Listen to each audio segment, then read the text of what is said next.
When he opened his eyes again, he found himself lying in a snowy field. Lu Yu stood up and looked at the unfamiliar surroundings. His mind frozen.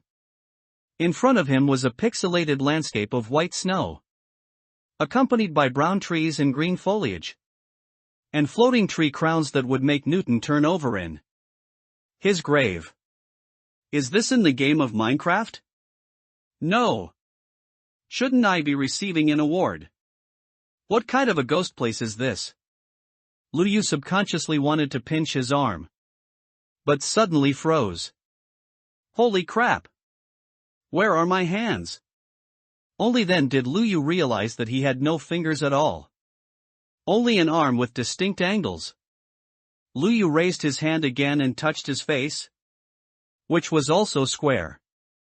Only then did Lu Yu realize that this was not a game at all. All of this was real. No way. I actually turned into a block person. Looking at the pixelated scene around him, Lu Yu couldn't help but feel a little disheartened. No regrets entering this world in this life. Willing to be a block person in the next. Lu Yu used to always have this phrase on his lips. Unexpectedly, one day he actually became a block person. If only I could turn on shaders. He sighed, muttering to himself. Do you want to unlock mod, realistic shaders? Suddenly, a prompt appeared in Lu Yu's mind. Lu Yu was overjoyed, and he chose to unlock it without hesitation. Sorry. Unlocking realistic shaders requires 500 achievement points. Your achievement points are insufficient. Cannot unlock. The prompt appeared again. Lu Yu almost fainted on the spot. How the hell am I supposed to know how many achievement points I have? As soon as his voice fell, a light screen appeared in front of Lu Yu. Some information was displayed on it. Name, Lu Yu. Occupation, foolish villager. Health, 10 points. Attack, 2 points. Defense, 0 points. After reading it, Lu Yu fell silent. Lu Yu, the number one figure in the MC gaming community, had actually reincarnated as a foolish villager. If this were to be said out loud, he would probably be laughed to death on the spot. When Lu Yu used to play games, he always liked to go to villages to tease the villagers, tying them to trees with leads, or flinging them into the sky with a fishing rod, and so on. But now, he himself had actually become a fool. Who would have thought? The clown was me all along.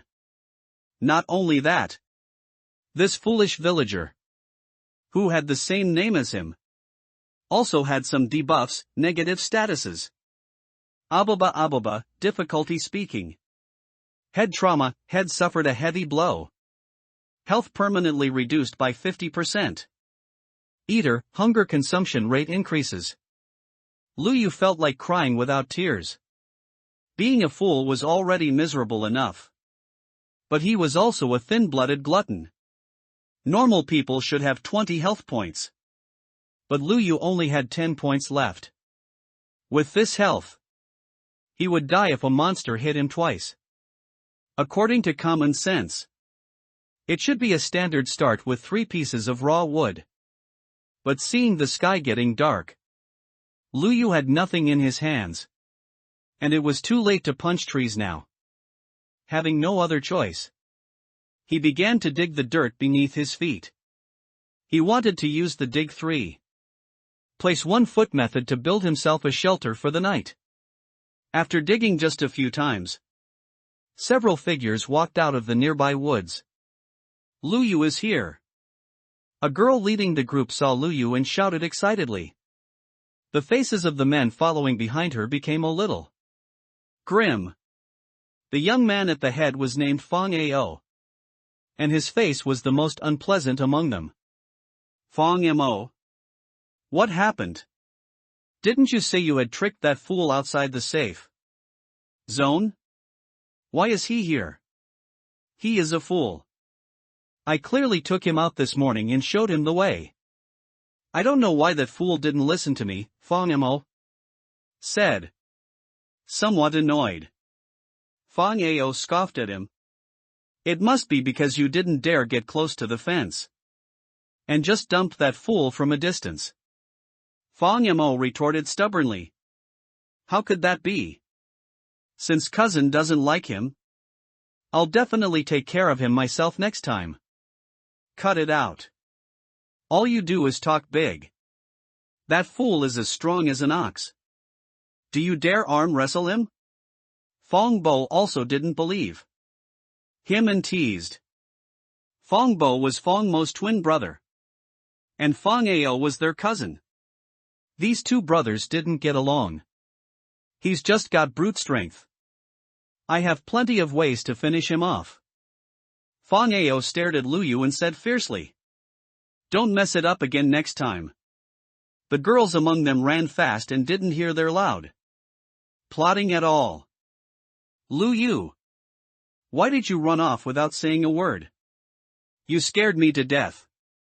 The girl ran over, hugged Lu Yu tightly, and said in a somewhat scolding tone. Lu Yu's body stiffened, and he stared blankly at the girl in his arms. He sorted through his memories and finally remembered the girl's identity. The girl's name was Lin Xiaomeng, a good friend from Lu Yu's village and Lu Yu's only friend. Other peers his age didn't want to talk to him because Lu Yu was a fool. Only Lin Xiaomeng had endless patience with him and took special care of him. Damn it!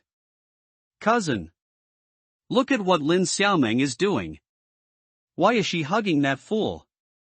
Seeing this scene, Fong Mo quickly tugged at Fong Ao beside him. Fong Ao's eyes widened. And he was so angry he almost exploded. Damn! He cursed angrily and rushed forward. You stinking fool! Let go of your dirty hands. Don't touch Xiaomeng. Fong Ao's fist swung towards Lu Yu's head. Lu Yu frowned slightly, hugged Lin Xiaomeng, and dodged sideways. In terms of positioning, Lu Yu would not lose to anyone. It was too late for Fong Ao to stop himself. He plunged headfirst into the deep pit Lu Yu had dug, landing in a daze. Lu Yu calmly threw a handful of sand into the deep pit, covering Fong Ao's head. Before anyone could even see him move, they heard Fong Ao scream.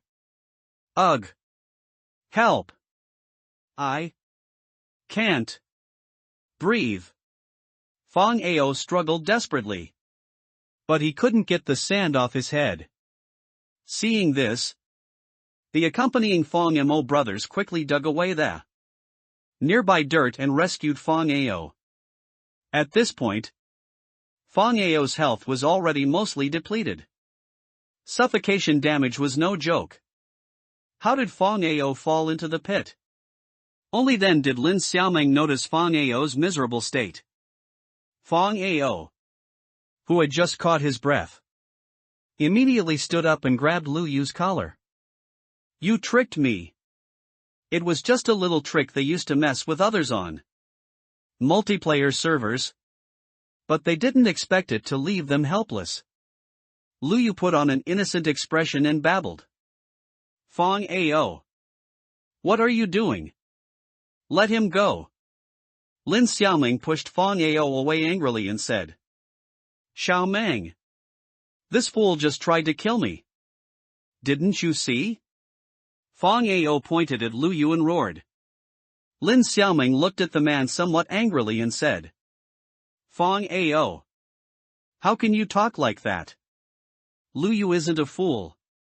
He just had a head injury. Who would have thought that Lin Xiaomeng's focus wasn't on Fong Ao's injuries, but on correcting Fong Ao's way of addressing Lu Yu? Xiaomeng. This kid isn't a good person. He tripped me just now, making me fall into the pit, and then kicked me while I was down.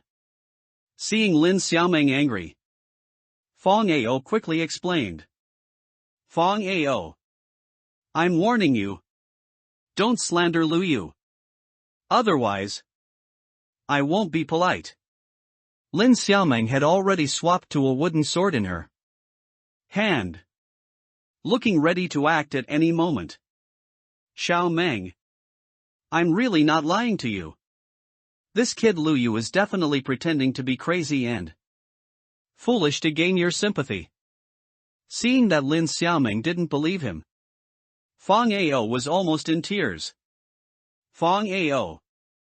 We grew up together. Don't I know what kind of person Lu Yu is?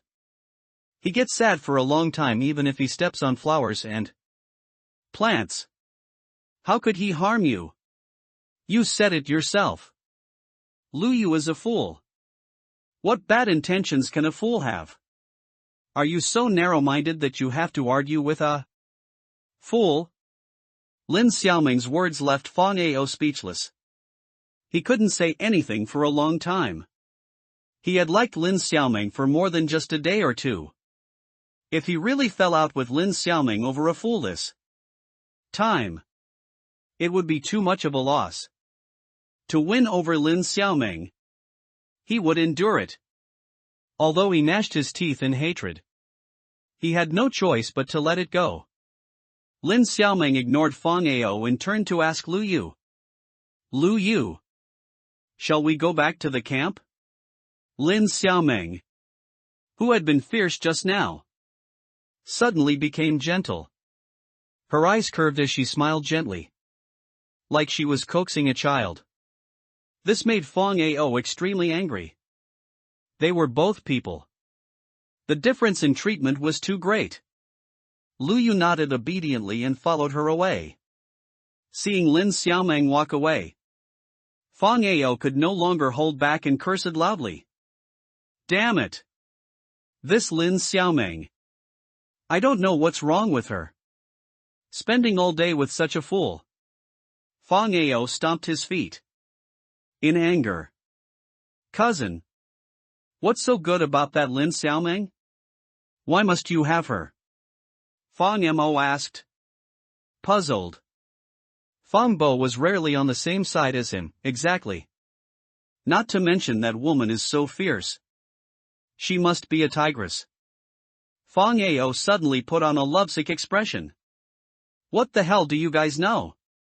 Hearing Fong Ao's reply, Fong Mo and Fong Bo exchanged glances and were utterly speechless. The two of them simultaneously muttered softly. Simp will die. Lu Yu followed behind Lin Xiaoming, listening to her endless nagging all the way. Lu Yu. Stay away from Fong Ao and them from now on. They are not good people. Remember not to leave the safe zone. There are monsters everywhere outside. It's very dangerous. I can't always be by your side. You have to learn to distinguish right from wrong yourself. Listening to Lin Xiaoming's constant chatter along the way, Lu Yu finally understood what those people meant by mom. Fan. She was indeed as considerate and caring as a mother, but also just as nagging. We're almost at the camp ahead. Lin Xiaoming pointed to the distance and said. Lu Yu looked ahead, and the corner of his mouth twitched involuntarily. The so-called camp was just a low matchbox house, built out of dirt. This was too shabby. They could at least use cobblestone. The young man was standing in front of the matchbox house, constantly looking around. Teacher. I found Lu Yu. Lin Xiaoming waved to the elder. Seeing that it was Lin Xiaoming, the young man's face broke into a smile. It's good you're back. You were delayed for so long. I thought something had happened to you outside. The young man's name was Zhuang Mu. He was the elder leading Lu Yu and his group. He was considered knowledgeable in the village and had memorized many crafting recipes. They usually called him teacher. However, Zhuang Mu's gaze on Lu Yu was somewhat complex. Nightfall. Their purpose for this long journey was to collect supplies in the wilderness. The planned trip was for 2 days. So they had to spend the night outside today and could only return to the village tomorrow. Staying overnight outside was already a very dangerous thing. Yet Lu Yu was still running around everywhere. They spent the entire afternoon looking for Lu Yu, which seriously affected the progress of collecting supplies. He sighed helplessly. Not only was Lu Yu unhelpful, but he was also causing trouble.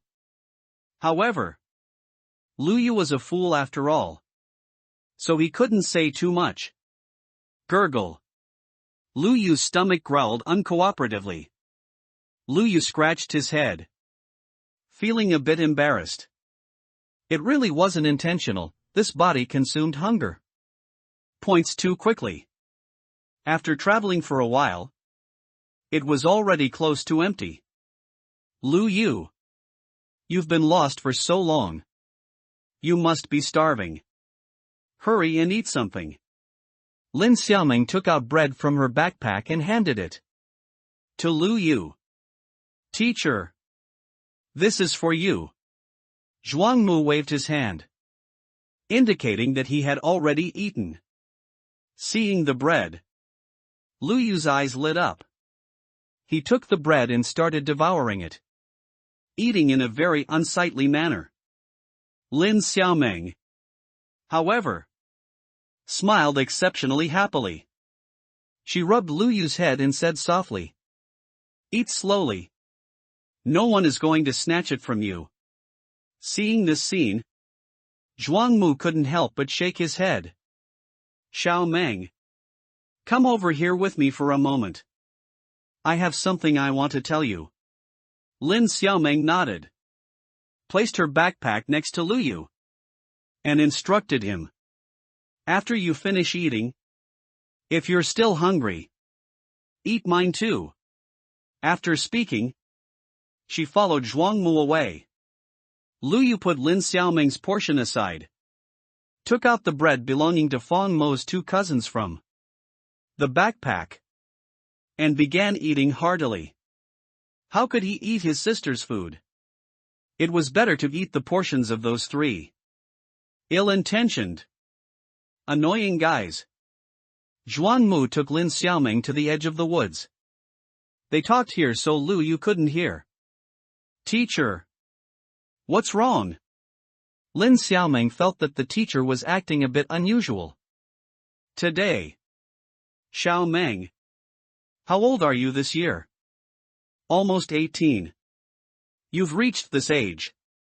Outwardly, Zhuangmu looked quite emotional, pretending to casually remind her.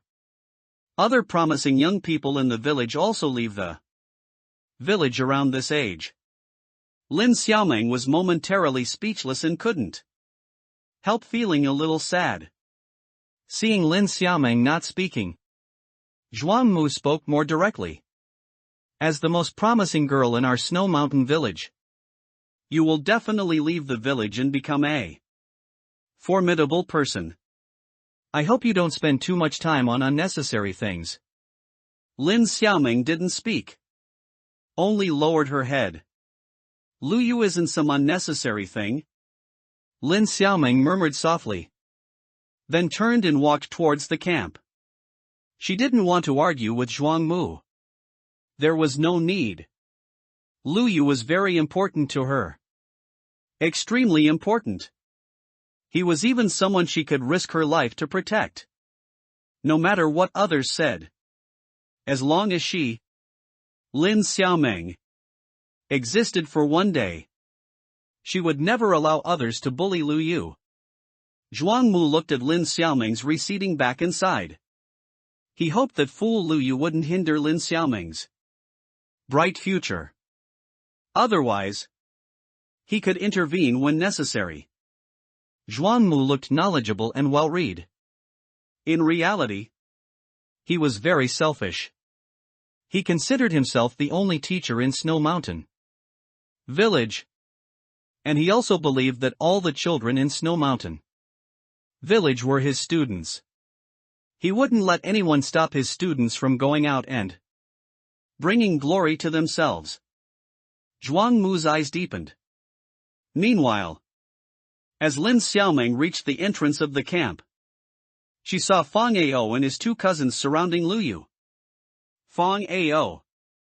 What are you trying to do? Lin Xiaoming was shocked. Fang Ao was just about to make a move when he heard Lin Xiaoming's voice. His movements instantly froze, and his expression changed repeatedly. Fang Ao. If you have any resentment about today's events, direct it all at me. Bullying a fool. You really have the nerve. Lin Xiaoming said angrily, hands on her hips. Xiao Meng. How could I dare trouble you?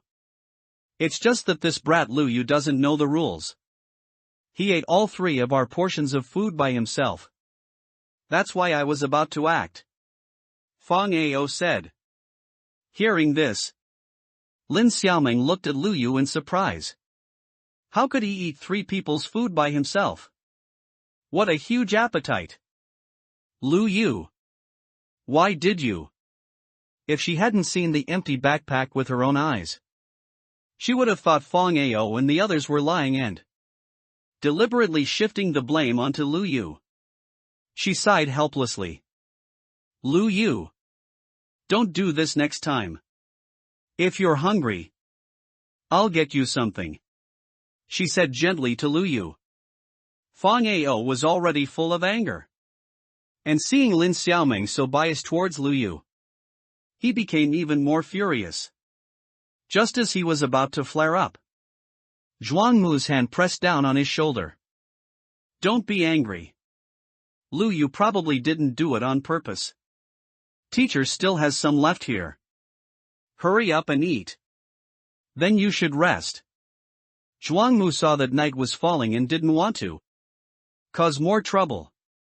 Fang Ao and the others were also hungry and were silenced by the food. But while chewing, they didn't forget to glare at Lu Yu resentfully. It's not scary when a fool pretends to be smart.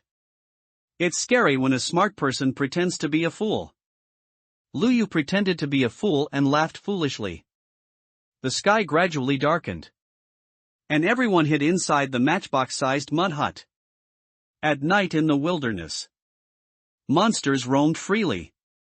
Therefore, the entrance had to be sealed to prevent monsters from invading. As the night deepened and the monsters began to become active, the atmosphere became increasingly terrifying. From outside, the cries of zombies and the sound of skeleton bones colliding could be heard from time to time. Fang Ao and his two cousins huddled in the corner, all with pale faces, trembling. Except for Zhuang Mu. The other 5 were leaving the village and spending the night in the wilderness for the first time. Fang Ao and his two cousins were usually arrogant and domineering in the village, known as notorious bad boys. But their courage was smaller than the last. The 3 of them hugged each other tightly, their teeth chattering. Zhuang Mu, being an elder, remained relatively calm. But he still frowned when he heard monsters hitting the walls.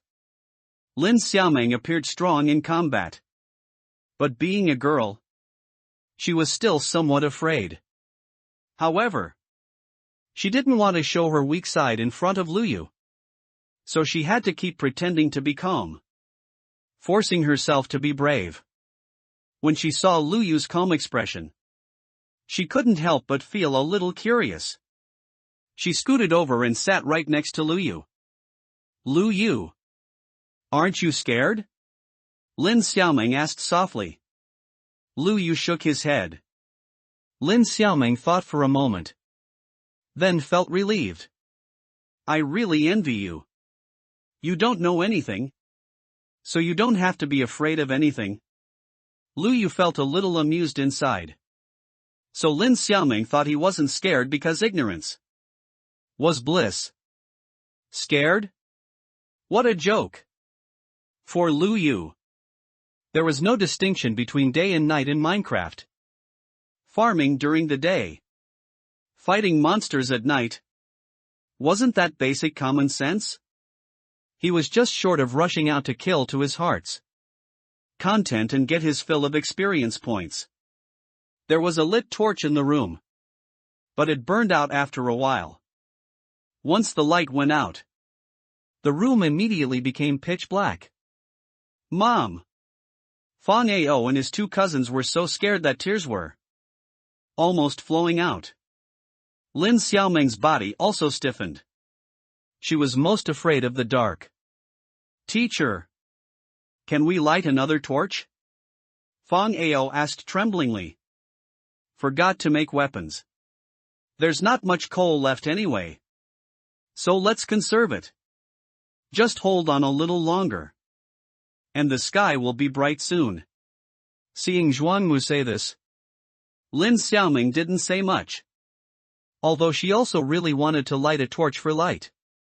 Lin Xiaoming squatted on the ground, hugging her knees tightly and curling her body up. Due to fear, her body was trembling non-stop.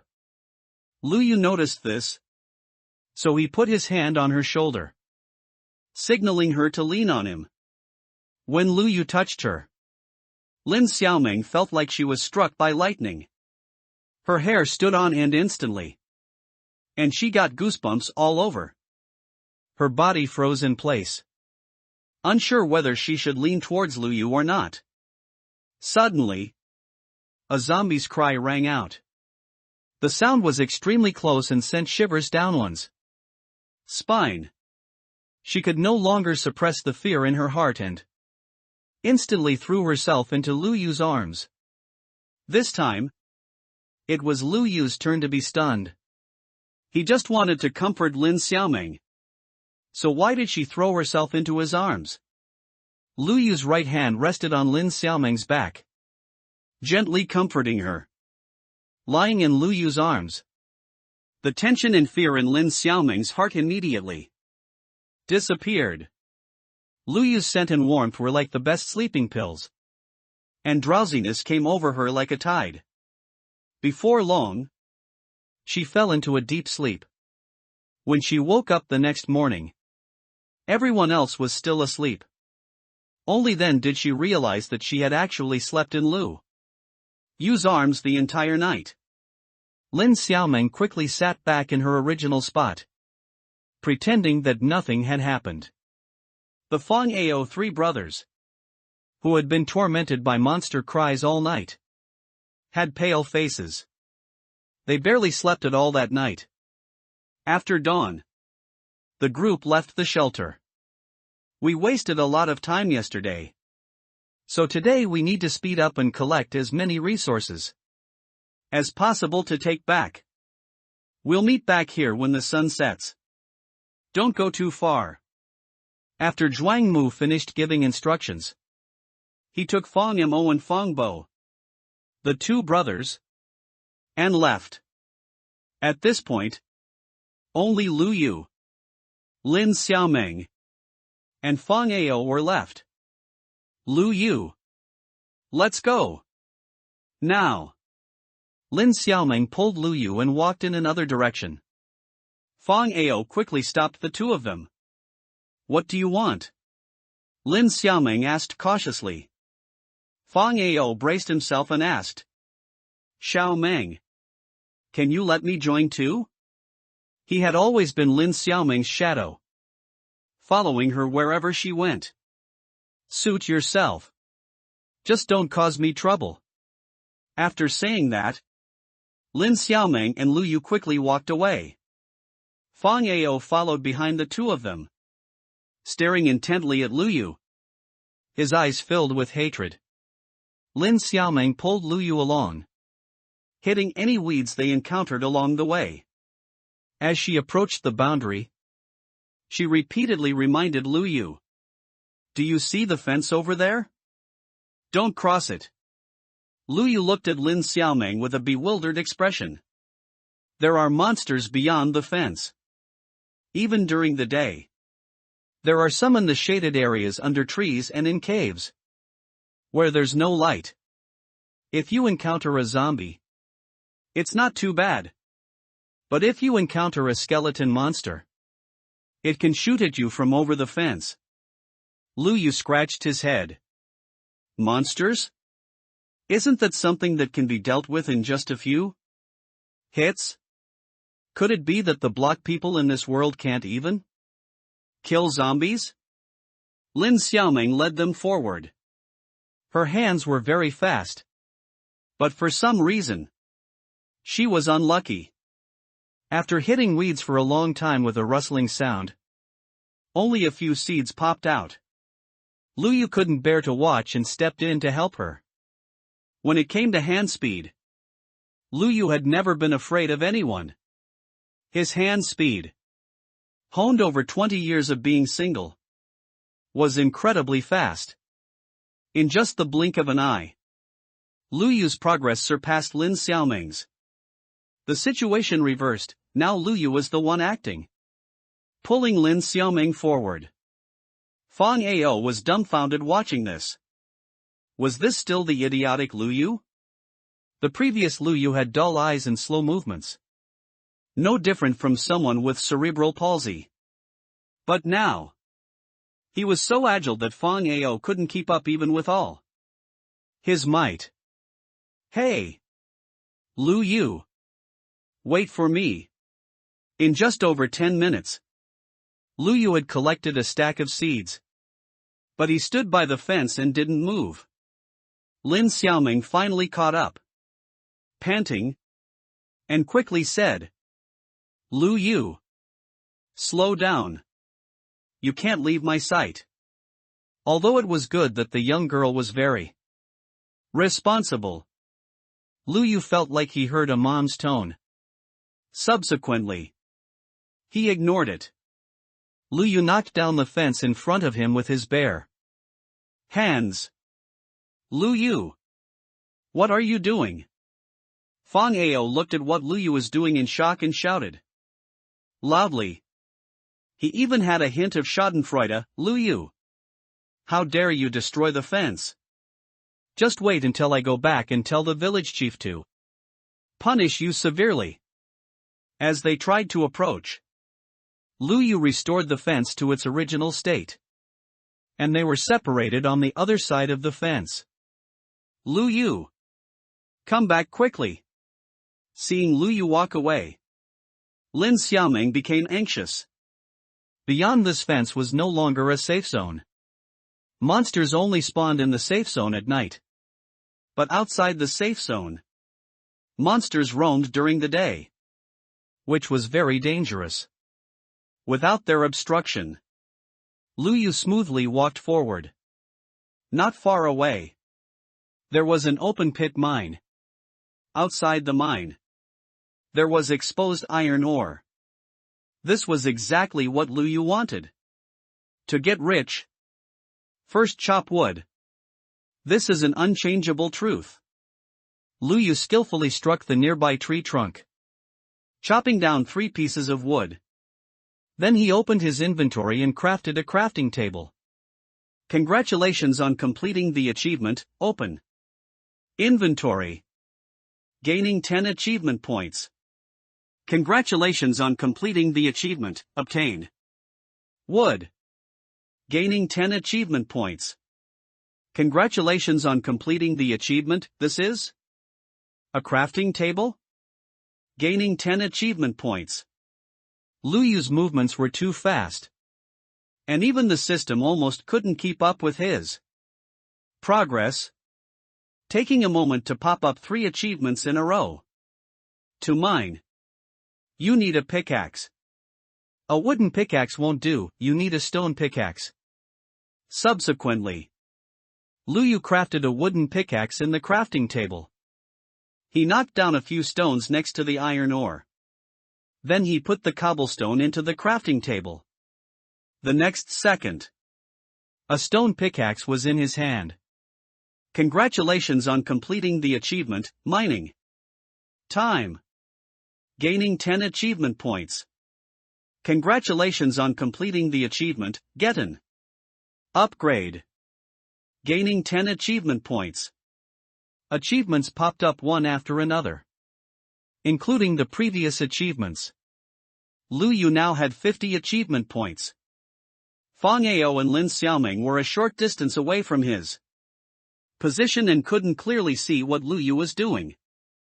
They could only see Lu Yu fiddling with something at an extremely fast speed.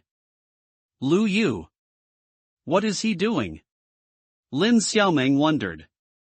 Her hand gripping the fence was sweating nervously, hoping Lu Yu would come back quickly. Is Lu Yu holding a stone pickaxe? Fang Ao rubbed his eyes to confirm if he was seeing things. Lu Yu was the one among them who couldn't memorize the crafting recipes and was hit on the hand by the teacher. Now, who would believe that he could not only skillfully build a crafting table but also quickly craft a stone pickaxe to mine iron ore? What is that shiny thing? Lin Xiaoming squinted her eyes, seemingly seeing something, but it was too far away to see clearly. 1, 2, 3. 3 pieces of iron ore. At least he had the iron bucket he needed for farming. Lu Yu put everything into. Wait. Where's my backpack? Lu Yu found that he only had 9 inventory slots. And there was a lock icon on the backpack above, which was blacked out. Damn. The backpack was actually still locked, with only 9 inventory slots. The things he could carry were very limited. Lu Yu knocked down the crafting table, carried it with him, and planned to turn back and leave. Lu Yu. Let's quickly. Lin Xiaoming's voice stopped abruptly. She saw the blue-green figure behind Lu Yu, and her face suddenly changed. Ah! Fang Ao saw what was behind Lu Yu and screamed loudly. Z-zombie! Lu Yu! Run! Lin Xiaoming shouted, urging Lu Yu. Oh my god! Fang Ao's face became even paler because he saw clearly. There was more than just one zombie behind Lu Yu. Lin Xiaoming's voice also trembled. Lu Yu. She saw it too. There were actually 3 zombies. Lin Xiaoming had once accidentally killed a zombie in the wilderness, which was why she became known as the strong woman in the village. 3 zombies. Even for her, it was beyond her ability. That idiot. Let him go to his death. I'm leaving. Seeing that the situation was bad, Fang Ao started running back, stumbling all the way as he escaped. Fang Ao. You. Lin Xiaoming reached out to try and keep Fang Ao, but he had already run away without a trace. It seemed she could only rely on herself. Lin Xiaoming dismantled the fence in front of her and rushed out. But as she got closer, the scene before her made her dumbfounded. Lu Yu was continuously attacking the zombies in front of him with his fists. His steps were light, and every time the zombies attacked, he would skillfully dodge them. You might think Lu Yu wanted to kill the monsters with his bare hands to show off. Not at all. Lu Yu had just forgotten to make a weapon. The smell of rotting flesh. Although I had a wooden pickaxe in my hand, the damage was low and the attack speed was slow. Melee combat dealt more damage. Fortunately, Lu Yu's footwork was agile enough that those zombies couldn't touch him at all. However, when the square continent became the real world, the pain was still very real. Lu Yu's attack was low, and it took a long time to defeat the 3 zombies. Lu Yu's fists were a little swollen from fighting, and only then did he manage to get rid of the 3 zombies. Lu Yu moved his hand under his nose and sniffed. feeling like his hands were covered in the putrid smell of zombies. He let out a sound of disgust, shook his hands, and planned to find a place to wash them later. Congratulations on completing the achievement, Monster Hunter. You have gained 30 achievement points. The pleasant sound of experience dropping rang in his ears. Behind him was the stunned girl. Lu Yu. Are you alright? Lin Xiaomeng still didn't understand what had just happened. But seeing that Lu Yu was safe and sound, half of her worries dissipated. Lu Yu. You just. Lu Yu casually picked up the rotten flesh on the ground on his own, and was about to absorb the experience from the experience orb on the ground. Ah! It's actually magic crystal. Lin Xiaoming picked up the experience orb in surprise and showed it to Lu Yu. Huh? How did the experience orb turn into magic crystal in their mouths? Lin Xiaoming and the others' bodies seemed unable to absorb experience. But they could pick up the experience orb as if it were a physical object. So many magic crystals. They can be exchanged for a lot of gold coins. Gold coins are the common currency in this world. Experience was not necessary for him since he didn't have an enchanting table yet. So exchanging it for gold coins was a good idea. He handed all the experience orbs to Lin Xiaomeng. Lu Yu. When did you become so powerful? Lin Xiaomeng was even more surprised to see Lu Yu display such power than she was to discover the magic crystals. You're amazing. When you go back and tell your mom, she'll definitely be very happy. Lu Yu. Lin Xiaomeng. Zhuangmu rushed over with the other three in a panic. Teacher. Why are you here? Lin Xiaomeng asked curiously. Fang Ao said you were attacked by zombies. So we came over to check. Are you alright? Where are the monsters? It's alright. The monsters have already been dealt with. Dealt with? Zhuangmu looked at the magic crystals in Lin Xiaomeng's hand and was instantly overjoyed. Lin Xiaomeng. You are indeed one of the best children of this generation. Xiaomeng. You are truly amazing. You're only 17. And you actually defeated 3 zombies. I really admire you. Fang Ao appeared from who knows where and said shamelessly. I didn't kill these monsters. It was Lu Yu. Lin Xiaoming quickly explained. Fang Ao scoffed. Lu Yu? Xiaomeng. Stop joking. Him? Although Lu Yu was strong, he was definitely not a match for these 3 zombies. Zhuangmu also deeply agreed. He also thought that these monsters were not killed by Lu Yu, and that Lin Xiaoming was deliberately saying this to give the credit to Lu Yu. Xiaomeng. Let's talk about anything else when we get back. It's too dangerous here. Hurry up and come in. Facing everyone's doubts, Lin Xiaomeng was burning with anxiety. Why wouldn't they believe her? Clearly, all of this was done by this big boy who was considered a fool. He acted skillfully and was completely unharmed.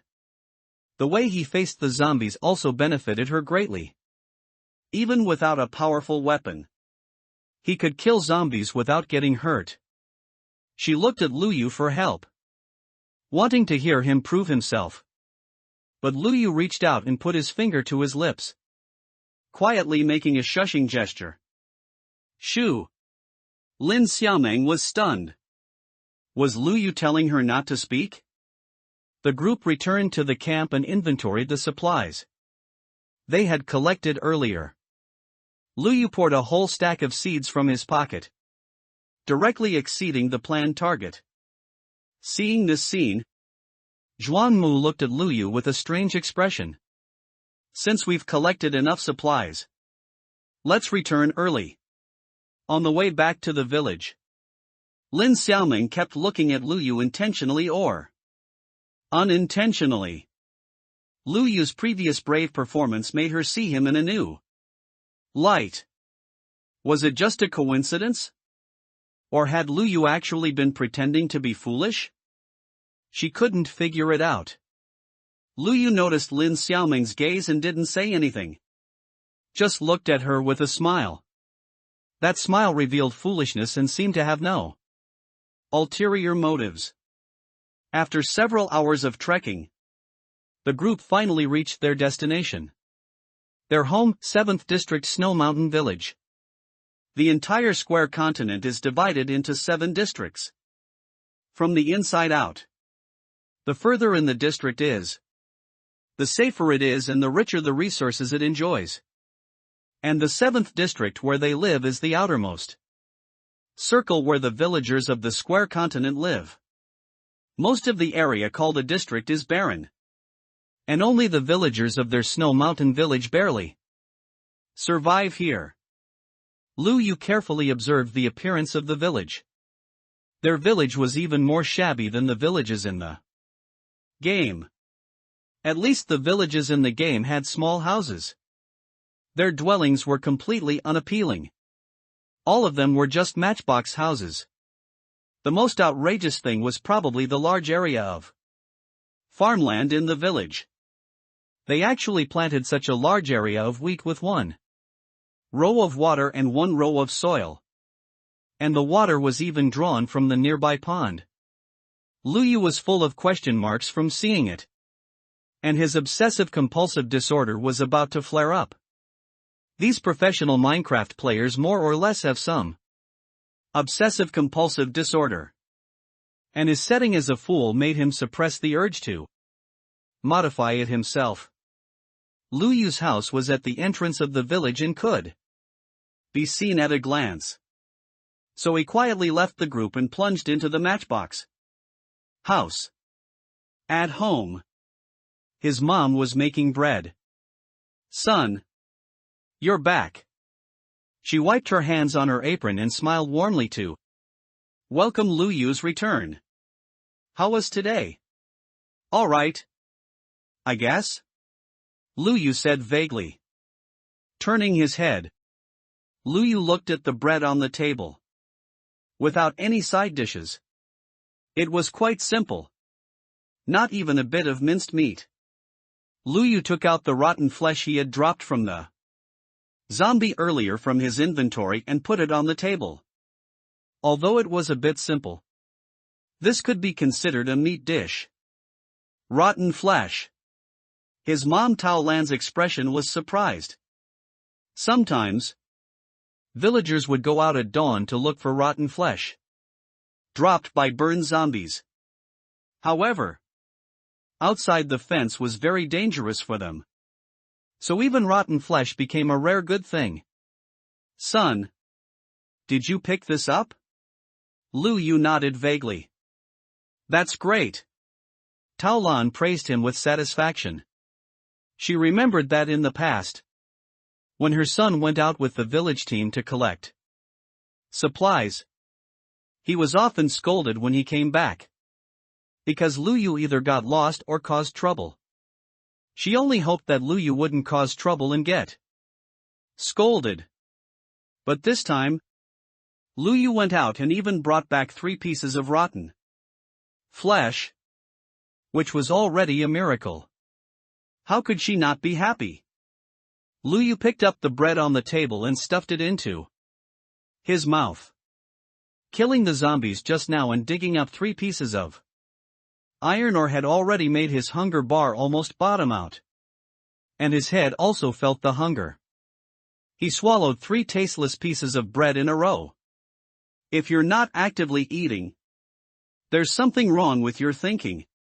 With Lu Yu's exclusive debuff, the eater, 3 pieces of bread couldn't fill Lu Yu's hunger. Afterwards, Lu Yu made a few pieces of bread himself. Congratulations on completing the achievement, Bake Bread. You have gained 10 achievement points. Son. Eat slowly, Tao Lan said with a smile. And she carefully put the rotten flesh into her mouth, eating it very cautiously. After all, it was rotten flesh that her son had brought back with great difficulty. So she ate it with extra care. Lu Yu tasted a bite of the rotten flesh. It's sour. Congratulations on completing the achievement, powerful stomach. You have gained 20 achievement points. Unlock backpack. He gave up eating that last piece. Since mom likes it, I'll leave it for her. Just as Lu Yu was about to leave the dining table to rest, someone knocked on their door. Lu Yu. Are you there? The person outside the door spoke. Tao Lan recognized the voice, quickly stood up, and opened the door. Xiao Meng. You're looking for Lu Yu so late. Lin Xiaomeng stood obediently outside the door and said, Auntie, I have something to discuss with Lu Yu. Tao Lan urged him, with an ambiguous expression. Lu Yu. What are you standing there for?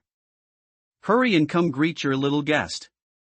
As a member of the village, Tao Lan naturally knew that Lin Xiaomeng was a sought-after person. If Lin Xiaomeng had feelings for Lu Yu, he really would have climbed up high. Seeing his mom winking and gesturing, Lu Yu felt embarrassed and pulled Lin Xiaomeng into the yard.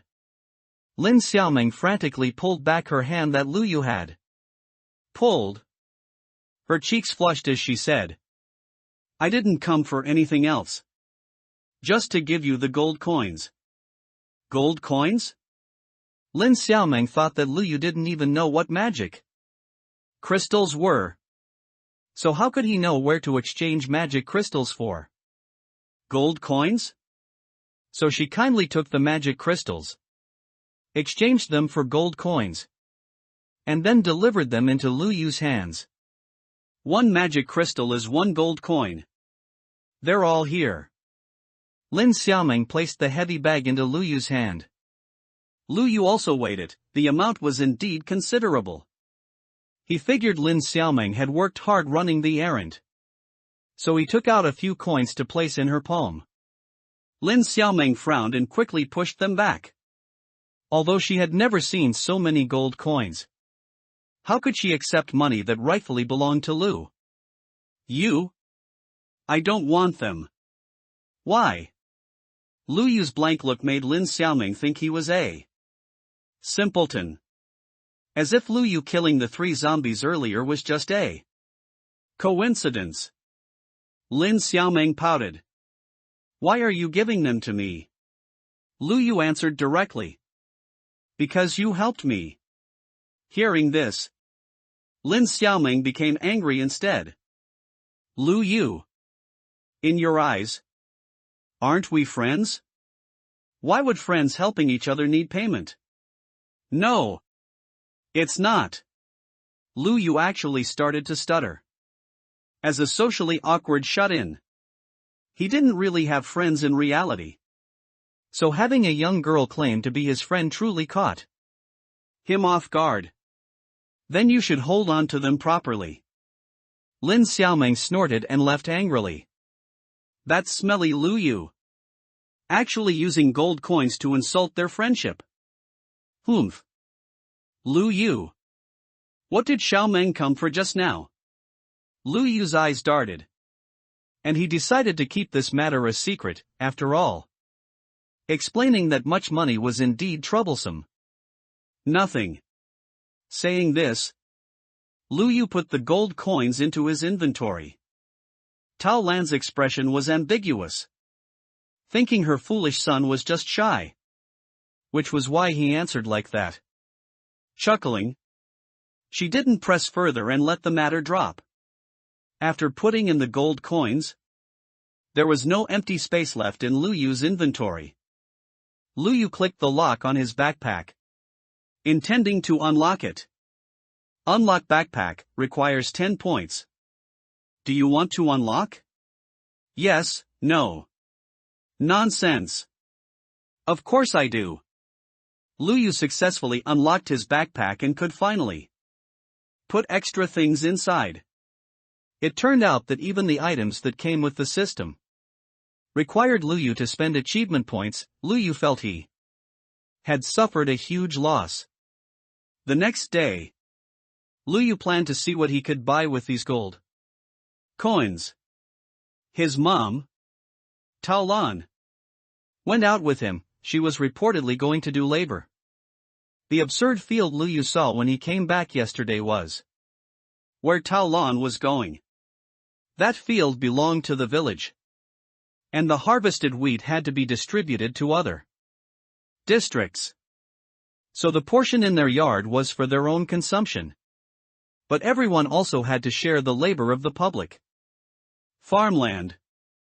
Luyu slapped his forehead. Wasn't this just paying taxes? This made it easy to understand. Their living space was clearly limited. Yet they still farmed in that manner. No wonder they could only live in matchbox-sized houses. Today is Mom and Uncle Fawn next door's turn for duty. You stay and play in the village. Don't run around everywhere. Mom will be back a little later. Before parting ways, Taolan didn't forget to instruct him. It seemed Luyu running around before had caused Taolan quite a bit of trouble. He finally found Lin Xiaoming, and only after asking her did he learn that there was a wandering merchant in the village. He traveled between the various districts for trade, and from him, they could buy good things that weren't available in their 7th district. It seemed this was something everyone knew, and luckily Lin Xiaoming was patient enough to explain it to him. Luyu pondered. Wasn't exchanging items the original function of the villagers? When Luyu found him, he was at the village entrance preparing to leave. He was impatiently packing up his carriage. Ah! Every time I come to this broken place, I get nothing. These ignorant villagers are also troublesome. I won't come next time. He squeezed his empty pocket, looking disappointed. Oh ho! He looks down on their village so much. Later, I hope he doesn't end up really liking it. Luyu stepped forward and asked, What good things do you have here? The merchant waved his hand, dismissing him. Go! Go! Go! Even if I have things, they're not something a little kid like you can afford. Luyu was displeased and threw his bag beside the carriage. Thud! The heavy bag of gold coins landed on the carriage's wooden board with a loud sound.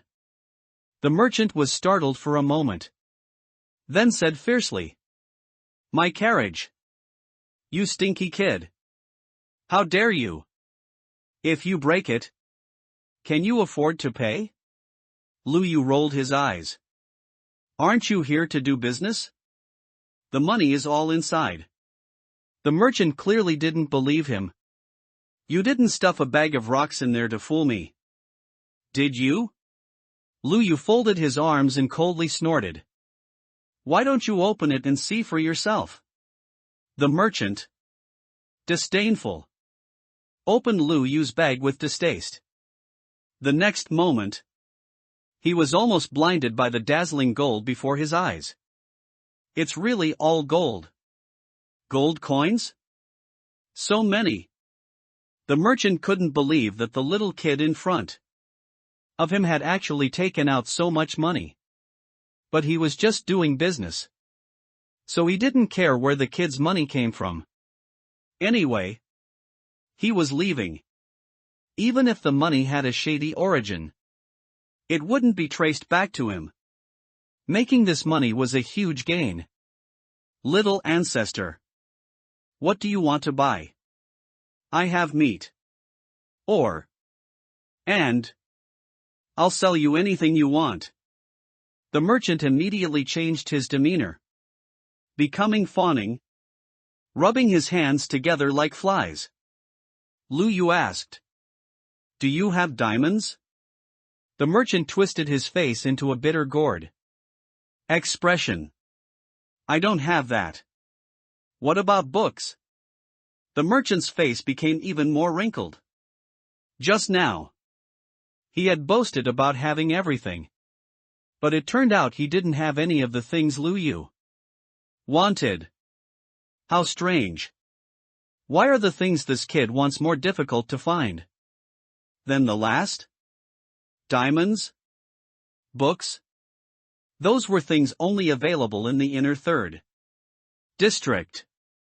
He didn't know how this kid from a poor, remote place knew these terms.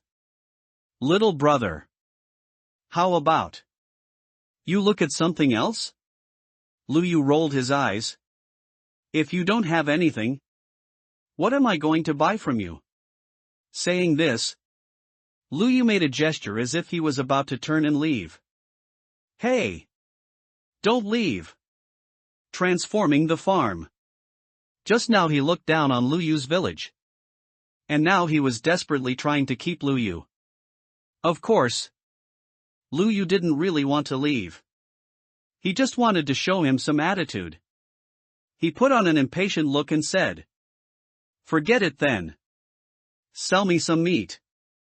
Lu Yu still had standards when it came to food. Lu Yu spent more than half a bag of gold coins to buy a lot of meat. The merchant reluctantly watched Lu Yu take the remaining bag of gold coins away, gritting his teeth, wishing he could conjure up what Lu Yu wanted out of thin air to earn all the remaining gold coins. Young man! Don't go yet! Lu Yu didn't turn his head, only answering him with the back of his head. What? Something wrong?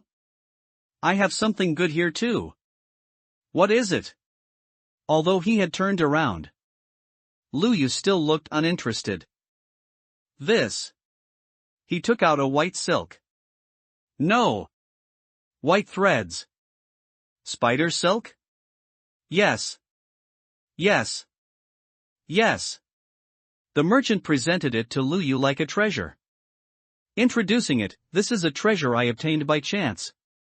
There are only 2 pieces in total.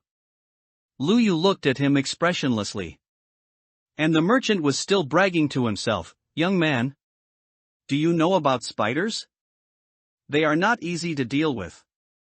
This is a treasure that fell from its body. Spiders? Not easy to deal with? Lu Yu listened to him brag with the expression of a subway old man. He had owned spider spawners more than once.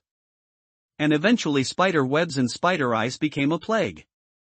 This is not a rare item. You know. Lu Yu looked at the 2 pieces of spider silk disdainfully. Currently, he hadn't found where spiders frequented. So having these 2 pieces of spider silk delivered to him was convenient. Just right. He could craft a fishing rod. Fishing was a very fun activity for him. Lu Yu, a naturally lucky European, never failed. Lu Yu raised a finger and said, 1 gold coin. No more. Ah! The merchant's expression almost couldn't hold up. Young man, this treasure is rare. How could it only be worth 1 gold coin? Lu Yu suddenly smiled slyly. Then tell me, what is the use of this spider silk? This. Lu Yu continued to press. What can it be made into? How is it synthesized? A drop of sweat fell from the merchant's forehead. And he replied awkwardly, this. I don't know either. Then tell me. What's the point of me buying it? Lu Yu looked at him with his arms crossed, haughtily saying, for the sake of your hard work in promoting it, I can buy it and take it back as a toy. But no more than 2 gold coins. What Lu Yu said was completely correct. And the merchant agreed repeatedly. All right. All right. All right. 2 gold coins it is. 2 gold coins. The merchant's mind was in a fierce battle. If he didn't agree now, he wouldn't even earn this 1 gold coin. Congratulations on completing the achievement. Penny pinching. Gaining achievement points, 20. Luyu raised an eyebrow. System. Why do you have prejudice? I am being thrifty in managing the household. How can I be penny pinching? In the end, Luyu's bag still had half a bag of dingling gold coins left. Unfortunately, he could only watch Luyu leave with the meat and spider silk. On the way, Luyu passed by where his mom was farming. He saw his mom, Taolan, bent over, sweating profusely under the scorching sun. Mom! Luyu spoke. Luyu! Where did you go to play? Taolan straightened up with difficulty and greeted Luyu. I went and brought some things back. Luyu stuffed the things from his pocket into his mom's hand. Mom Lu opened the bag and looked inside, startled, and quickly asked, Son, where did you get so much meat? The people nearby pricked up their ears and heard their conversation. Meat? Luyu almost forgot. For the people of their 7th district, being able to eat a bite of fresh meat was probably as difficult as killing a zombie. Their meat dishes were usually rotten meat. What kind of meat? Neighbor Fong Chang pricked up his ears, wishing he could just rush over and rip open Luyu's pocket to see what was inside. Luyu suddenly remembered that they couldn't be too high profile, especially in front of Fong Chang. The man in front of him, Fong Chang, was the father of Fong Ao, who bullied Luyu, calling him an idiot. Neither the father nor the son were good people. Their petty and narrow-minded appearance was exactly the same. So Luyu gave his mom a push and urged, Mom, go home and rest for a bit. Cook dinner later. Taolan was so touched that she almost burst into tears on the spot. Maybe the meat in her hand was something her son and Lin Xiaoming had tinkered with last night? Her son had grown up and would discuss with his friends how to give her a surprise. As such, she couldn't refuse. Okay. Then I'll go back first. How could Fong Chang let Taolan leave? Hey! How can you be lazy? Mom! You go first. Fong Chang wanted to stop Taolan from leaving, but Luyu blocked his path. My mom is tired. Let her go home and rest. I'll do the work for my mom. Fong Chang sneered, You kid aren't stuttering today. Huh? Did your mom teach you to say that? He thought Luyu was making an excuse for Taolan to be lazy. Did he really think everyone was like him? Using all their energy to think of ways to be lazy? With a cold snort, Luyu said, I will do it. Just you? Fong Chang sized Luyu up and down. How much work can you do? What kind of work can that brain of yours do? What's the difference between letting you work and being lazy? He was tall and sturdy, looking like he could do a lot of work. But just now, it was Luyu's mom, Taolan, a woman who was working while he was secretly lying happily on the grass nearby. And Taolan, as a woman, was sweating profusely from exhaustion. He actually had the nerve to say such words. Luyu sneered, Then get lost and stop being a nuisance. Let your grandfather do it. Hey! What are you saying? Kid? Fong Chang didn't expect the idiot Luyu to actually swear. Now! And raised the stone pickaxe in his hand, about to strike his head. Fong Chang? What are you doing? The place they were in was the center of their snow mountain village, the most important farmland. How could there be no one else passing by? Has this simple-minded child Lu Yu provoked you again? You're such a big person. Why are you arguing with a child? Passers-by criticized Fong Chang one after another. Lu Yu smiled. When did he ever think his identity would be so useful? He even rolled his eyes at Fong Chang. Fong Chang gritted his teeth, put down the stone pickaxe, and forced a smile. I was just playing around with him. How could Fong Chang compromise like this? Then you wait. I'll also have my son come to take over. Since Tao Lan, was being lazy, he wouldn't lose to anyone when it came to taking advantage. He slipped away. And Lu Yu planned to start working. To start, Lu Yu had already smelted the 3 pieces of iron ore he got last night into iron ingots. Congratulations on completing the achievement, getting tough. Gaining achievement points, 10. At the workbench by the field, he used iron ingots to craft a water bucket and casually made a hoe as well. Congratulations on completing the achievement, farming. Time. Gaining achievement points, 10. Then, after filling a bucket with water, he was going to modify the field. First, he filled in all the ridiculously alternating rows of water and dirt with dirt, and then, using a 9x9 unit, filled the very center square with water. Thus, the most basic farm in Minecraft was completed. Face slap. Lu Yu, following his own habit, covered the water squares with half a stone brick.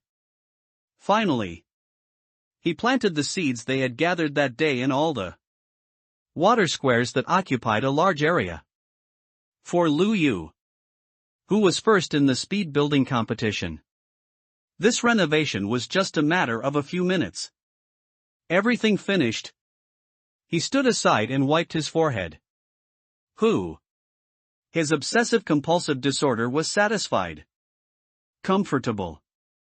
When Fang Ao was sent over by his dad, he just happened to see Lu Yu finish everything. Fang Ao was stunned. Lu Yu, look at the good things you've done. He knew Lu Yu was an idiot. He had thought Lu Yu's intelligence had recovered a bit earlier. But now he realized he had thought too much. This idiot actually did such an outrageous thing. Lu Yu, look at what you've done. Our village's fields. That wheat. It was actually ruined by you like this. Lu Yu looked at him as if he were a clown. He asked, where is it ruined? Fang Ao roared angrily. Where is the water in the fields? The water for the farmland in the village was brought from the pond outside the village with great effort. And now Lu Yu had actually filled all this water. Not that much water is needed, Lu Yu replied in a cold tone. Not needed? Fang Ao looked at Lu Yu as if he were an idiot. Without water, this wheat will wither and die. What do you think our village will turn in then? Wither and die? Lu Yu looked at him amusedly. Fang Ao now wished everyone in the village knew about the foolish thing Lu Yu had done. Go quickly. Go quickly and call the village chief. Look at Lu Yu. He actually ruined all our farmland. Lin Xiaoming happened to pass by and was also greatly surprised to see the state of the farmland at that moment. Lu Yu, why are you starting to act foolish again? If you can't turn in the wheat then, won't the villagers skin you alive? Lin Xiaoming hastily pulled Lu Yu and said, hurry. Let's change the fields back. There's still a chance to save them. Lu Yu pulled his hand back and calmly looked at Fang Ao and the onlookers. The fields should have been planted like this from the Beginning, Lu Yu said confidently. Fang Ao didn't believe it. These fields will all wither and die in a little while. Lu Yu raised an eyebrow and said, how about a bet? Bet on what? Lu Yu said amusedly. If the fields can continue to grow, you'll kneel down and kowtow to me, calling me grandfather. Fang Ao saw Lu Yu's confident assertion and felt a bit guilty. However, what Lu Yu said was simply nonsense in his understanding. He wants wheat to grow without water?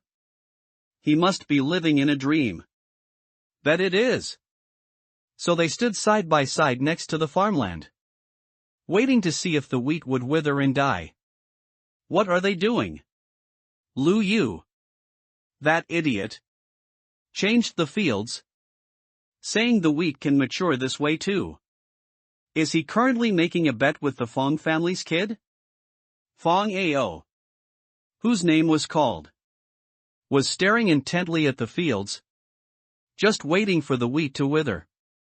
Logically speaking, if this wheat doesn't grow after being planted, it will wither in a short while. Right? It's been so long now. They didn't want to hurt Fang Ao's pride, so they only glanced at Fang Ao's expression out of the corner of their eyes. Fang Ao's face gradually darkened under everyone's gaze. He also thought of it. It had been a long time since they started arguing. So why hadn't the wheat before them withered yet? Lin Xiaoming walked to the edge of the field and carefully observed the wheat growing well, with no signs of wilting at all. This wheat doesn't seem to have any problems. Ha! She said boldly. So, planting it like this is also possible. Others also spoke in astonishment. If we plant like this, won't we be able to plant more fields? Good heavens! Why didn't we discover this before? Just then, the village chief arrived. The village chief was old, with a long white beard, looking frail but with undiminished sharp eyes. Clearly an old hand. The village chief was also named Fong, but he had a completely different imposing aura compared to Fang Ao and his father. Others stepped forward and told him the whole story. His expression gradually changed from disbelief to intense excitement. Good. Good. He excitedly immediately slapped his thigh. He shuffled forward on his inconvenient legs to stand before them. My child, you don't know how significant this matter is to our village. Now, we can plant more wheat, and no one will go hungry. He approached the two people and finally patted Lin Xiaoming's shoulder. Lin Xiaoming shook her head and said, it wasn't me. It was Lu Yu who. The village chief shifted his gaze to the young man beside them.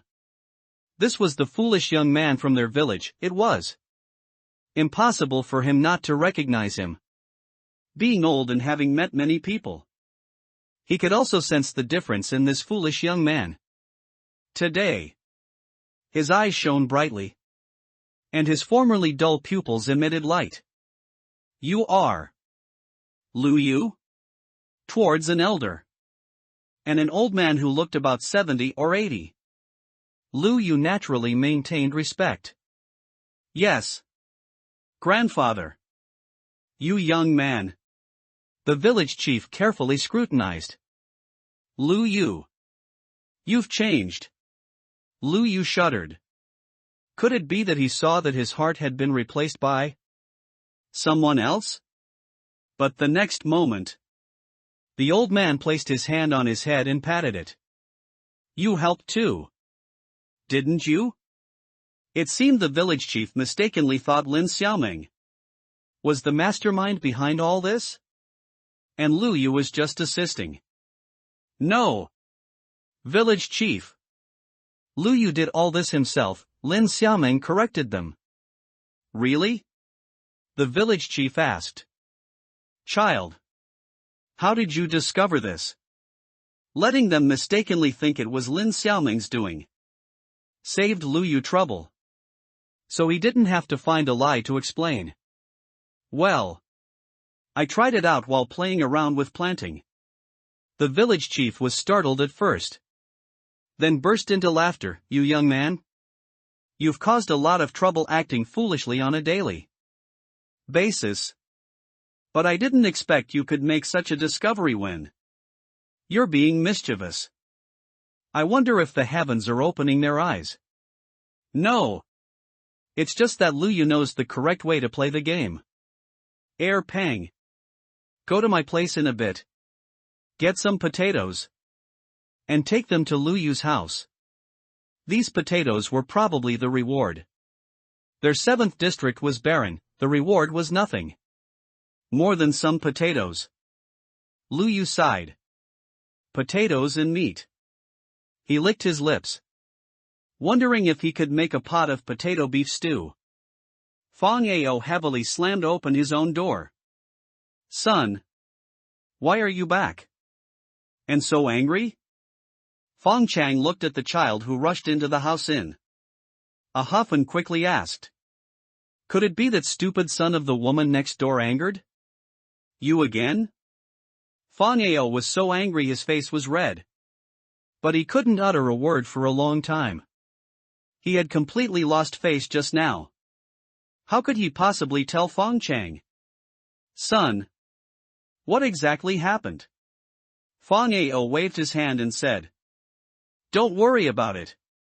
In the middle of the night, Fang Ao secretly snuck into their courtyard.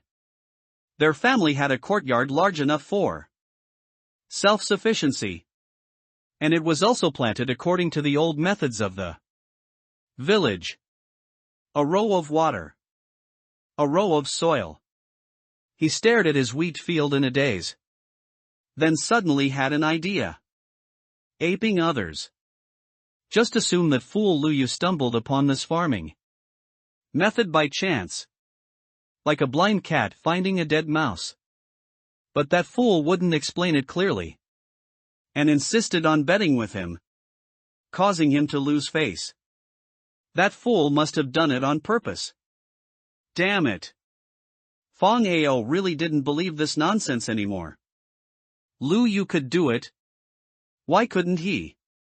He quickly filled in all the water in his own field. Next was planting wheat.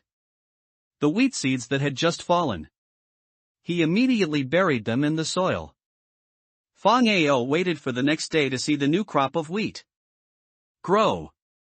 This new farming method could yield 4 more rows of wheat compared to before. If he could be the first among the other villagers to eat more bread, that wouldn't be bad. As Fang Ao thought this, his anger subsided, and he returned to his room peacefully to sleep soundly. The next day, he was pulled out of bed by his father, Fang Chang, who was grabbing his ear. Ow, he wailed in pain. Dad! What time is it? I'm still sleeping. Sleeping? I'll sleep, your big head ghost. Fang Chang slapped Fang Ao's head, instantly chasing away his sleepiness. Fang Ao. You brat! Did you do this good deed to our family's yard field? Fang Ao was still puzzled. How could doubling the yield in his family's yard field make his dad so angry? Could it be that he heard wrong? Fang Ao answered honestly. It was me. What's wrong? Did the wheat grow? Fang Chang was so angry. He almost fainted. Grow? You brat are muddle-headed. You filled in all the water in our family's field? Fang Ao mumbled, saying without confidence. Lu Yu did it this way. You brat! Why learn from that fool? If he eats shit, do you have to eat shit too? There's nothing wrong with doing it that way. I saw with my own eyes that the wheat could grow normally. Go outside and look. Our family's field is all withered. Fong Ao was shocked. How is that possible? He went out to look. And indeed it was true. The fields outside were a mess. Where was any growing wheat? That's not right. How could this happen? Fong Chang became angrier the more he looked. And picked up a stone hoe nearby to hit his son. Look at the good deed you've done. What will our family eat for the next month? Snow Mountain Village could cultivate its own land. And the insufficient parts could be exchanged for food. Through collective labor. So, if their family had no food, they would need to do more labor. For the lazy man Fong Chang, this was unacceptable. Fong Ao wanted to salvage the situation. Since he couldn't grow it, it meant Lu Yu was lying. He didn't know what trick he had used to prevent the wheat from withering at the time. He had deceived everyone and made a fool of himself. This matter couldn't be left like this. Fong Ao ignored his angry father and rushed out of the house. Next door was Lu Yu's house. And the village chief was bringing Lin Xiaoming and another tall, strong person to deliver potatoes to Lu Yu's family. Those potatoes can't be given to Lu Yu. For Snow Mountain Village, where crops were mainly wheat and potatoes were a luxury, it was natural for people to be jealous that Lu Yu got so many. What's more, in Fong Ao's eyes, he had gotten them by deception. Why can't they be given? The village chief asked slowly. Because Lu Yu is simply a liar. His farming method doesn't work at all. The village chief listened to him but didn't completely deny it. He just turned his head to look at Lu Yu and asked, "Is that true?" Lu Yu smiled. There really are fools who think they can farm without water? It was just that he habitually hid that block of water. Lu Yu, could it be that you deceived us? No. Village chief. Lu Yu answered crisply. Look. Our family planted it this way. And it didn't wither at all. Lu Yu stepped aside, allowing everyone to see the farmland behind him. The wheat was growing well. How is that possible? Fong Ao was in disbelief. I planted it the way you did. And the fields at home all withered. Lu Yu replied indifferently. Then how should I know what happened? You. Fong Ao clenched his fists. He had learned Lu Yu's method. And now that he hadn't succeeded, he actually came to blame Lu Yu. It was truly like stealing something and then complaining that someone else's thing wasn't easy to use. The village chief kindly advised. Good child. What mystery is there in your field? It's something this Fong Ao can't figure out. Lu Yu said. Village chief. Actually, 1 block of water can moisten 9 blocks of soil. Horizontally and vertically. So you don't need that much water. 1 block is enough. Water? Where is the water here? Fong Ao asked urgently. Water? Lu Yu slowly walked to the middle and broke open a block. Isn't the water right here? Fong Ao suddenly understood. You deliberately hid the water. Were you trying to make me learn something that's neither here nor there? Lu Yu said confidently. Who cares about you? What are you? Fong Ao was so choked by his words. He almost choked to death. Then Lu Yu turned seriously to the village chief, explaining obediently. Village chief grandfather. It's like this. 1 block of water isn't very noticeable in the field. And my mom is old and her eyesight isn't very good. For safety, I covered the water. What if she gets distracted and accidentally falls into the water pit? The village chief was startled. And at the same time, a warm feeling filled his heart. He couldn't help but exclaim, repeating over and over, "What a good child! Lu Yu! You really are a good child." Lu Yu had indeed changed. He wasn't the foolish child from before. As the village chief, he was very responsible for looking after every member of the village. Lu Yu's family was particularly worrying, so he was naturally happy to see Lu Yu recover his clear mind. Good child. This method of yours is truly good. Since you've told everyone now, I will immediately have everyone in the village learn this farming method of yours. Although old and dim, his experienced eyes were just as sharp as they fell on Fong. "Ao." And he harshly reprimanded him. "You scoundrel! You couldn't learn it and didn't humbly ask for guidance. And after making a mistake yourself, you still come to slander Lu Yu. I'll punish you by making you go outside to collect eggs. Tomorrow." Fong Ao let out a wail. Collecting eggs required going outside the area. Because they hadn't learned how to raise animals yet, they could only try their luck outside the enclosure. Although there were no zombies or other monsters during that day, it was still equally frightening. How could this not make Fong Ao sad? Village Chief. Village Chief. I was wrong.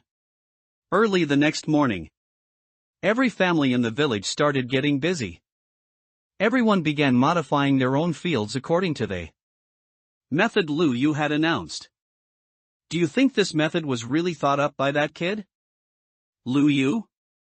Sigh. If he could think of it, why couldn't I? It turns out I was the fool. Under the envious gazes of the village, Lu Yu received more potatoes from the village chief. Lu Yu began to think about how to eat them. In reality, beef and potatoes could make a good stew.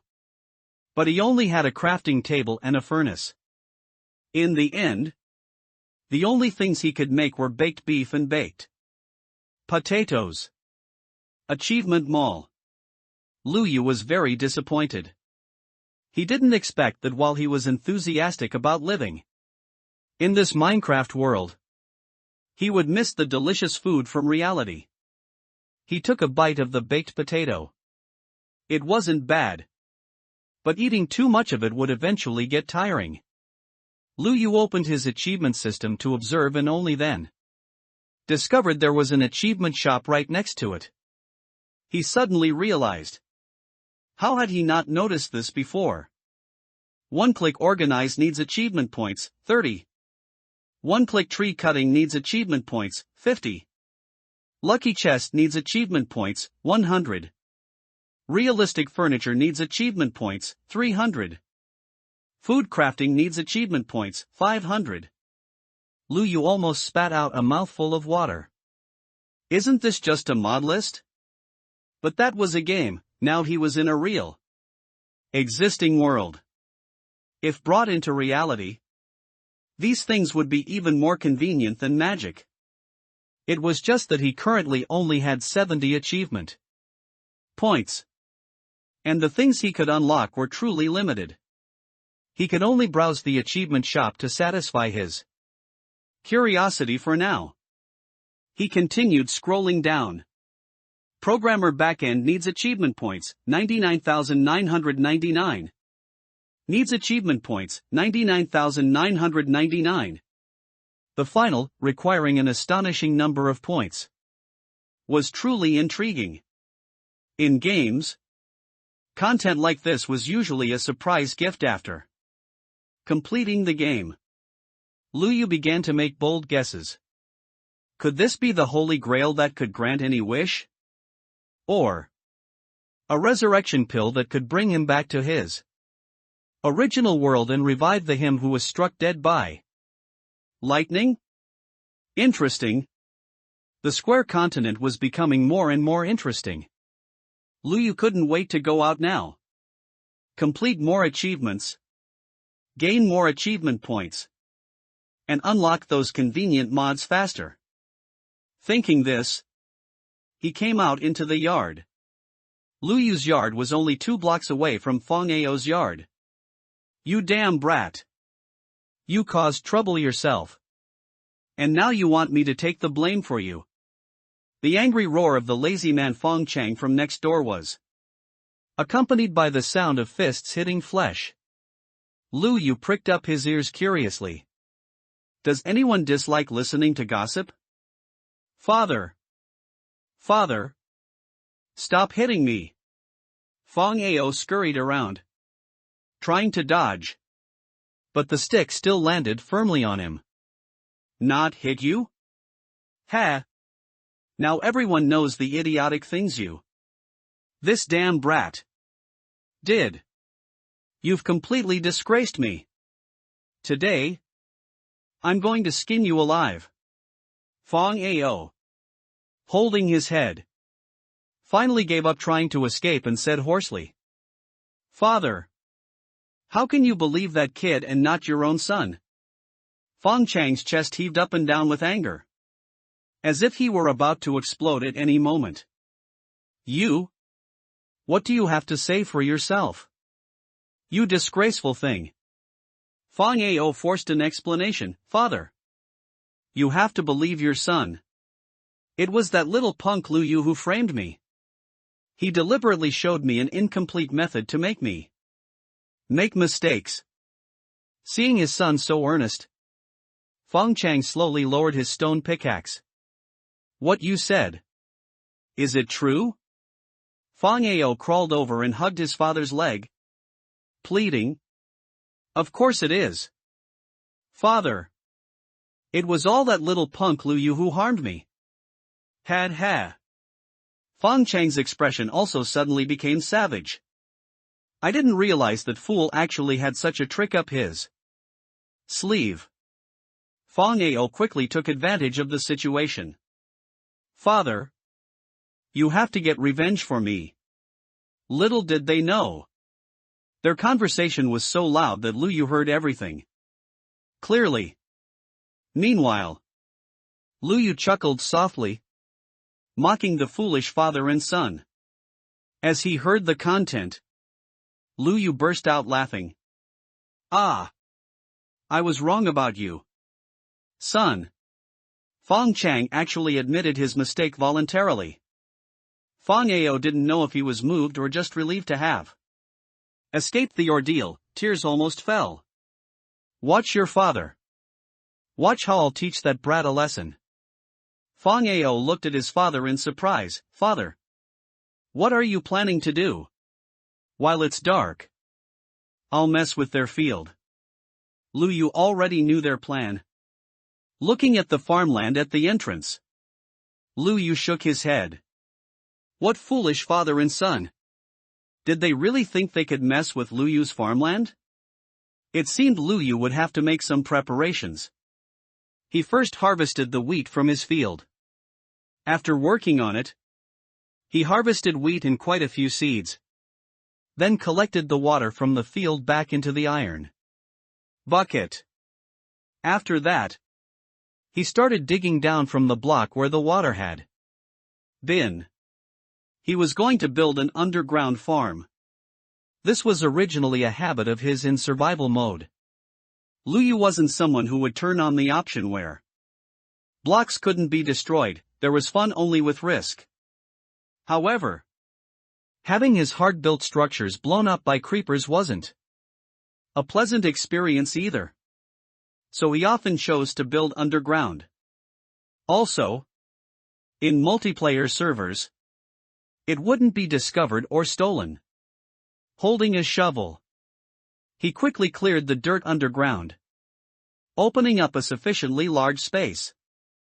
He didn't stop his actions. After successfully opening up this layer, he quickly continued digging down, creating another space. The task the village chief assigned to Fong Ao reminded him that there were chickens outside the village. Since he could pick up eggs just by walking outside, the number of chickens must be considerable. Lu Yu's mind started working. It was also time to add more food to his dining table. The wandering merchant had already left the village, so buying meat from him again was impossible. Lu Yu needed to hunt himself, going out repeatedly to laboriously search for animals. Then killing them and bringing meat back was indeed troublesome. It was more convenient to raise some cows, sheep, pigs, and chickens himself. He divided the space into two parts, the upper layer for raising animals, and the lower layer for farming. He replicated his original farmland layout and quickly replanted. This time, he created 2 9x9 fields, and then planted potatoes in the field next to them. Having completed all this, he set off. He easily crossed the fence marking the boundary of the 7th district and arrived in the wilderness. Lu Yu was originally a free person. The fence he built himself, which he could enter and exit freely, was different from this kind of fence that claimed to be for their safety but forcibly kept them inside. Being confined within it, Lu Yu felt constrained. After going out, Lu Yu felt refreshed. Lu Yu walked towards the plains. It seemed that lazy man Fang Ao hadn't set off yet, as he didn't see any signs of anyone. He left early and even picked up quite a bit of rotten flesh, left by zombies that had burned to death. Further ahead, he saw the clucking chicken chicks. Good luck. Looks like I'll have fried chicken and fried eggs. There were scattered eggs on the ground, which he collected first. Then he took out the seeds he had brought with him. The chickens that were previously wandering around on the ground immediately turned their gaze towards him. Come on, my little darlings. Lu Yu skillfully maintained a distance, steadily attracting the chicks' favor, making all 3 chickens chase after Lu Yu. There are zombies underground. Fortunately, the entire way was flat land, so Lu Yu attracting them over was effortless. He even leisurely picked flowers along the way, gathering various colors until he had half a backpack full, their fragrance filling the air. Since the original field was ruined, the land shouldn't be left empty. Why not plant some flowers to freshen the air and make the yard look nicer? Before long, he took the shortest route to the fence near his house and knocked to enter again. He pushed the chicks into the opening he had made in the vegetable patch that led underground. The chicks lost a little health, but it was nothing serious. Lu Yu immediately fed them some wheat seeds, and instantly, hearts appeared above the chicks' heads. The 2 chicks huddled together, billing and cooing. Lu Yu leaned back. Tisk tsk tsk. Is this something I get to see for free? And the one left out of the 3. Chick? Tat. Turns out the clown was me all along.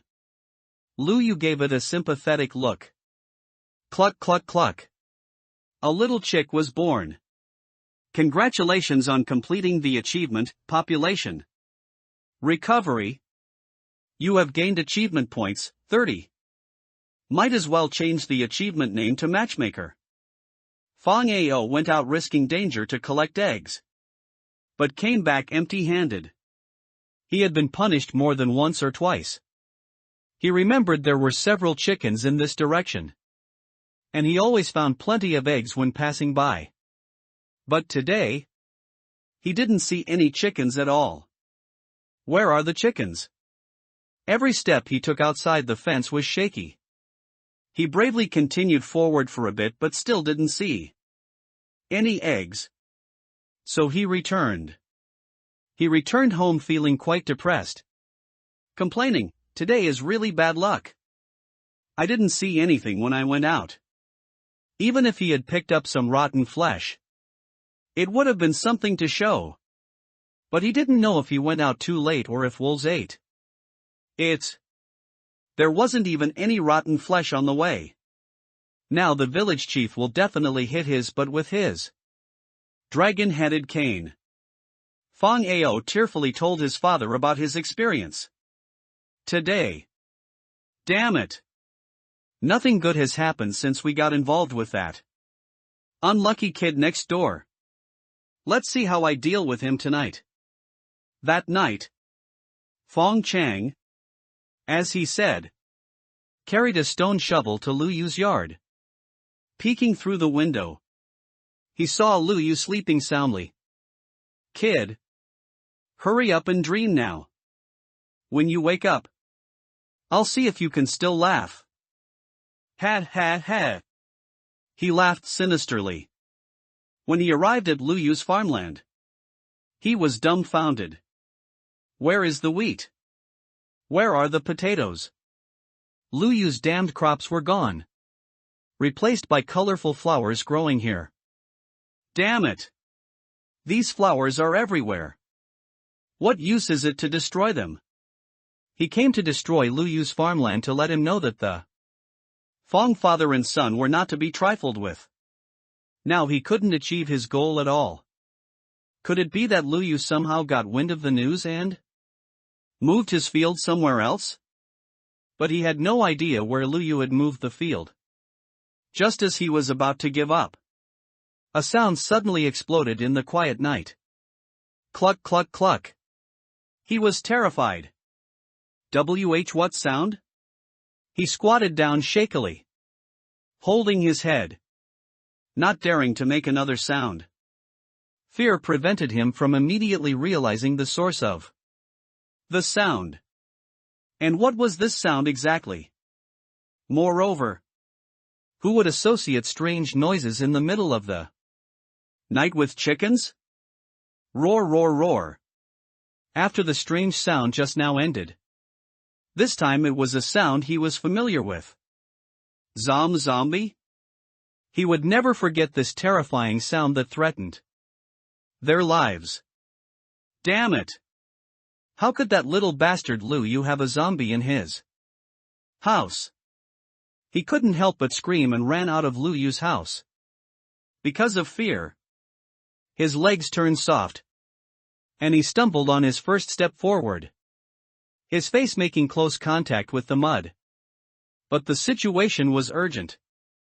And even with a face full of mud, it couldn't stop him. He quickly ran back home. Upon reaching home and closing the main door, he finally felt at ease. Father? What happened?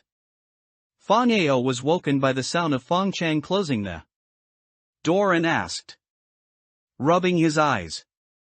I just heard the sound of a zombie. Fong Chang's expression was like he had seen a ghost, which was pretty much the case. Ah! Fong Chang was like facing a formidable enemy, already wanting to run away. Let's quickly go find the village chief. But Fong Chang held him back, stopping his movement. Go where? Fong Ao was puzzled. Father? That's a zombie. As long as we don't go out, that zombie should burn to death when it's light. But Lu Yu's family. Fong Chang's expression was sinister. Serves them right. It would be best if that zombie ate both the mother and son. As long as we don't tell anyone, no one will know we saw a zombie. Did you hear that? You brat. Fong Ao hesitated for a moment, then nodded. Lu Yu? Did you hear any sound just now? Mother Taolan was still startled awake by the scream. She sat up and asked. Lu Yu replied from the bedboard next door, nothing. I just had a nightmare. Go quickly drink some water to calm down. Taolan comforted. Lu Yu's casual lie unexpectedly brought such concern from his mother, which touched him. Okay. Mom. You should rest quickly. Seeing his mother fall silent again, Lu Yu quietly climbed out of bed. He didn't expect the chicks he raised underground could achieve such an effect. They scared that scoundrel old man half to death. Lu Yu stood on the flower bed and suddenly heard the sound Fong Chang had heard just now. Roar. Zombie? The source of the sound is underground? Lu Yu hastily jumped into his underground farm, wanting to check if his field had been trampled by the zombie. He thought it was because he hadn't placed enough torches, causing a dark corner where a zombie had spawned. But the farmland was completely intact. He calmed down and carefully discerned the direction of the zombie's sound. It was behind the wall? Lu Yu immediately switched to his stone pickaxe and dug away the stone blocks nearby. Unexpectedly, right next to his farmland, there was an empty space 2 blocks away. This is a natural cave. Lu Yu harvested the potatoes on the ground right there, roasted them in the furnace to eat, and replenished his saturation and stamina. He then crafted a stone sword directly at the nearby crafting table, grabbed the remaining torches from when he built the farmland, and then entered the dugout cave. Roar! Lu Yu walked in, placing torches along the way. And not far ahead, he saw a big green face. Roar! Lu Yu swung down at its flat face. The zombie took damage and retreated half a block. And Lu Yu continued attacking. After a few hits, the zombie fell to the ground, leaving behind the satisfying sound of experience dropping. But unfortunately, there wasn't even a piece of rotten flesh this time.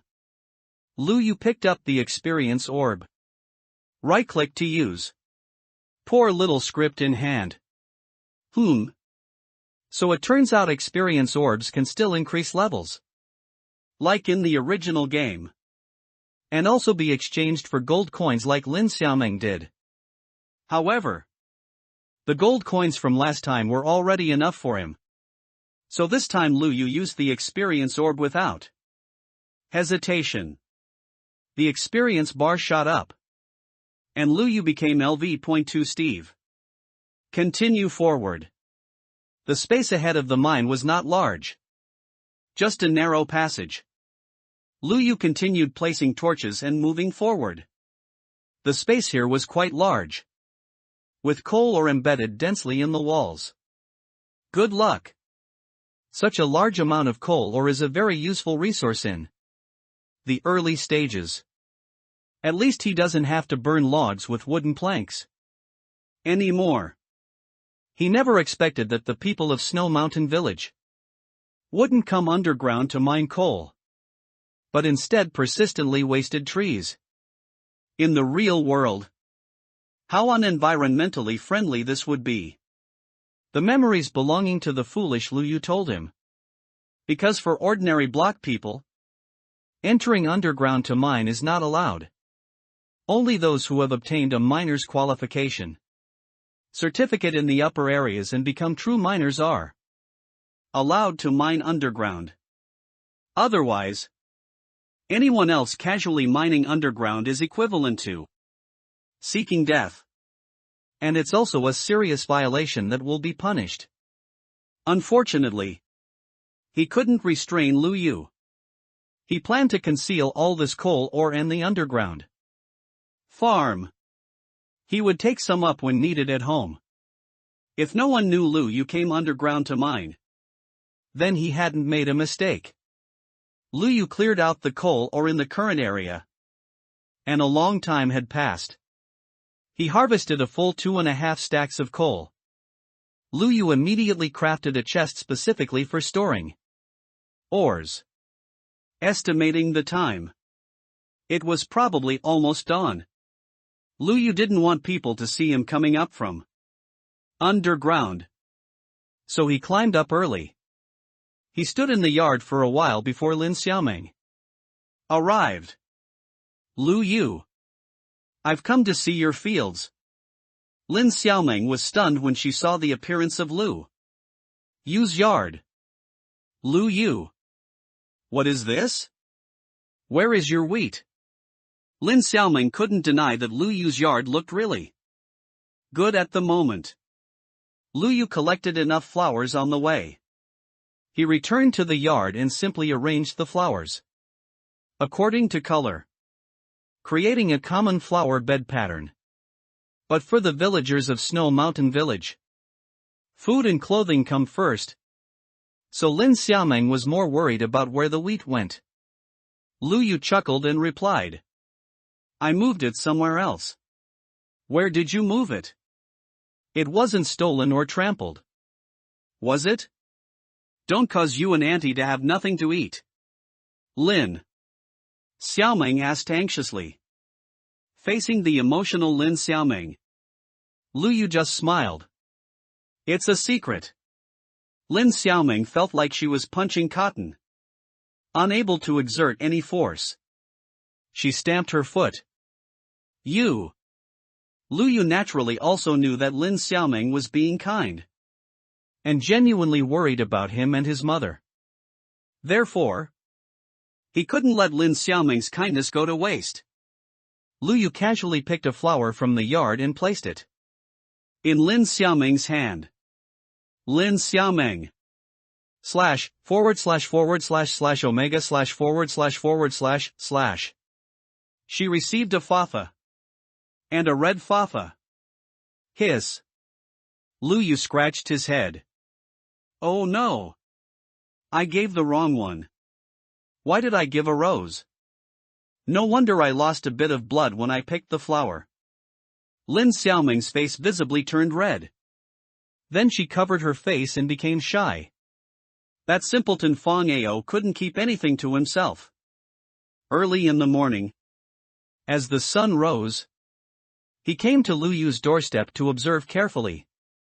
Fang Ao was naturally hoping to see the scene of Lu Yu and his mother dying at the hands of a zombie. But unfortunately, he didn't see it.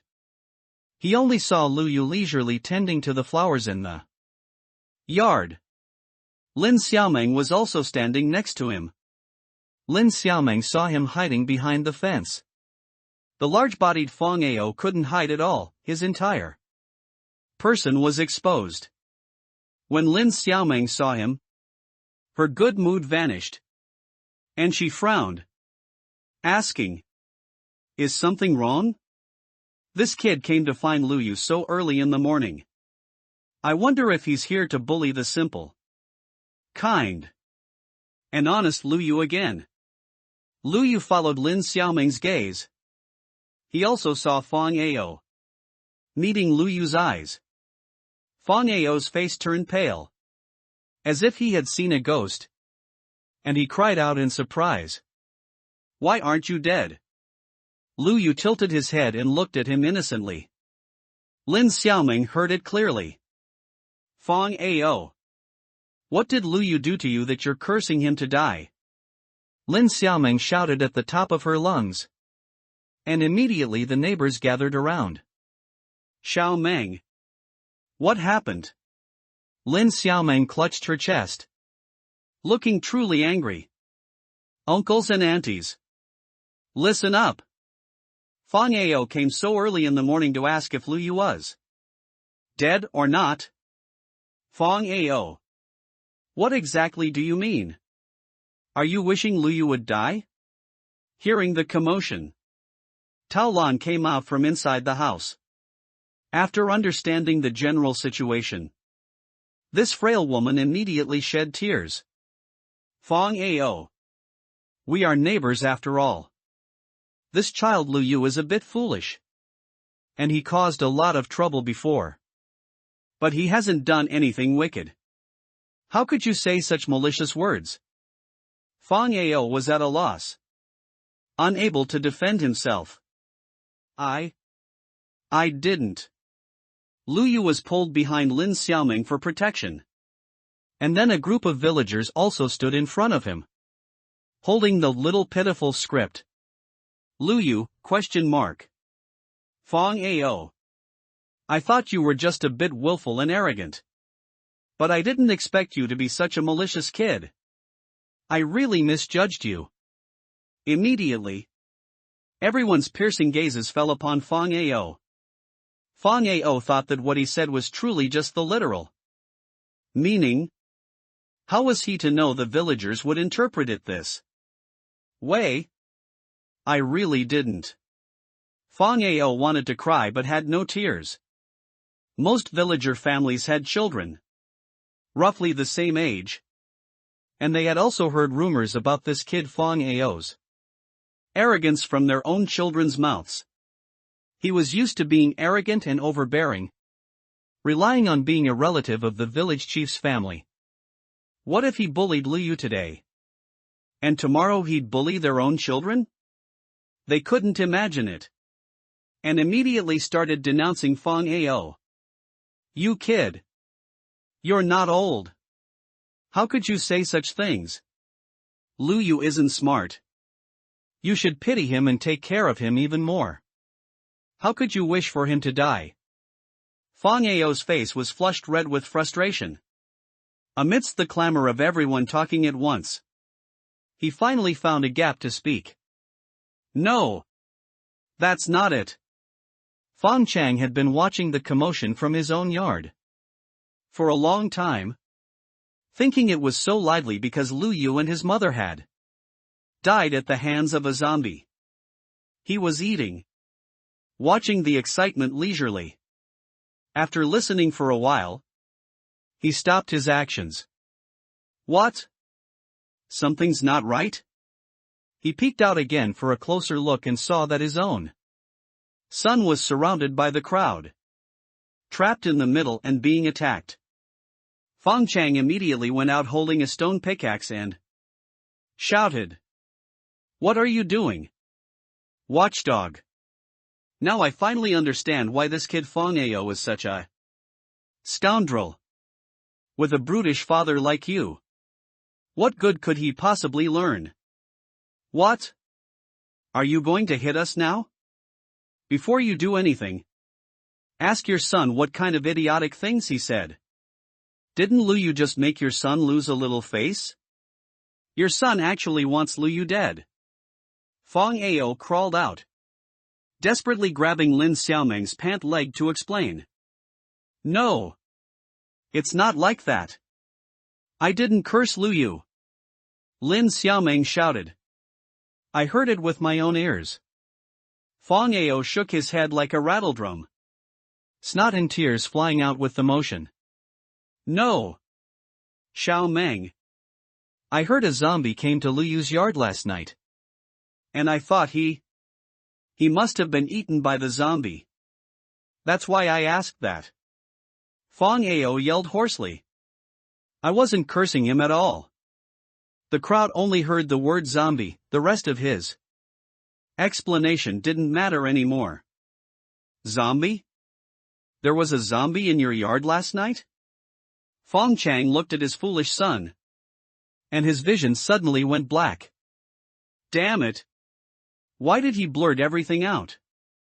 Tao Lan's face also turned pale after hearing this, feeling scared in retrospect.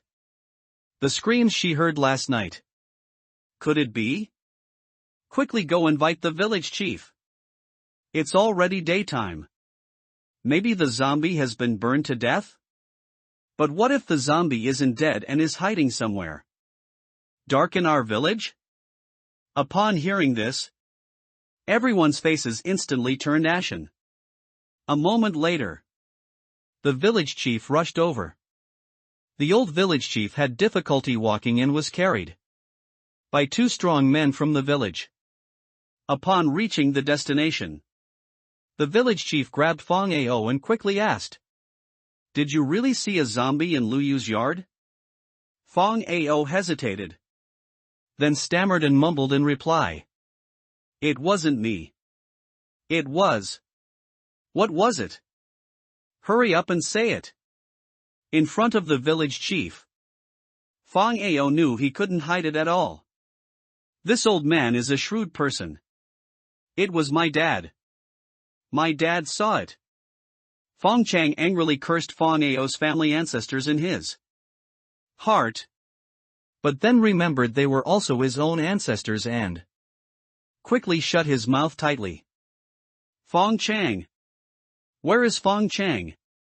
At this moment, Fong Chang, who was tall and burly, was actually hiding behind the group of watching women. He was hunched over at the waist, looking sneaky. According to blood relations, the village chief was Fong Chang's distant uncle.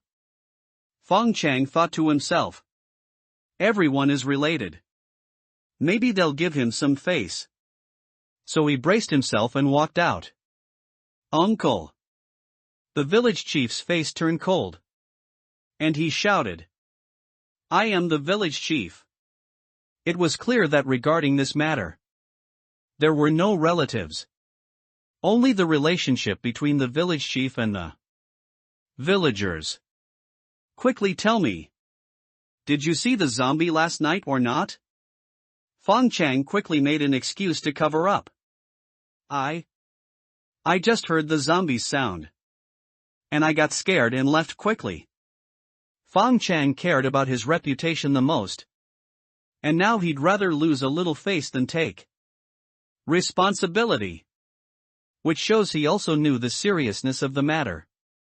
This was serious failure to report information, which could lead to disaster. He thought his excuse was flawless. Unexpectedly, the village chief frowned.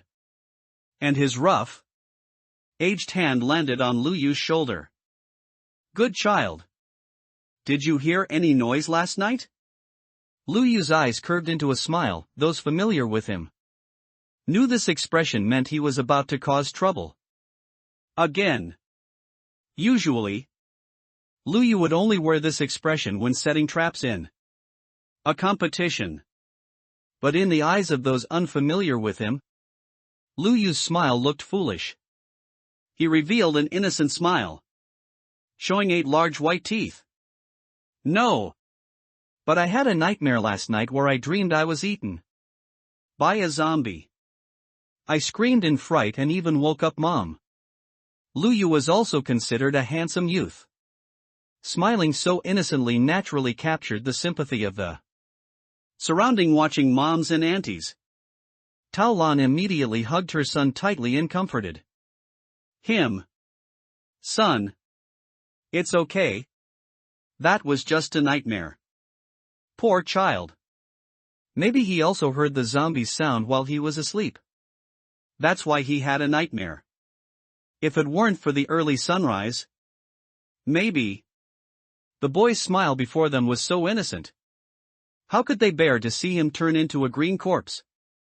Instantly, they all simultaneously turned their gaze onto Fong Chang.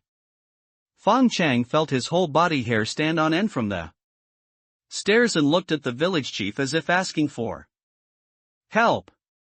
The village chief's expression was solemn as he asked, since you discovered the zombie, why didn't you tell the village people and only cared about running away yourself?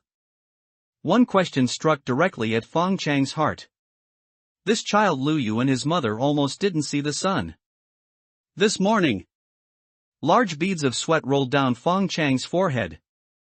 His eyes darted around, unsure how to answer.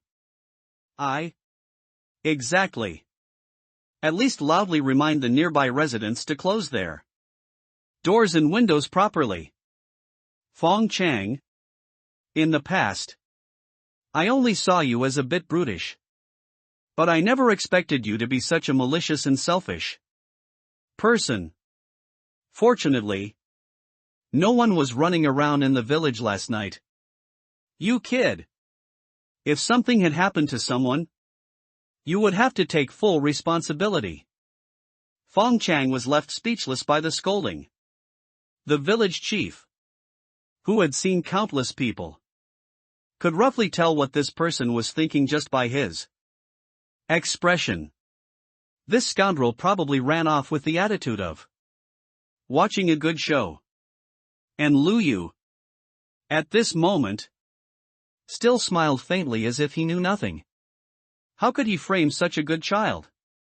This child is a genius who discovered how to save land by growing wheat. He is a great benefactor to their entire village. A grown man, malicious to this extent, absolutely needs to be taught a lesson. You move to the boundary and live there. Properly hone your courage. When the village chief said this, he carried a tone of disappointment and frustration, making it quite convincing. Truly worthy of being the old village chief for decades. Others had to admire his righteous act of punishing a relative. That's a good idea. Fong Chang is the most lazy. He probably hasn't seriously done any farm work in the village for half his life. This time, you have to make up for it all. Fong Chang was in disbelief. No, uncle. That won't do. Fong Ao was completely stunned. He probably never expected that just saying one wrong sentence would ultimately lead to him and his father being driven to the edge of the village. Although that place was still inside the fence. For them, it was like moving from a comfortable paradise to the edge of the nether. You still have the nerve to beg me? You're a grown man, capable of doing such a thing, and you're still not ashamed? Fong Chang hugged the village chief's leg and wept bitterly. Uncle! I won't dare to do it again. I will definitely be a good person from now on. The village chief's eyebrows furrowed slightly, and he seemed somewhat moved. He naturally didn't want his Fong family descendants to truly die at the hands of monsters. After pondering for a moment, he said, "You two, father and son, move to the house at the edge of the village and live there for 3 months. Report the movements of the monsters at the boundary carefully to the village. 3 months. Compared to living there forever, 3 months was certainly acceptable." Seeing hope appear in Fong Chang's eyes. But the village chief's disciplinary stick continued to fall. If you do well, you can move back. If you don't do well, add another 3 months. What if you lose? Fong Chang's face immediately darkened. Lin Xiaoming snickered with satisfaction. But she knew it wasn't appropriate and quickly sobered up. She didn't expect that Lu Yu had seen all her little expressions. Meeting Lu Yu's clear, bright eyes, she quickly coughed twice to hide her embarrassment. Then leaned into Lu Yu's ear and asked, "What about the zombie? Did you defeat it?" Lu Yu nodded. He didn't choose to hide it from Lin Xiaoming anymore. But her knowing didn't mean the village chief knew. That zombie is a hidden danger. Most of the other adult males in their village who could kill zombies had already gone to the 5th district. Or even the 3rd district. Now, the village only had Lin Xiaoming. This one strong person. Xiao Meng. Why don't you stay at Lu Yu's house first and protect their mother and son for a few days, the village chief suggested. Everyone looked at this young girl, on whom great hopes were placed, and saw her face break into a smile as she nodded heavily. Of course. Okay. You should also carefully observe the surroundings to find out why zombies spawn here.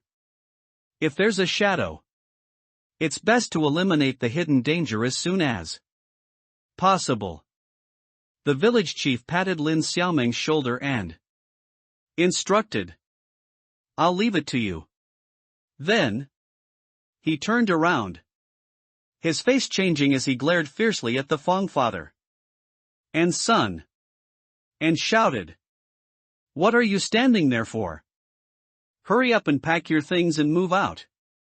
Asked with such a shout, the Fong father and son quickly got up and went home to pack their things.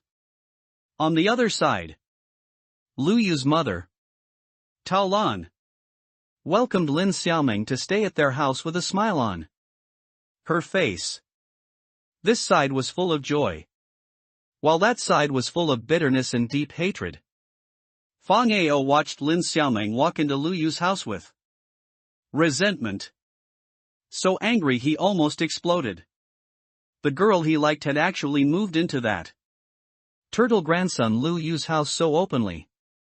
And the door Taolon closed shut his view out as well. He had tens of thousands of curse words on the tip of his tongue, unable to speak them. Xiao Meng. Don't mind our simple home.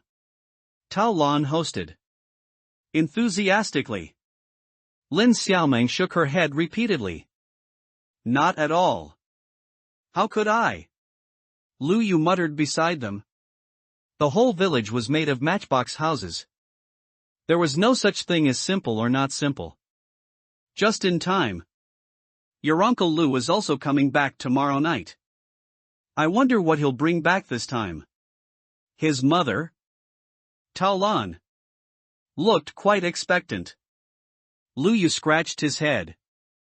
So he had a dad after all. Unexpectedly, when Lin Xiaoming heard Lu Yu's father's name, her eyes suddenly lit up. Really? Uncle Lu is coming back. I can finally see Uncle Lu again. Lu Yu searched his memory. His old man was a miner who appeared and disappeared unpredictably.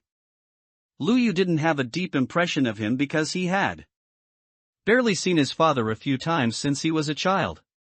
Truly living up to the saying about appearing and disappearing unpredictably. But miners like him, who could handle things on their own, were highly respected in their eyes.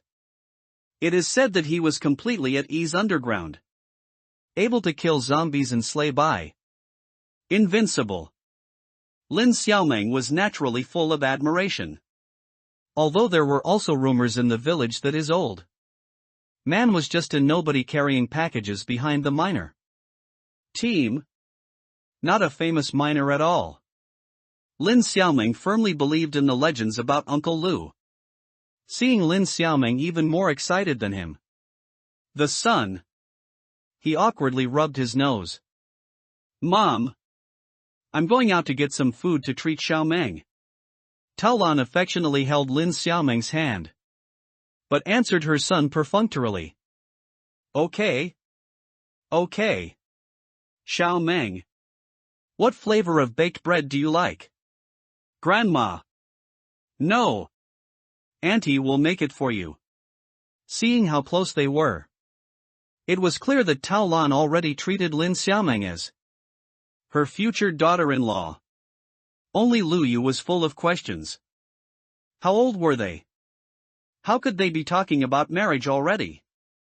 Fortunately, Lu Yu ran fast, and he went underground to get some eggs and chicken. Seeing these things, Lin Xiaoming was naturally surprised. Wow! Eggs! I haven't eaten them in a long time. For them, these things that could only be found by chance were indeed rare. Lin Xiaoming was even more filled with admiration for Lu Yu, who had brought out these things. Lu Yu, how did you get so amazing again? What else do you have that I don't know about? Hey! There's a lot you don't know. Lu Yu. Like someone keeping a secret. Aha raised his head. How annoying. You actually secretly became so amazing without telling me. That's what she said.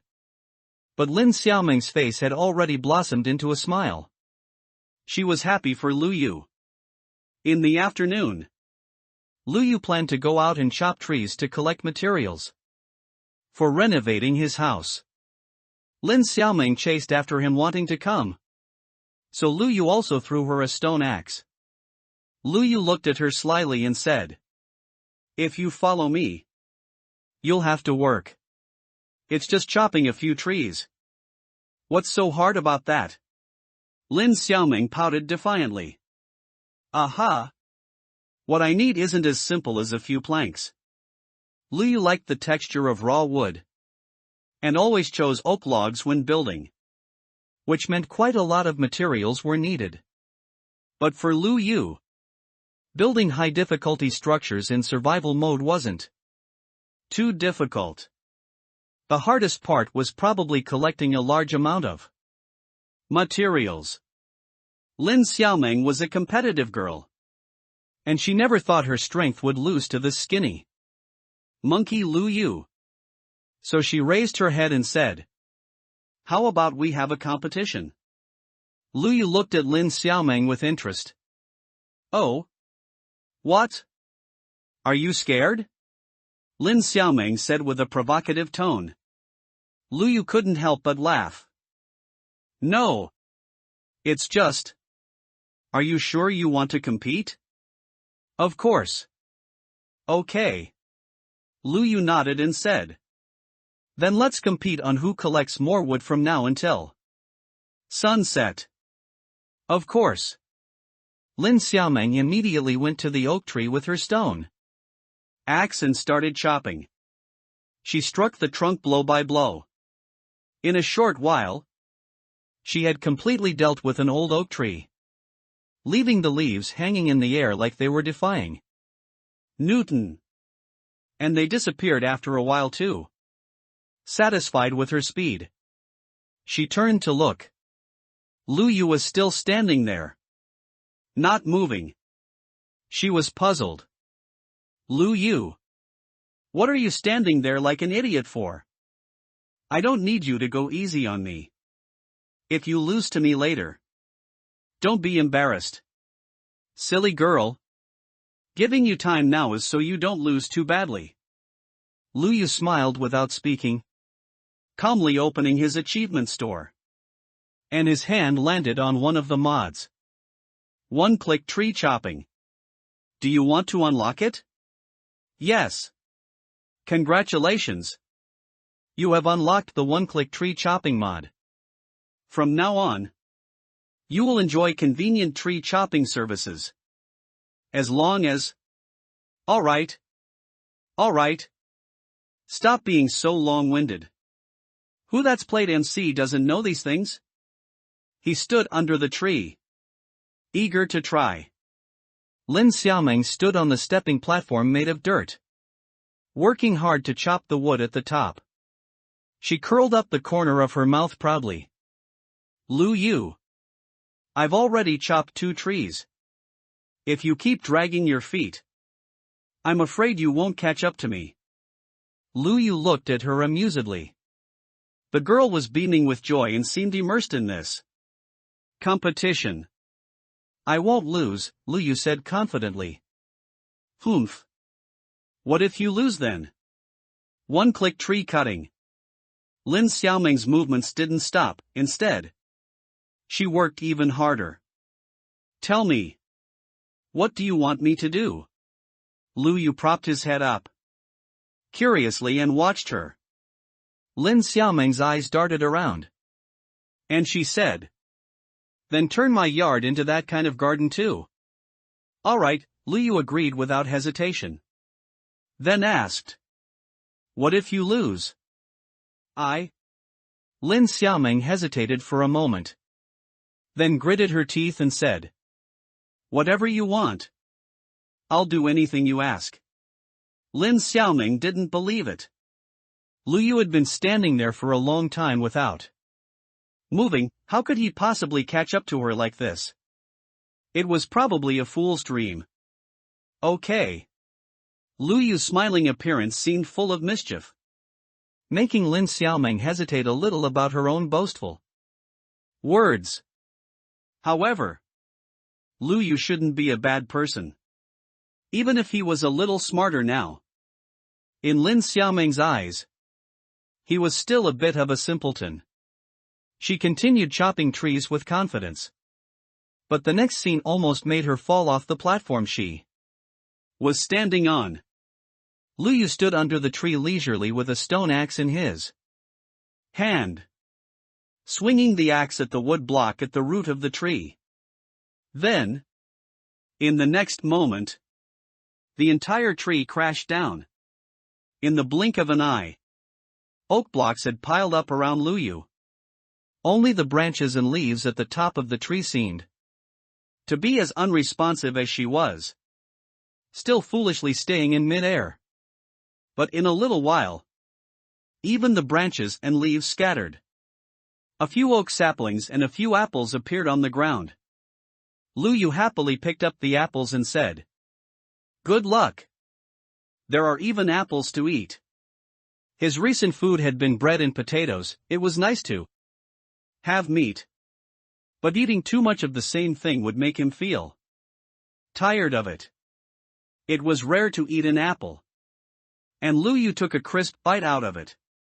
As if by some strange impulse, she came before Lu Yu and scrutinized the person in front of her carefully. "Lu Yu, what did you do?" Lin Xiaoming stammered as she described what she had just seen. "Where's that tree? Where's that big tree I saw? How did it suddenly disappear?" Lu Yu narrowed his eyes, smiled, and didn't answer. "Could it be that you can do magic?" Lin Xiaoming looked at him in astonishment. Lu Yu chewed on the apple and spoke vaguely. "Well, something like that." Lin Xiaoming stood with her mouth agape, watching Lu Yu finish his apple and walk over to a large conjoined tree.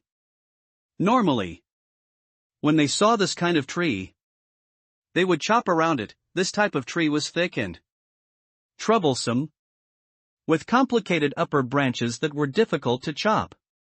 However, Lu Yu specifically chose this tree. He brought the stone axe down on the root of the tree, and in a little while, the block at the root was chopped off, and the entire tree crashed down, scattering blocks all over the ground. Lin Xiaoming's mouth opened wide again, her jaw almost dropping. This was equivalent to him chopping down 3 conjoined large trees with just a few swings of his axe. Is this something a carbon-based lifeform, no? A block person can do? She quickly grabbed Lu Yu and asked, Are you still Lu Yu?" Hearing her nonsensical question, Lu Yu burst out laughing. "Of course I'm Lu Yu." Although the core had been replaced by the omnipotent expert Lu Yu from another world. Lin Xiaoming released her hand and began to ponder with furrowed brows. Meanwhile, Lu Yu walked further away, clearing the trees in front of him in a short time. Wherever he went, there was no vegetation left. The originally dense jungle had already turned into a plain. Seeing the girl standing there foolishly, and then looking at the wood in his backpack, Lu Yu calculated that it was almost enough. He asked, "Lin Xiaoming, do you admit defeat?"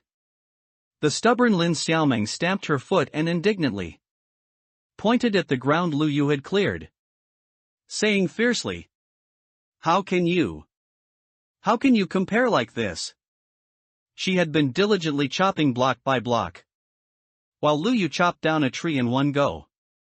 Sob. Sob. Sob.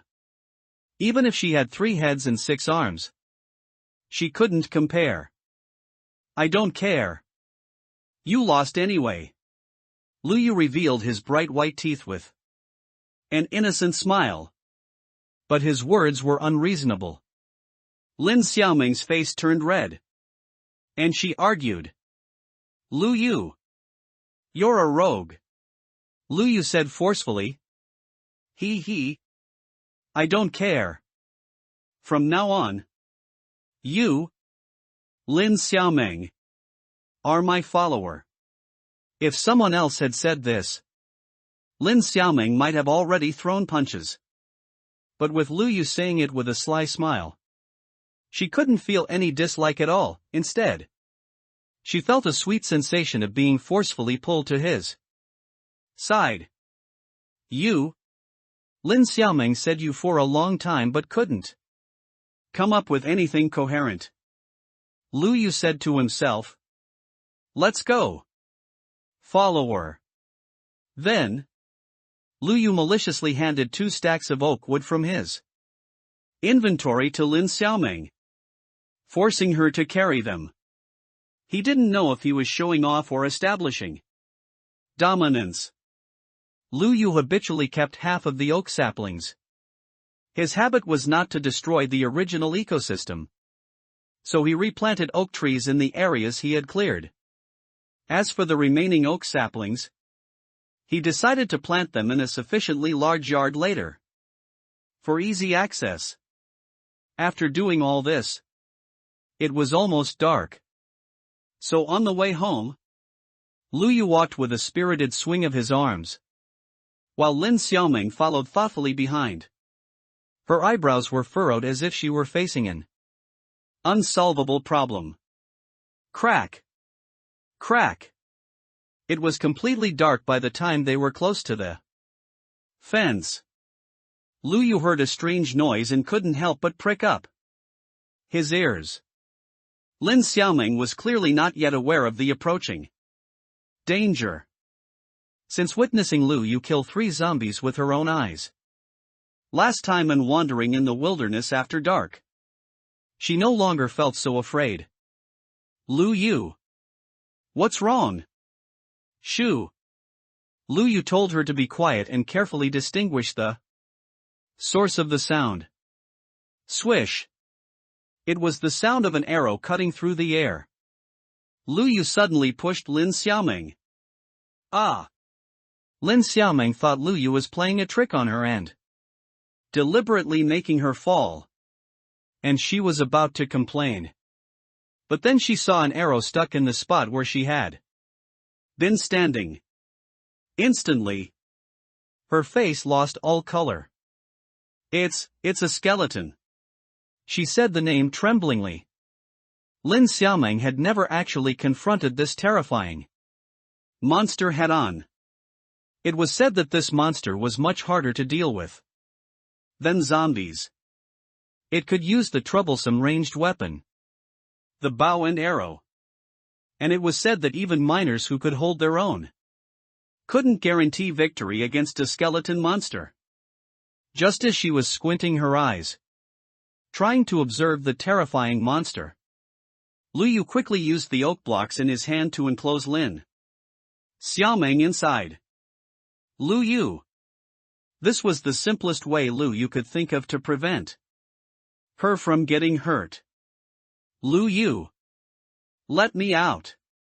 Lin Xiaoming pounded on the oak wood, struggling to pry open the oak blocks to get out. After hitting for a while, she suddenly realized that Lu Yu was protecting her. How about you hide in here too? Lu Yu, who was still outside facing the skeleton monster directly, was facing great danger. She didn't know that Lu Yu was currently wearing a confident smile. Only one. That's easy to handle. Lu Yu weighed the axe in his hand. Xiaobai fell down. Swish.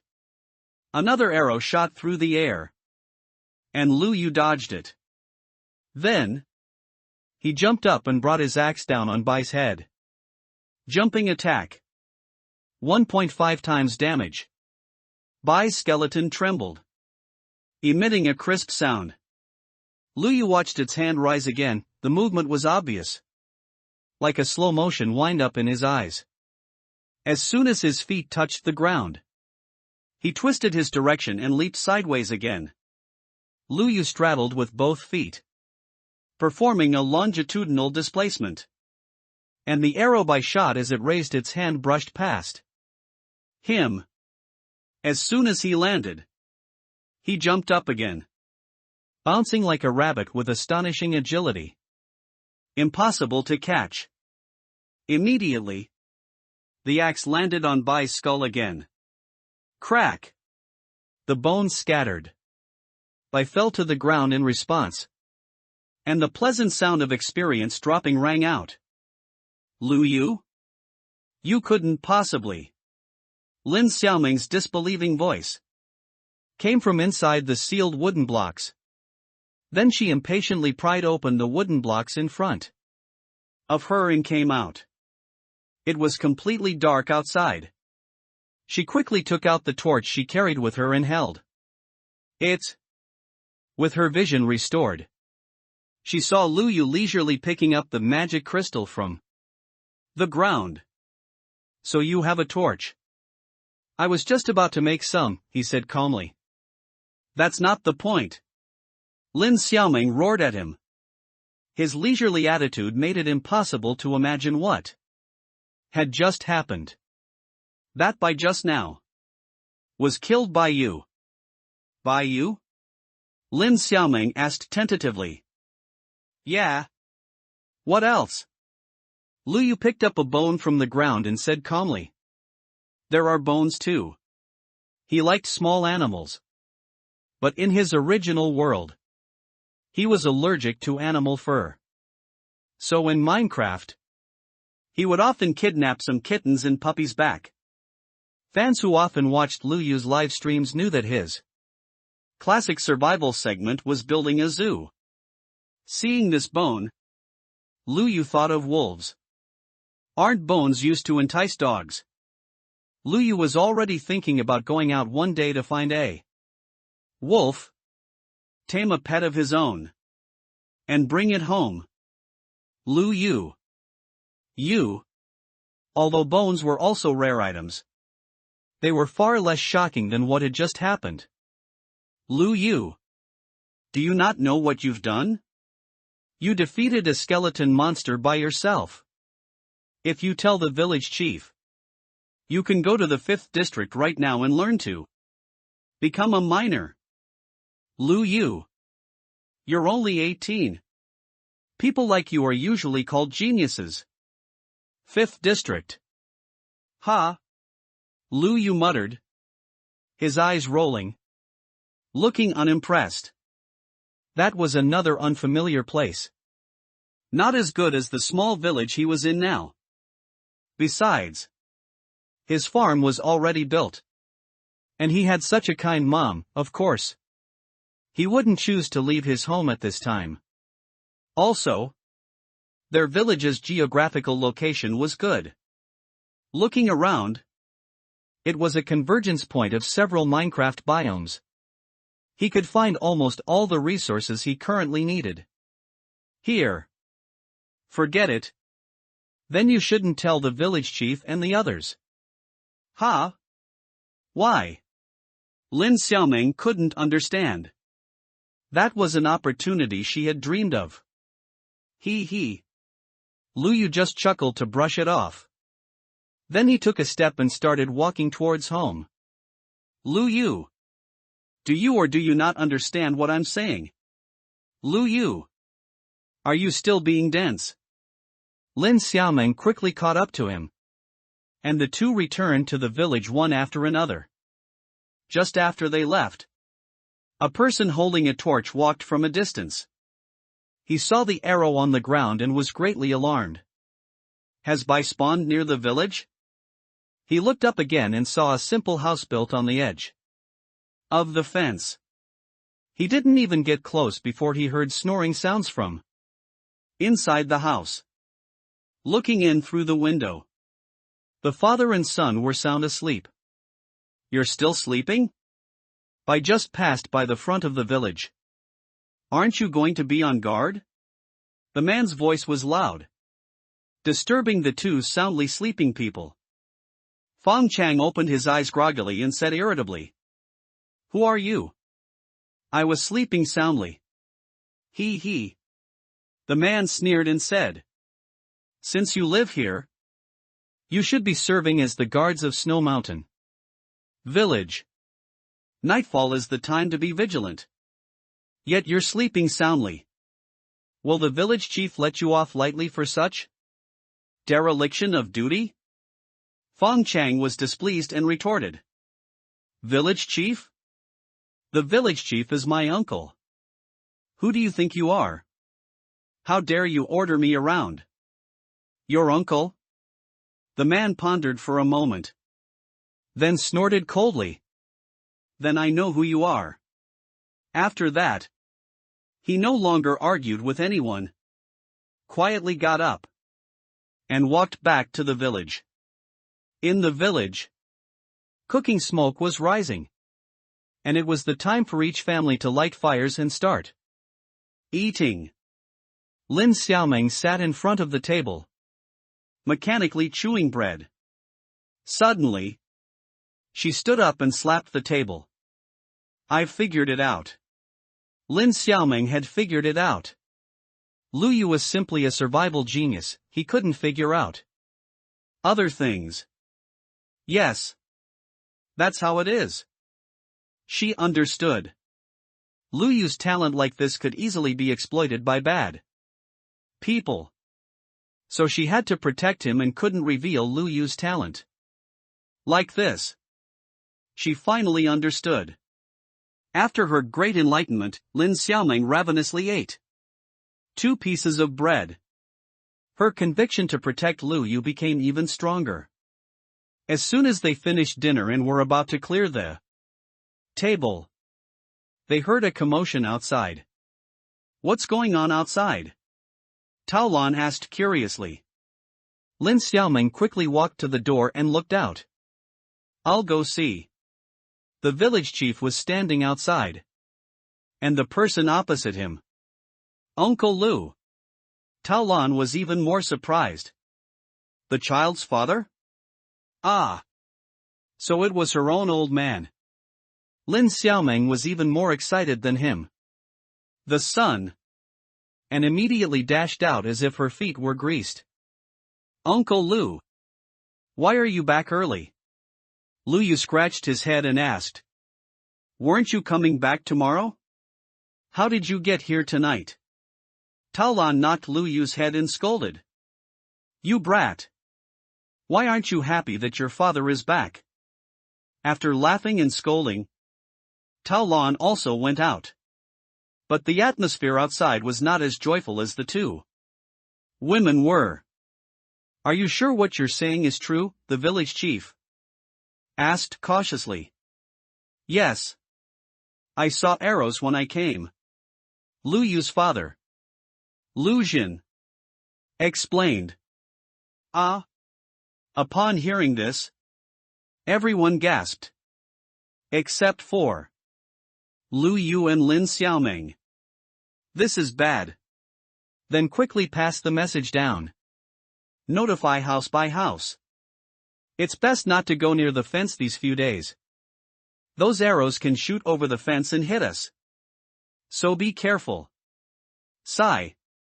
After speaking, the village chief sighed worriedly. Lu Jin spoke again. "Is it the Fong family father and son's turn to guard the village tonight?" Lu Jin had clearly misunderstood. But it didn't make much difference. It just wasn't their turn, but rather they were punished. Something like that. What about the 2 of them? Father and son? Still want to steal the credit. Humph. Lu Jin was an upright man who couldn't stand such dereliction of duty. So he snorted coldly. When I found the bow and arrows, that father and son pair were still sleeping soundly in the room. This. The village chief was so angry his face turned red. Absurd. This father and son pair are simply ruining the reputation of my Fong family. I told them to go reflect properly. And they actually reflected in their dreams. Quick! Get someone to bring them back to me. Lu Yu stared at the bow and arrows in his father's hand. Oh wow! He forgot to pick up this good stuff. A misstep. A misstep. The village chief's anger hadn't subsided. But he hadn't forgotten the most important matter either. Where did that skeleton monster go now? The village chief asked Lu Jin. Lu Jin furrowed his brow and replied. I searched carefully around and didn't find it. Generally speaking, skeleton monsters don't run too far after they spawn. And there were bows and arrows left at the scene. Perhaps that skeleton monster has already fought with someone. Then, There is only one possibility. This skeleton monster has been killed. Ah! The crowd was amazed again. That's a skeleton monster. Our village hasn't produced a warrior who can kill a skeleton monster alone yet. Could it be that other powerful miners passed by? While they were guessing, Fong Chang and his son were brought before the village chief. Seeing the faces of the father and son, his face, which was as black as the bottom of a pot, darkened again. You two scoundrels! He raised his cane and struck down at the two of them. Ow! Ow! They were dragged here after being pulled out of their sleep. And they were still groggy. After the cane strike, they finally sobered up a bit. Uncle! What are you doing? Weren't we, the two of us, honestly watching by the hut near the fence? They shamelessly pretended not to know, asking the obvious. You still have the nerve to speak. Saying that, the village chief threw the arrow that Lu Xun had brought onto the ground. Look carefully. What is this? This. Both of them were also panicked when they saw this thing. After all, in the eyes of the villagers of their square continent, that skeleton monster was a powerful creature that could kill from 100 miles away. Its terrifying level was like a grim reaper. The father and son pointed at the thing and said, "Where did this ghostly thing come from?" This thing? Lu Xun said firmly. It was found not far from the room you were guarding. If it weren't for a passing warrior who killed the skeleton monster on the spot, you two might have been shot full of holes like a sieve, while sleeping soundly in bed. This? How is this possible? A passing warrior. Lin Xiaoming muttered to herself, and found Lu Yu's figure behind the crowd watching the show. He was still leaning against the doorframe, dozing off, as if nothing had happened. How could that be a passing powerful miner? A warrior who drew his sword to help. That was clearly the skeleton monster that Lu Yu killed in 2 or 3 moves. And at this moment, Fong Chang spoke. Where is there any warrior? Why did someone speak their mind? Lin Xiaoming was puzzled. Turning her head, she saw that the person speaking was actually Fong Chang. She was stunned. Could it be that Fong Chang secretly saw Lu Yu make his move? Could it be that he already knew? While she was speculating, Fong Chang continued. That was killed by us. The father and son. It was you. Looking at everyone's expressions, it was clear they didn't believe it. Lu Xun also looked at the bow and arrows in his hand as if doubting life itself. You too. Otherwise? Do you think anyone else could appear in that ghostly place? Naturally. My son and I took action and chopped that skeleton monster. Before going to rest, my son and I worked so hard. And you, this kid, actually slandered us. Fong Chang rebuked Lu Xun. Facing the village chief, he put on a wronged expression again. Uncle, how can you believe an outsider's words? My son and I were both tired and scared. We finally managed to fall asleep. And then you dragged us over. Your nephew and grandnephew are suffering in their hearts.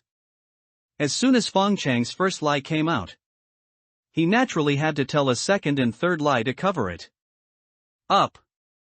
But he had no sense of guilt, and even secretly rejoiced. How could I be so brilliant? I actually came up with this groundbreaking excuse. Apparently, the village chief was moved by his seemingly sincere words. What you said. Is it true? Fake. A clear crisp voice interrupted them. Lin Xiaoming pushed through the crowd and stood out. Her face flushed with anger. The shameless father and son. Actually trying to steal Lu Yu's credit. That skeleton monster wasn't killed by you too. The father and son. At all. Fong Chang's heart skipped a beat. While Fong Ao immediately showed panic on his face. However, Fong Chang thought he had eaten more salt than Lin Xiaoming had eaten rice. She was just a little girl. How could she outsmart him? As far as he knew, Lin Xiaoming was only capable of killing zombies. A skeleton monster? How could that kind of terrifying thing be killed by a girl like her? It must have been a passing minor. So, not me? Could it be you? Uncertainty appeared in Lin Xiaoming's eyes. Seizing this hint of revealed emotion, Fong Chang pressed on. Lin Xiaoming. Don't go too far. Lu Yu sighed and slowly spoke from behind the crowd. Of course not. It is Lin Xiaoming. Lin Xiaoming blinked her big, confused eyes and looked at Lu Yu. Lu Yu walked over, placed his hand on Lin Xiaoming's shoulder, and showed his honest face to the village chief. Village chief. It was Lin Xiaoming who killed that bai. No. The skeleton monster. Xiao Meng, whose name was called, was still staring blankly at Lu Yu. And Lu Yu continued on his own. Xiao Meng wanted to keep this matter a secret because she didn't want to leave the village too early. I didn't expect someone would try to steal Xiao Meng's credit. Fong Chang opened his mouth in surprise, his gaze also falling on Lin Xiaoming's face. Seeing Lin Xiaoming's bewildered expression, he immediately felt there was a chance to gamble. No. Village chief. It was us. You can't just assume that because our father and son didn't perform well before, we'll be useless for the rest of our lives. Can you? Lu Yu snorted coldly and retorted. No. You're not useless. You're trash. You say the skeleton monster was killed by you? Lu Yu paused, crossed his arms, and watched the two people in front of him with cold eyes. Then tell me, how did you two kill it? Fong Ao. You speak. Fong Ao, whose name was called, jolted and stammered. Just took the sword. And then, clearly, he hadn't learned his father's ability to make up lies. Fong Chang yanked his disappointing son behind him and roared. What do you care how we killed it? As if you know. Lu Yu smiled. He. I just know. Redstone. Lu Yu suddenly put his hands behind his back, looking like an old gentleman. Skeleton monster's raising hand action is obvious. As long as you aim before it shoots an arrow and dodge sideways, it's easy to avoid. Moreover, it becomes stiff after being attacked. As long as you quickly and continuously attack its weak spot, the head, you can defeat it. Everyone was dumbfounded. Why? In Lu Yu's words, was killing a skeleton monster no different from killing a chicken? Was it really that simple? Wasn't he a foolish child? They saw the boy with a smug smile suddenly step aside and push Lin Xiaoming, who was hiding behind him, forward. He continued. This is how Lin Xiaoming killed the monster. Wait. Lin Xiaoming wanted to explain, but she had already accepted the villagers' admiring gazes. So it was Xiao Meng. If it's Xiao Meng, it's not surprising. They thought it must have been Lin Xiaoming who taught Lu Yu. when she killed the skeleton monster. The village chief's old tears flowed. Xiao Meng, you will definitely join the inner circle and become an outstanding person. Lin Xiaomeng glanced at Lu Yu one last time. Lu Yu gave her a look of affirmation. She gritted her teeth, closed her eyes, and finally agreed. Okay. It was me. Oh. The crowd cheered. Xiaomeng actually killed a skeleton monster by herself at 17. She will definitely become the glory of our village in the future. You two father and son actually wanted to take credit for her achievement.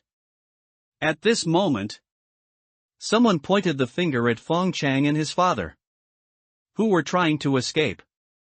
Fong Ao pulled his father's sleeve and cried, "Dad! What should we do now?" "You're asking me? How would I know?" Of the 36 stratagems, running is the best. He only wanted to run now. But how could he outrun Lu Xun?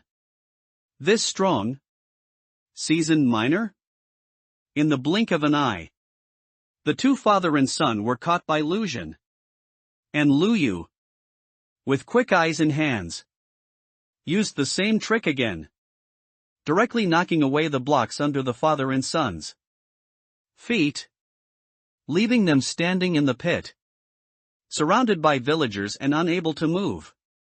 The villagers looked down on them from above, creating a sense of oppression. "You? What are you doing? Weren't we just joking?" He. Fong Chang gave two forced dry laughs. And finally, even he couldn't keep up the act. "You two are simply hopeless. You were still thinking of being lazy during the punishment process. You don't even think about living in the village anymore." It was the first time they had seen the village chief issue such a cruel expulsion order. The villagers gasped when they heard it. But then they thought about it. These two father and son completely deserved it. First, they saw the zombie but didn't report it, attempting to harm Lu Yu and his mother. Then, they were careless and let the skeleton monster roam free, almost harming others. Fortunately, nothing happened. If something had happened and they were sent to a court in another district, it would have been a death penalty. Letting them live on the edge of the village now was already being lenient. But they clearly didn't understand. "No. Uncle. We're family. You people are really pushing people to their deaths," they cried out as they were dragged away. "Ha!" Lu Yu sneered. If they had any remorse, they wouldn't have ended up like this. They weren't repenting now, but just feeling unwilling and fearful. These kinds of people were not worth pitying at all. "Xiao Meng, come with me." The village chief beckoned. Although it was late, Lin Xiaomeng killing the skeleton monster was a big deal, so they didn't mind the time. They called Lin Xiaomeng to discuss. Lin Xiaomeng grabbed Lu Yu and leaned on his shoulder, whispering in his ear, "Why did you lie and say I did it?" She knew Lu Yu didn't want to expose his strength, but she felt unworthy of the credit. "I'm afraid of trouble." Lin Xiaomeng rolled her eyes. Did he even know how important this matter was? He really was a foolish boy. Besides, wouldn't this help you achieve your dream faster? Lin Xiaomeng was stunned. Indeed. If this credit was attributed to Lin Xiaomeng, it would definitely allow her to go to the upper district faster. But Lu Yu pushed Lin Xiaomeng, urging, "The village chief is waiting for you. Hurry up." Lin Xiaomeng followed the village chief's steps in a daze. waiting for Lin Xiaoming to leave. Lu Yu was still standing there. Lu Yu looked at the house left behind by the Fong family, father and son, and had an idea. He wanted to expand his house. But unfortunately, their family's area was too small. Although there was a way. As long as he expanded upwards and built a suspended structure, it would work. But thinking that his mother was not young, Lu Yu felt that building on flat ground was more suitable. Try to find a way to get it. Lu Yu, hurry up and come in. Tao Lan urged from the doorway. Coming. Lu Yu returned home.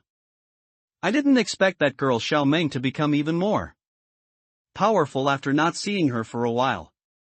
He heard his father Lu Jin sighing as soon as he entered the door. What are you envious of?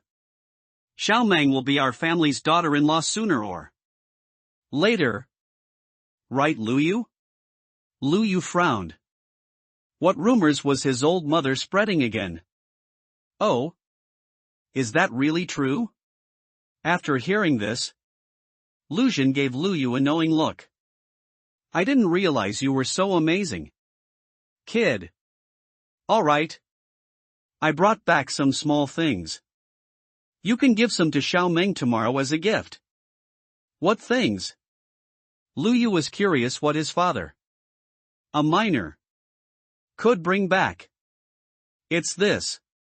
Lu Jin opened his outstretched palm, and a sparkling red creation lay on it.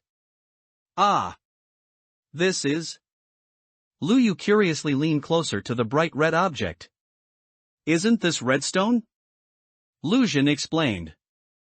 I dug this thing up from underground. I don't know what it's for, but it looked nice, so I brought it up. Maybe a girl like Xiaoming would like bright colors? They didn't know what this thing was for? It seemed that redstone technology had not yet been discovered by the people in this world. He thought it was just the people in their 7th district who were ignorant. But it seemed that the technological development of the entire world was backward. Redstone. That's a good thing. With it, Lu Yu could build a redstone farm and wouldn't have to harvest it himself. It was a good thing. Since his father could dig it up, it meant he could too. He would prepare thoroughly and continue mining another day. Seeing Lu Yu staring at the redstone in a daze, his father asked with a laugh. Son, you seem to like this thing a lot. Huh? Dad. Do you have more? Lu Yu asked. There's more underground. But they didn't think it was useful, so they didn't keep digging. Only after Lu Jin finished speaking did he see the light shining in Lu Yu's eyes. His expression suddenly changed, and he looked at his son seriously. Son, I'm warning you. You are not allowed to go underground to mine by yourself before you have a miner qualification. Today you can. Dad probably doesn't know that Lu Yu has already moved there. Family's food source underground. Is it too late now to tell him not to go underground? To prevent further trouble? Lu Yu just grinned foolishly. Lu Jin saw his simple smile and suddenly remembered that their son wasn't quite right in the head. When he came back today, he was almost fooled by his appearance of protecting Lin Xiaoming and being eloquent. The fear is that the child doesn't understand the risks and goes underground on his own, causing trouble. Lu Jin felt that the warning he gave just now wasn't useless. Silly child. I don't expect you to achieve great things. Just grow up healthy and strong. Lu Jin's heartfelt words warmed Lu Yu's heart, who was an orphan in his previous life. And he was quite moved. He just needed to say sorry to his dad in his heart, as Lu Yu wasn't someone who would settle for a quiet life. Lu Jin raised his hand and patted Lu Yu's head. And the matter was over. Early the next morning, Lu Xun was gone. Besides the redstone he left for him last night, Lu Yu saw that there were many more things in the family's storage box. It was mainly food, with some miscellaneous items left over. Lu Yu took 2 blocks of wool for himself, planning to build a new bed in his new home. There was also a set of leather armor left. Lu Yu asked his mom and learned that Tao Lan had already taken and worn her set. So he put on the remaining set with a clear conscience. Lu Yu took the remaining gold coins he had exchanged for experience orbs earlier and prepared to go directly to the village chief's house. Lu Yu, why are you here? The village chief greeted him with a smile and said, if you're looking for Lin Xiaomeng, she's already gone back. Was he tied to Lin Xiaomeng? Lu Yu shook his head and said, no. I'm here to buy something. The village chief stroked his beard and laughed heartily. Kid, how did you get confused again? I'm the village chief. Not a wandering merchant selling things. But only you can sell this thing to me. Oh? The village chief was puzzled. What exactly is it? Lu Yu replied. Fong Chang's house. The village chief suddenly fell silent. Lu Yu continued. I want to build a big house for Mom to live in. Ah. Child. Your heart is good. But this matter is a bit difficult to handle. Lu Yu asked. What's difficult about it? Fong Chang and his son violated the rules and betrayed the villagers, so they were expelled to the border. Their land and house originally belonged to the village. Logically, that house should now also belong to the village. If it belongs to the entire village, it shouldn't be something I can dispose of, the village chief shook his head regretfully. Lu Yu put all his gold coins on the block in front of them. I have some gold coins here. Even if this is the income from the entire village selling this house, wouldn't it be fine for the village chief to distribute this money to everyone? The village chief was surprised at first. You child. Where did you get so much money? He turned his head and thought of Lu Yu's amazing dad, and automatically understood that Lu Xun had left it for them, mother and son. When he returned this time, after the source was clear, he still wouldn't budge. Although these gold coins are tempting, I think the possibility of our villagers agreeing is still very low. The village chief shook his head. Lu Yu frowned. Intelligent as he was, he immediately understood the village chief's meaning. Compared to exchanging that piece of land for gold coins, the villagers would definitely choose to cultivate that land into farmland, which could yield more harvest and also reduce their burden of handing over grain at the end of the year. If what they craved was more wheat, wouldn't that be an even smaller matter for Lu Yu? In that case, village chief, you give these gold coins to each family of villagers.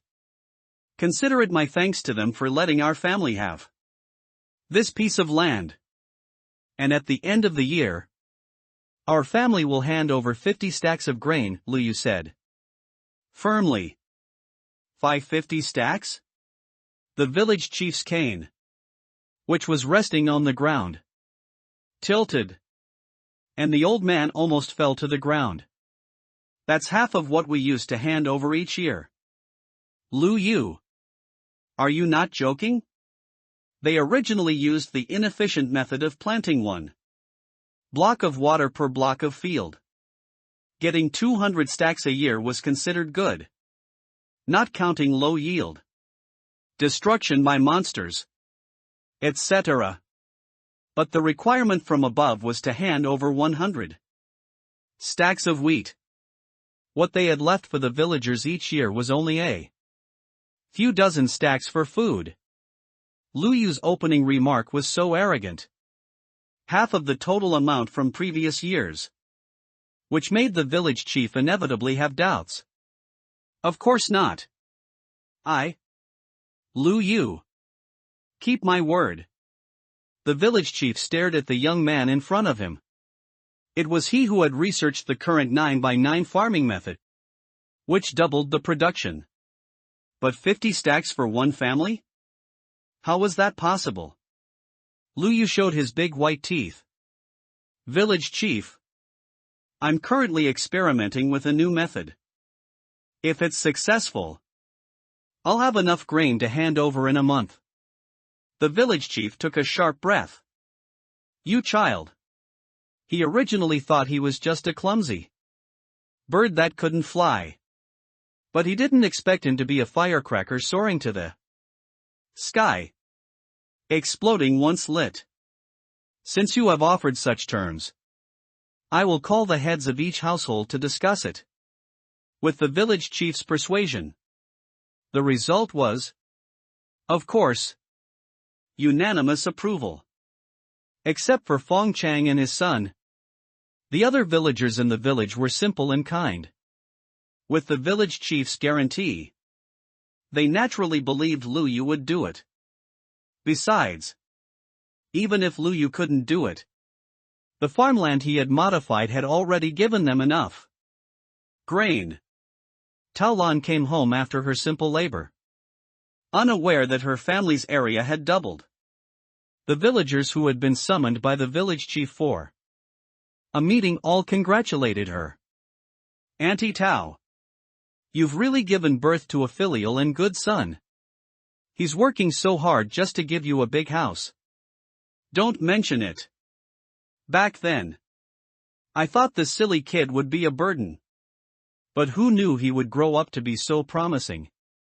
I wonder when my silly kid will be a bit more filial to his old mom. I don't need a big house. Just get me more delicious food. Tao Lan was completely bewildered. What had Lu Yu done again? What big house? She only understood what they were talking about when she returned home in a daze. Lu Yu. Xiao Meng. What are you doing? She saw Lu Yu and Lin Xiaoming working together, actually leveling Fong Chang's house along with the courtyard. Auntie, Lu Yu has already discussed it with the village chief and exchanged Fong's land for grain and gold coins. That's right. Mom. This area is also our family's place from now on. Only then did Tao Lan understand that this was why they were congratulating her. Immediately, she couldn't keep her expression straight and burst into laughter. You kid.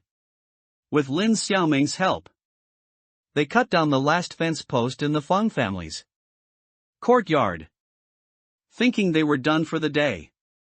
But Lu Yu hadn't stopped. He extended his magic claws towards his own door panel. Lin Xiaoming was shocked and quickly stopped him. Lu Yu. Why are you planning to tear down your own house now? It's almost noon. If we can't build a new house today, we'll have to camp out. Lu Yu grinned. How do you know I can't finish building it today? Quick construction. Lu Yu rolled up his sleeves, ready to start working. Wait. Lu Yu.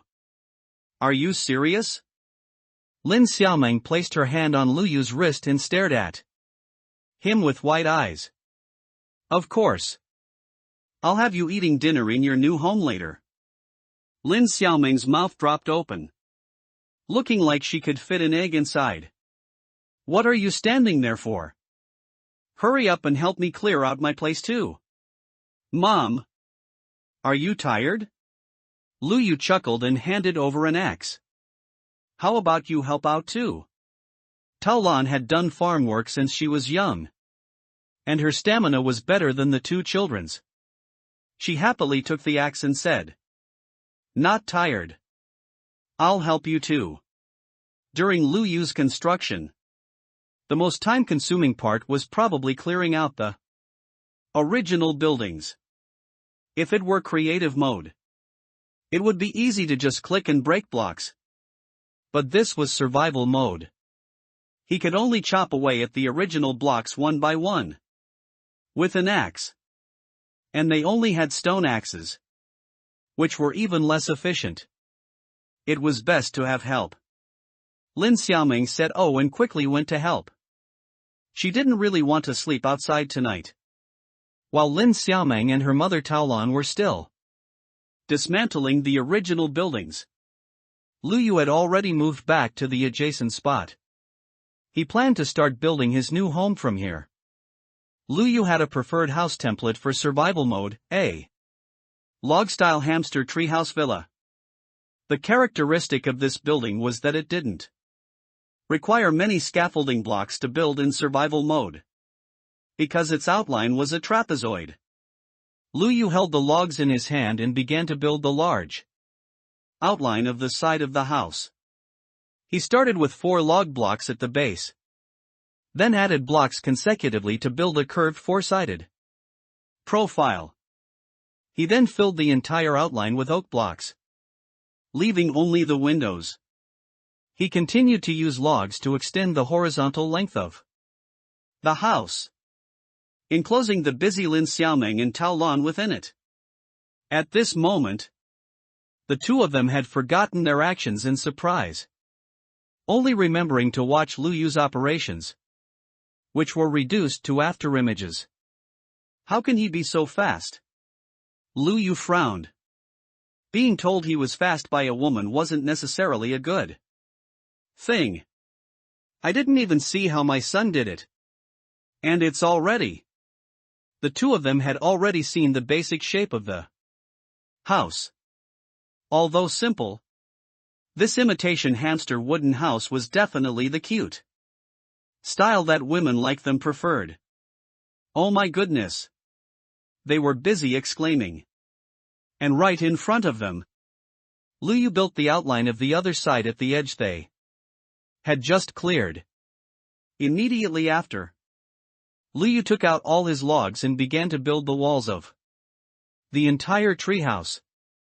Now, Lin Xiaoming and Tao Lan were completely enclosed. Mom! Xiao Meng! You need to hurry up. Lu Yu's tone was gentle, but he was undoubtedly urging them. If they didn't speed up, they might not be able to keep up with Lu Yu's progress. The two women continued working. Lu Yu continued to fill in the entire house's walls, skillfully leaving space for 4 windows on the front, back, left, and right, as well as the front door. The basic shape of the entire house was actually completed. Just like that.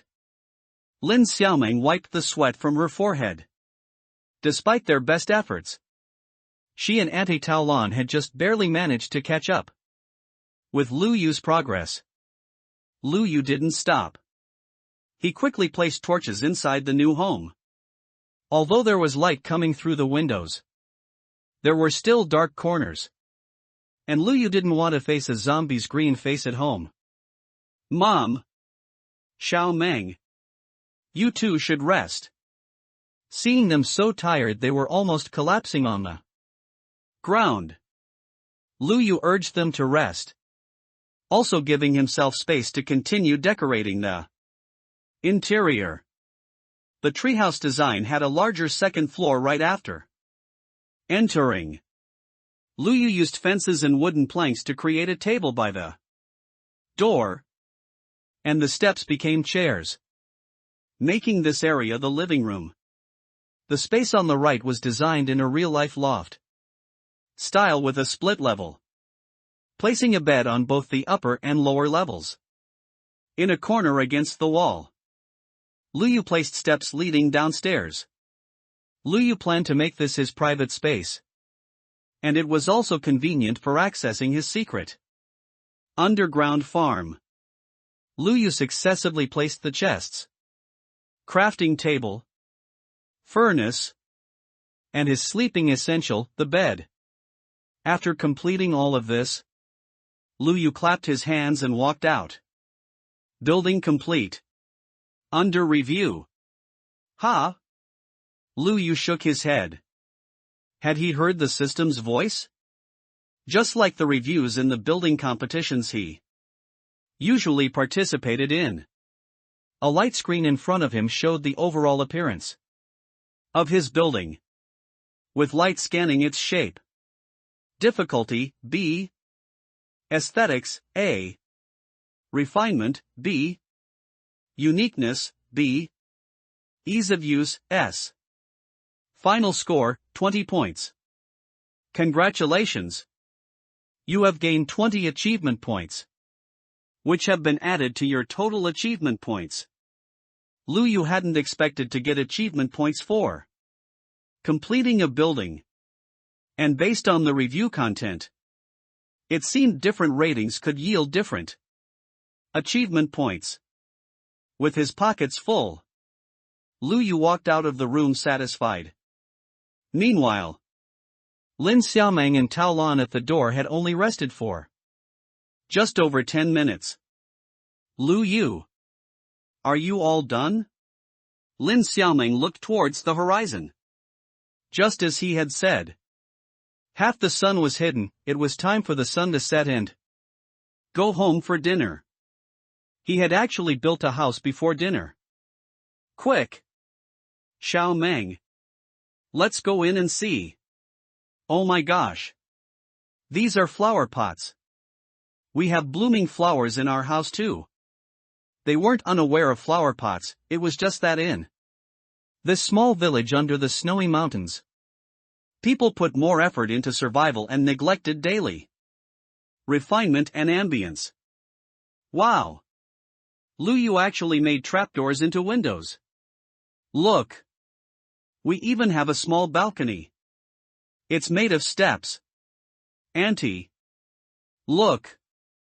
There's even a skylight where you can see the sunlight outside. Wow! Their sounds of surprise were endless. Lu Yu rubbed his ears, which were almost calloused.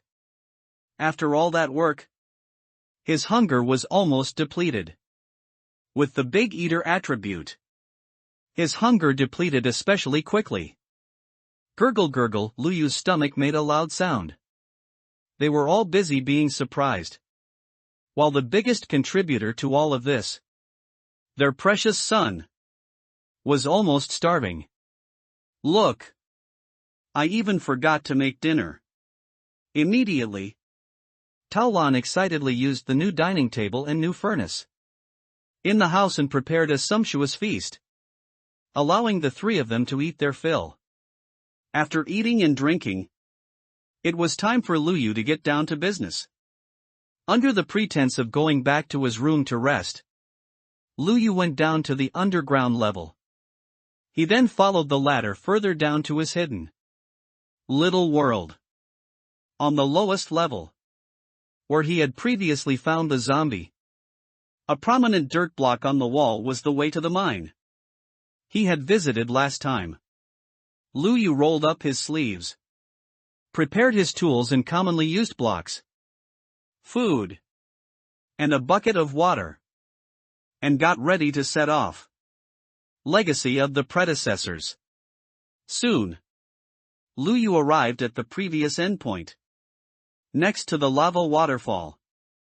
Lu Yu first set up the water flow he would use to descend. Later, then began observing the lava outlet. The empty water bucket wasn't wasted, he filled it with a bucket of lava. Afterward, Lu Yu blocked the lava with the cobblestone blocks he had on hand. Darkness enveloped the surroundings. Lu Yu held a torch in his hand and jumped into the water. Following the current, he reached a lower level. He lit the torch, opening up his field of vision. Right in front of him was a piece of iron, which Lu Yu conveniently pocketed. Continuing forward, Lu Yu quickly discovered another narrow entrance. He placed a torch to look. And wow! It was actually an artificial mineshaft. He wondered who the ancestors were who created these mine shafts on this square continent. But anything that fell into Lu Yu's hands was destined to be plundered. Lu Yu didn't waste any of the minecarts or fences inside. The torch in his hand was replaced with an iron pickaxe and an axe. He switched between the two tools back and forth with a proficiency comparable to dual-wielding Kirito. He plundered everything inside the mine shaft like a swarm of locusts, including the spider webs that had formed within it. Sizzle. Where there were spider webs, there were naturally spiders. Lu Yu held his axe and killed the spider that appeared before him. Looking again. Wasn't that a chest behind the spider? Lu Yu happily walked forward and opened the chest. Wow! Manhwa, pumpkin, seeds. The remaining items were unremarkable, some spider silk, 2 iron ingots, and tools with barely any durability left. However, these few manhwa, pumpkin, seeds were enough. The trip wasn't in vain. Continuing forward along the mine shaft, Lu Yu harvested quite a bit of coal and iron, but still found no redstone. He scratched his head anxiously. When he didn't want it, he'd get a pile. But when he wanted it, he couldn't find it. Guessing it was almost dawn, Lu Yu planned to be back before breakfast. If he was gone for a whole day and night, he wouldn't be able to explain it. Not wanting to waste too much time, and seeing that the time to hand over the food was approaching, Lu Yu also wanted to quickly produce the food he had promised. Lu Yu's hand holding the pickaxe couldn't stay idle, so he chipped at the wall beside him a couple of times. Holy crap! I'm on fire. Lu Yu felt he definitely hadn't checked his fortune today. How could a casual dig just hit lava? He was on fire. But he couldn't worry about that right now. Lu Yu quickly switched the item in his hand to blocks and sealed the lava leak. Afterward, Lu Yu frantically stuffed bread into his mouth, hoping his health would recover and overcome the amount he had lost. Finally, the flames disappeared. Lu Yu looked at his health bar. Half a heart. That was close. That was close. Lu Yu almost had to experience a life restart again. Congratulations on completing the achievement, Near Death. Earning 20 achievement points. Okay. This could be considered a blessing in disguise. It seemed this side of the wall couldn't be dug, but the other side might be different. Lu Yu replenished his health, then continued digging into the wall. As he chipped away a block, Lu Yu actually heard a faint sound. Clack. This was the sound of bones colliding. Is there a buy in here? Lu Yu prepared for battle. He dug forward one more block, unexpectedly revealing a space with light. Had he dug into a mine shaft he had been to before? No. Lu Yu poked his head in and saw that the minecarts and fences inside this mine shaft were still intact. Completely unlike how it would look after Lu Yu. This locust had passed through. There were other people here. Lu Yu hesitated for a moment. Right now, he was someone mining without a permit. If he were seen by other legitimate miners, he would be reported. He wondered how similar Lu Yu was to his old man. Otherwise, when the time came, Lu Yu could just lie and say he was his dad. Lu Jin? While pondering, Lu Yu caught sight of something on the ground out of the corner of his eye. Many items were scattered on the ground: cooked meat, tools, armor, and some ore that hadn't been successfully smelted. And these items floated above the surface as if defying Newton. clearly indicating that someone had died here. It seemed the miner who had come here earlier was dead. Could this be his old man and his teammates? Lu Yu's guess made him frown. But driven by greed, Lu Yu dug away the cobblestone and went forward to pick up everything on the ground. Unfortunately, his backpack space wasn't enough. Lu Yu was too lazy to make a chest. He dug out a block on the ground nearby and started throwing in things he didn't want. The extra stone from digging the mine shaft. An extra stack of fences. Seeds he accidentally brought down to plant were also thrown in. With great effort, he cleared some space to put the cooked meat in. And then he selectively put all the items from the ground into it. What is this? Just now, Lu Yu had scooped up everything on the ground into his inventory without looking closely at what was there. Looking in his inventory, Lu Yu saw an unfamiliar icon. At least, he had never seen this item in the Minecraft world before. The icon displayed. Wasn't it a keyboard? Lu Yu was astonished. Since when did this game have things like keyboards and mice? Could it be that the square world even had computers? Lu Yu moved his hand over it and found that the icon revealed a use button. Use. Instantly, a new panel appeared before Lu Yu. It was densely packed with English letters, numbers, and characters, looking dazzling. But these were things he was incredibly familiar with. Holy crap! Wasn't this the debug mode that all players used? The coordinates that appeared when pressing F3 on the keyboard? Lu Yu was ecstatic. But before he could finish celebrating, the characters before his eyes became blurred, and an unlock icon appeared in front. Trial period ended. Please use achievement points to unlock the full version. Achievement shop has refreshed. Please go to the achievement shop to unlock. This world of yours isn't NetEase's. Is it 10 cents? You're just forcing me to spend money. Aren't you? Lu Yu opened his achievement shop with a pang of pain.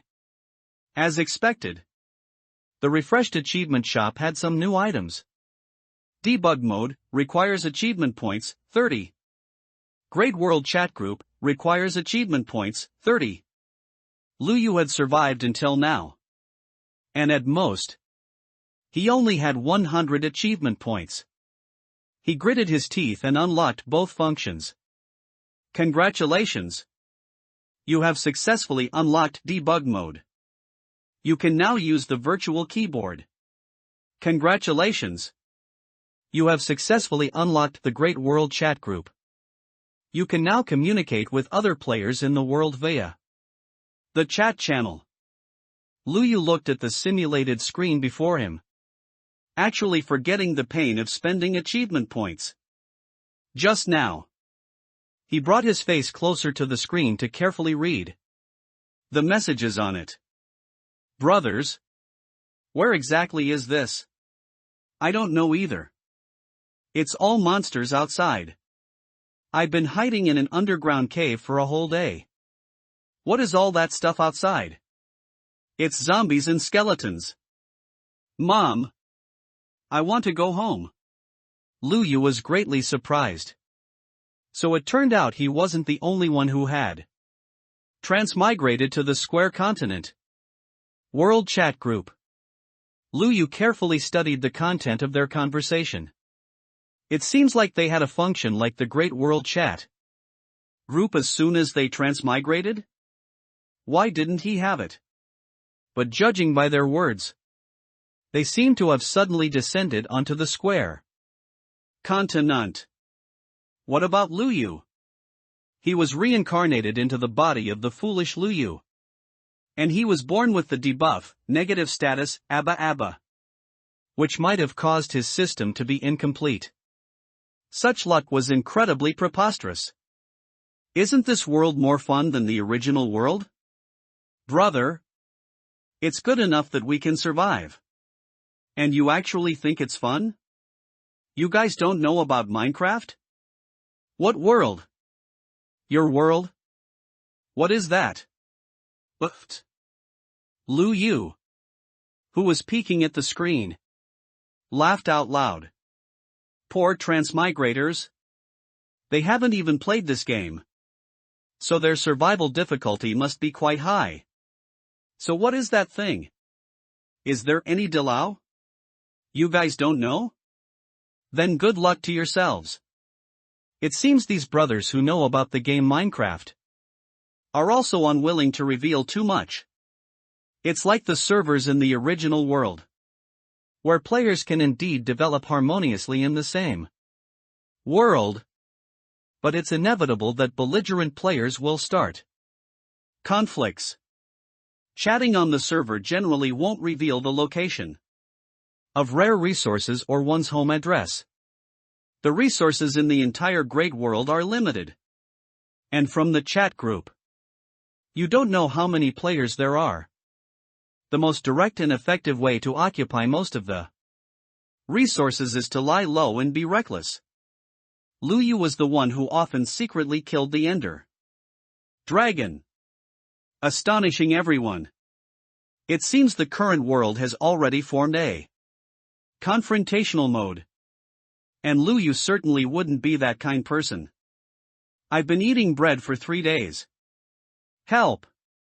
Where are the pigs? Cows? And sheep? Other comments changed the subject. At least you have bread to eat? I'm about to throw up from eating apples. Lu Yu rubbed his belly. When he left home, he had just eaten a delicious grilled pork chop. There's only one tree on my island. I have to wait for it to grow before I can chop it down and row out. I'm next to a desert. Completely barren. Are there any who spawned in a mine? Am I the only one this unlucky? It seems most of the people talking now spawned in the wilderness. And none were born in advantageous conditions like Lu Yu, who was born in a village. He was planning to continue peeking at the screen to get some information when a sound interrupted him. Clack! Lu Yu heard the sound of bones colliding again. There was no doubt Bai was here. At this moment, he didn't care about the newly obtained chat group. The owner of the legacy he just found might have also died because of Bai. Maybe this person wasn't a miner, but a player who rashly entered the mine. Lu Yu mourned for him for 3 seconds, thanking him for leaving behind the keyboard. Immediately, Lu Yu became alert, pricking up his ears to carefully observe Bai's location. Clack! Over here! Lu Yu followed the sound and looked over, only to see that at the end of where the torchlight reached, the cobblestone wall was blocked by incongruous dirt blocks. And right in front was the pale-colored skeleton monster. Bai! He saw it slowly raise the bow and arrow in its hand. Lu Yu immediately switched the item in his hand to a block, stacked 2 blocks, and then placed one horizontally. In an instant, Lu Yu built a barrier in front of himself. The mine was narrow, and Lu Yu had no way to do fancy footwork. Several arrows landed on the dirt blocks Lu Yu had built. Lu Yu snorted proudly, then waited for it to approach.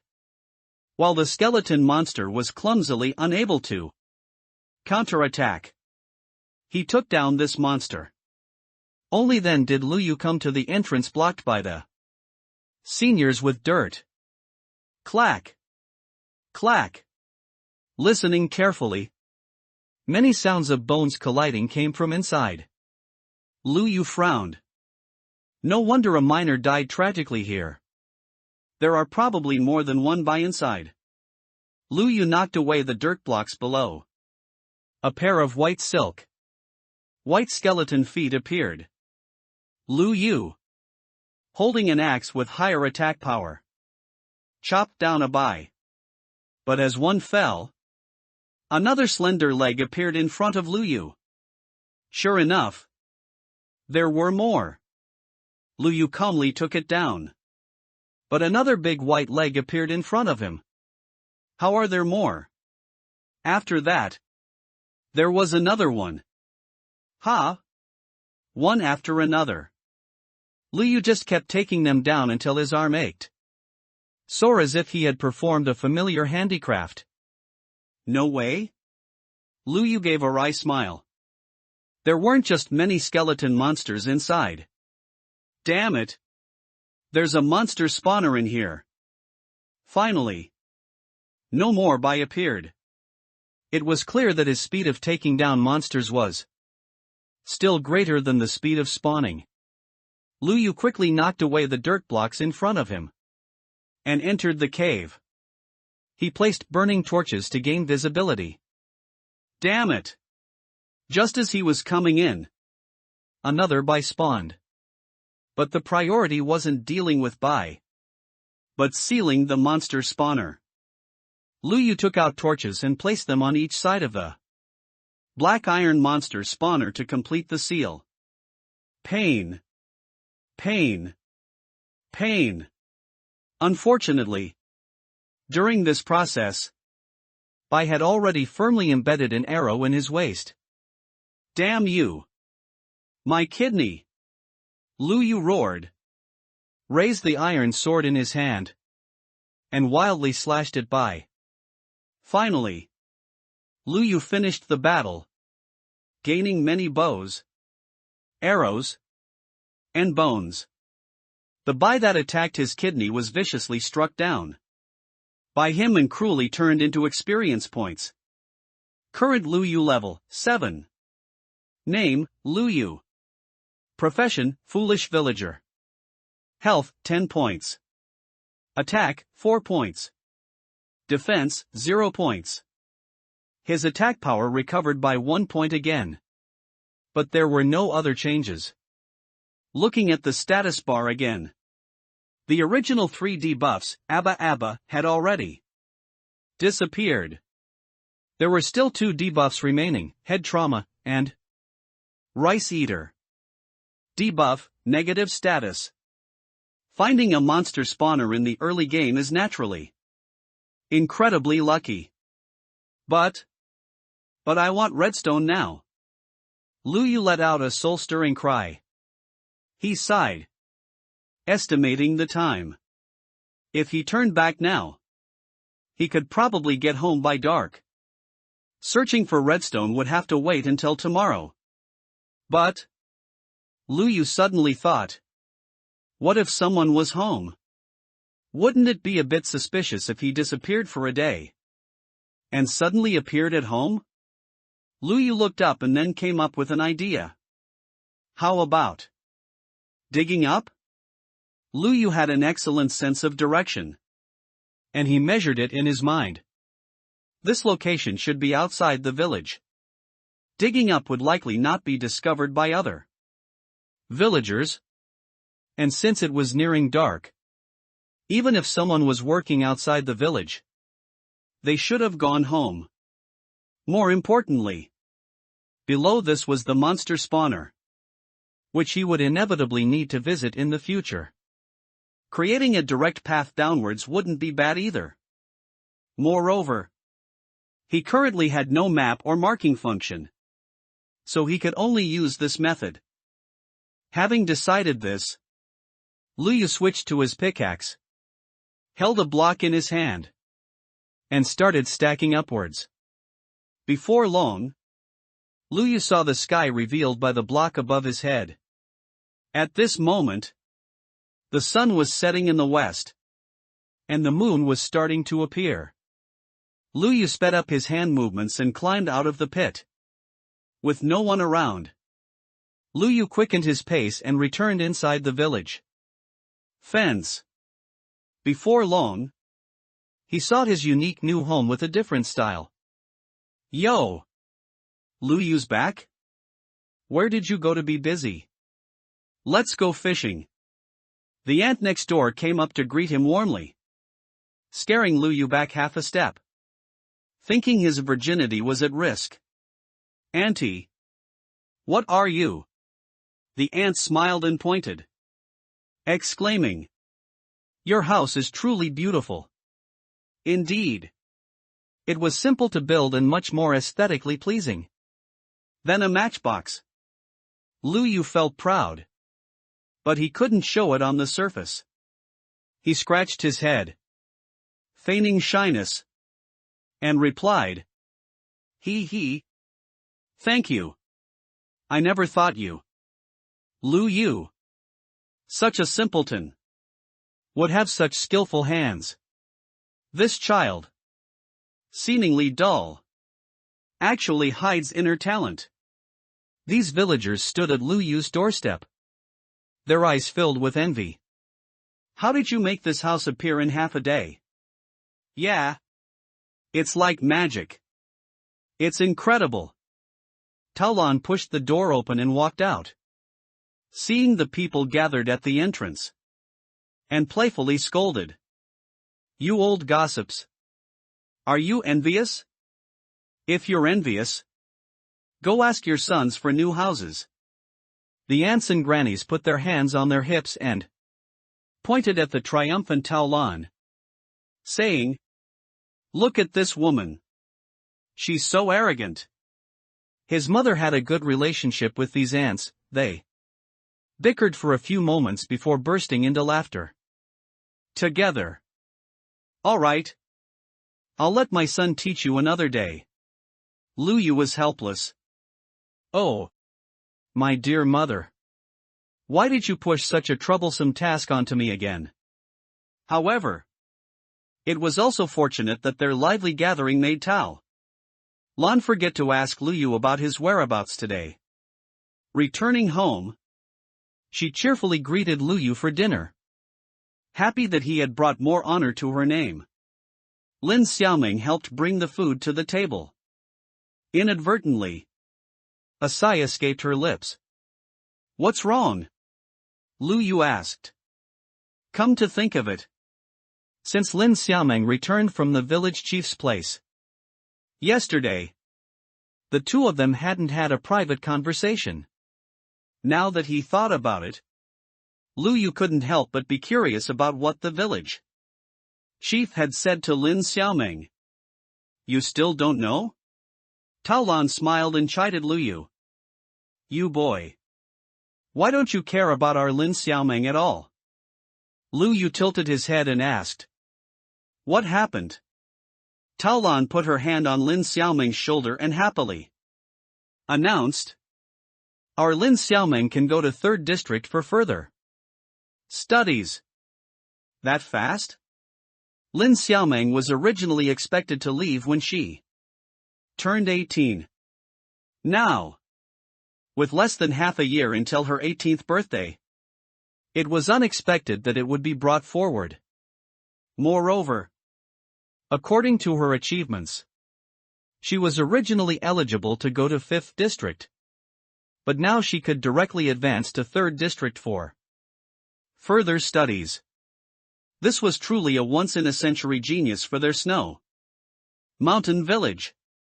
Probably everyone, like his mother, felt happy and proud of Lin Xiaoming. She was currently the most promising child in 7th District. So Lin Xiaoming also cooperatively showed a smile. But Lu Yu could tell Lin Xiaoming's smile was forced. Could she be hiding something else on her mind? After dinner, Lu Yu pulled Lin Xiaoming aside and asked, "What's wrong? You don't want to go?" Lin Xiaoming denied. "Of course not. My dream is to leave 7th District." Lu Yu pressed. "Then why are you sighing?" "Because," Lin Xiaoming gave Lu Yu a meaningful look. But after a long pause, she couldn't come up with a reason. "Forget it. You blockhead." Lin Xiaoming walked back huffily. If it weren't for worrying about this fool, who wouldn't want to leave the village right now? With a pouted mouth, Lin Xiaoming felt a little wronged. Many people didn't understand why Lin Xiaoming was so good. to Lu Yu. If it were purely because Lin Xiaoming was kind, it would be hard to believe would anyone truly be such a saint. Even Tao Lan sometimes wondered why her son could gain the favor of such an excellent child. Could it be a blessing cultivated in a previous life? In truth, only Lin Xiaoming knew the inside story.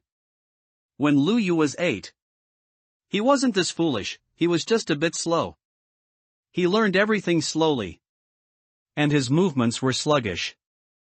Once, Lin Xiaoming and that slowpoke Lu Yu were playing outside the village when they unexpectedly encountered a natural pit.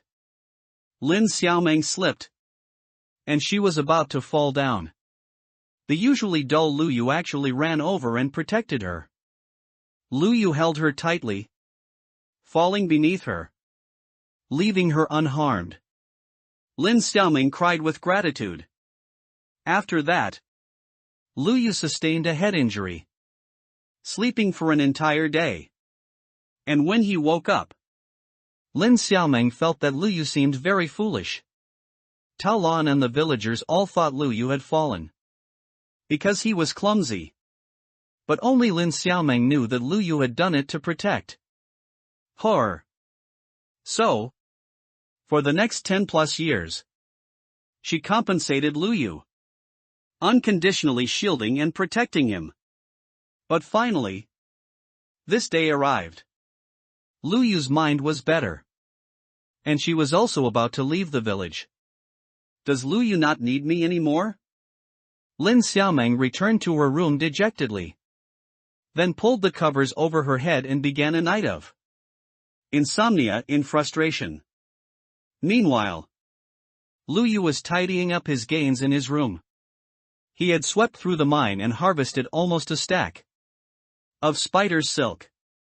Looking at the spider silk, Lu Yu fell into contemplation.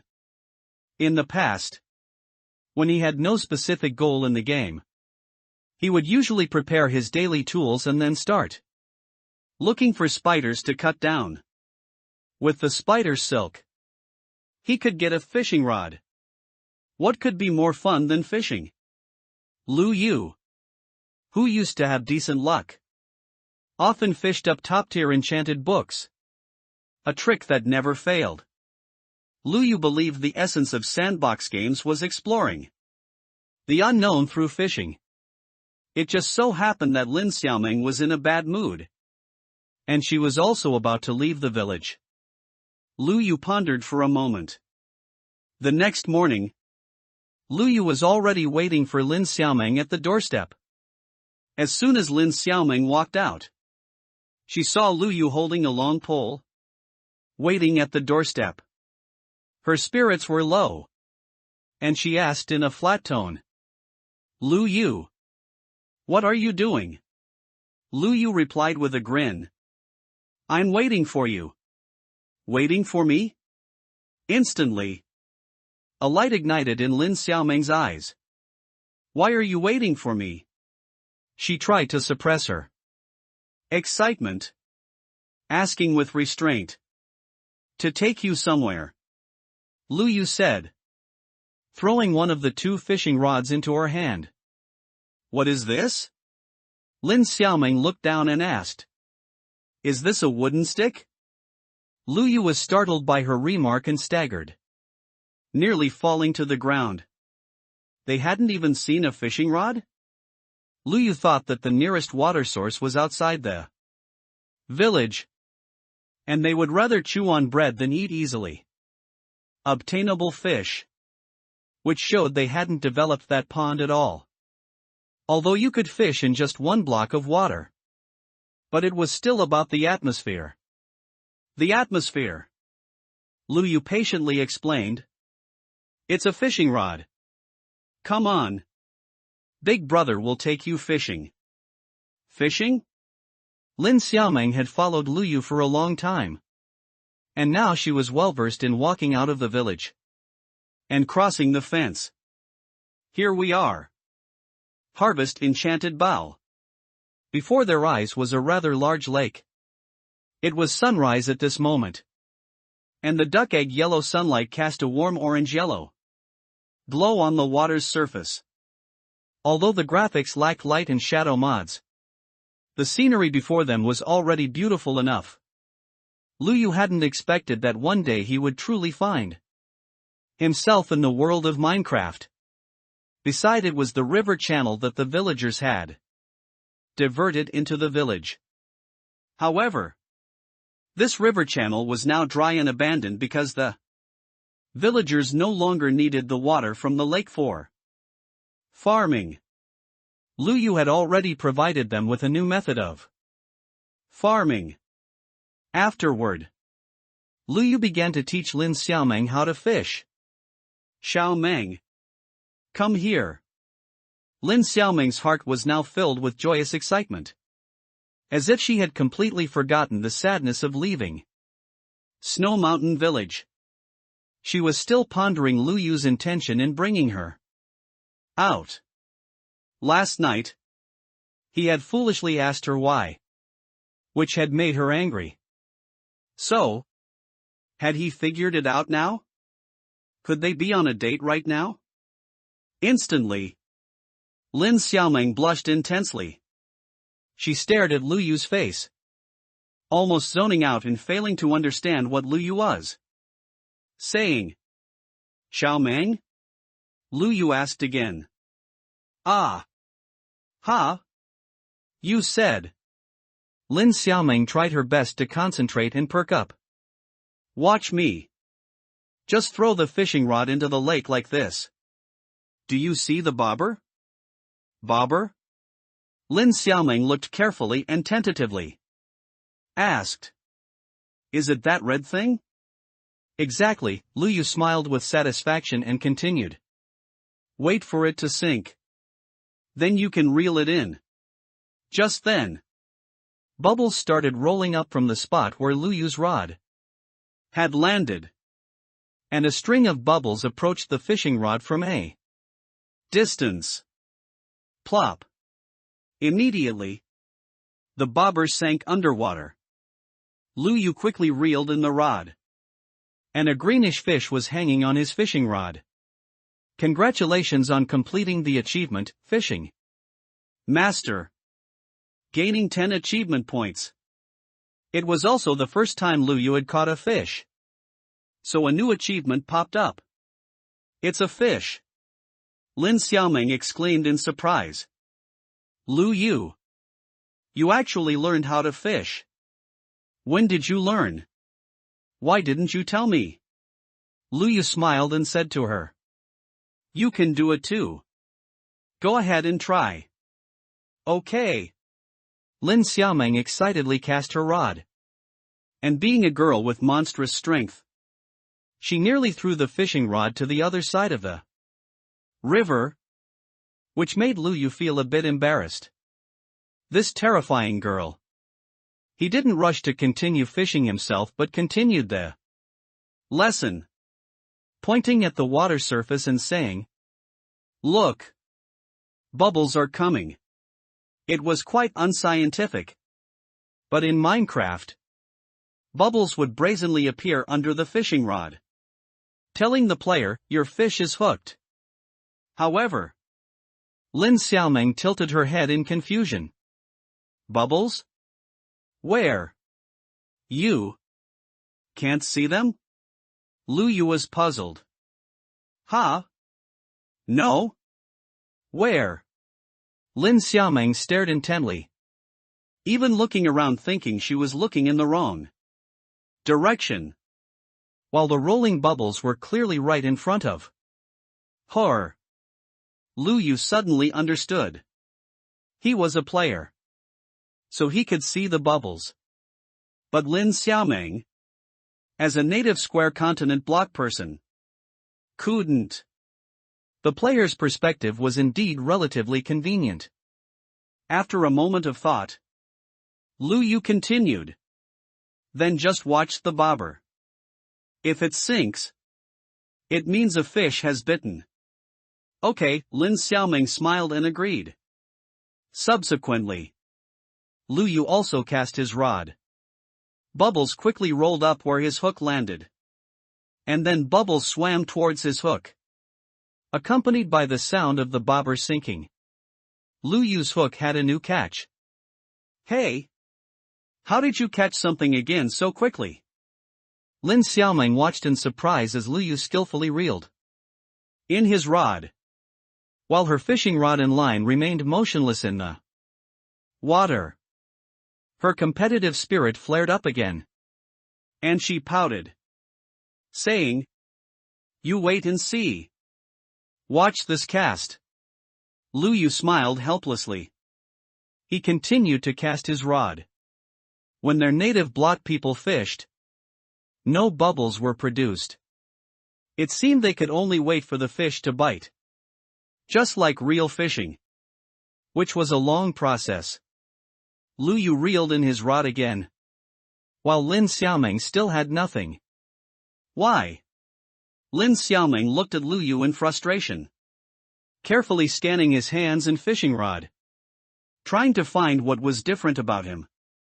We're in the same pond. So why do those fish only bite your hook and not come over to me? Lu Yu joked. Maybe I have more charm. Lin Xiaoming stuck out her tongue. I don't believe it. And Lu Yu continued to cast his rod. When he reeled it in this time, what was hanging on the fishing rod was not green, but a red fish. The color of its scales was vibrant and extremely beautiful. Ah! How did you catch something again? What is this? Lu Yu explained. This is a salmon. Lin Xiaoming became even more frustrated, puffing up her cheeks like a goldfish with swollen cheeks. Why can't I catch anything yet? Did all the fish here run over to your side? No. No. Go fish somewhere else. Lu Yu spread his hands. Since the other party was a girl, Lu Yu chose to yield. Anyway, he could fish anywhere, even in a single block of water. Okay. Lu Yu then picked up his fishing rod and went to the riverbank a distance away from Lin Xiaoming. So, I'll fish here? Okay. Don't go too far. After all, they were still outside the village, so it was better to be careful. Finally, Lin Xiaoming's bobber sank. Ah! Lin Xiaoming cried out excitedly. Lu Yu reminded her. Reel it in quickly. Reel it in? Yes. Reel it in. Lin Xiaoming hurriedly lifted her fishing rod. At the same time, Lu Yu's fishing rod also sank, and he reeled it in together. How was it? Lin Xiaoming laughed heartily, holding up her catch to show Lu Yu. Look! I caught something too. Awesome! After complimenting her, Lu Yu unhurriedly looked at his own catch. He didn't look closely at first, but when he did, Lu Yu's emotions stirred a little. What is this? The item was not green, nor red, but emitting a purple glow. Enchanted bow? Lin Xiaoming's jaw almost dropped in surprise. Lu Yu, how did you fish up a bow and arrow? One must know that spider webs were very rare.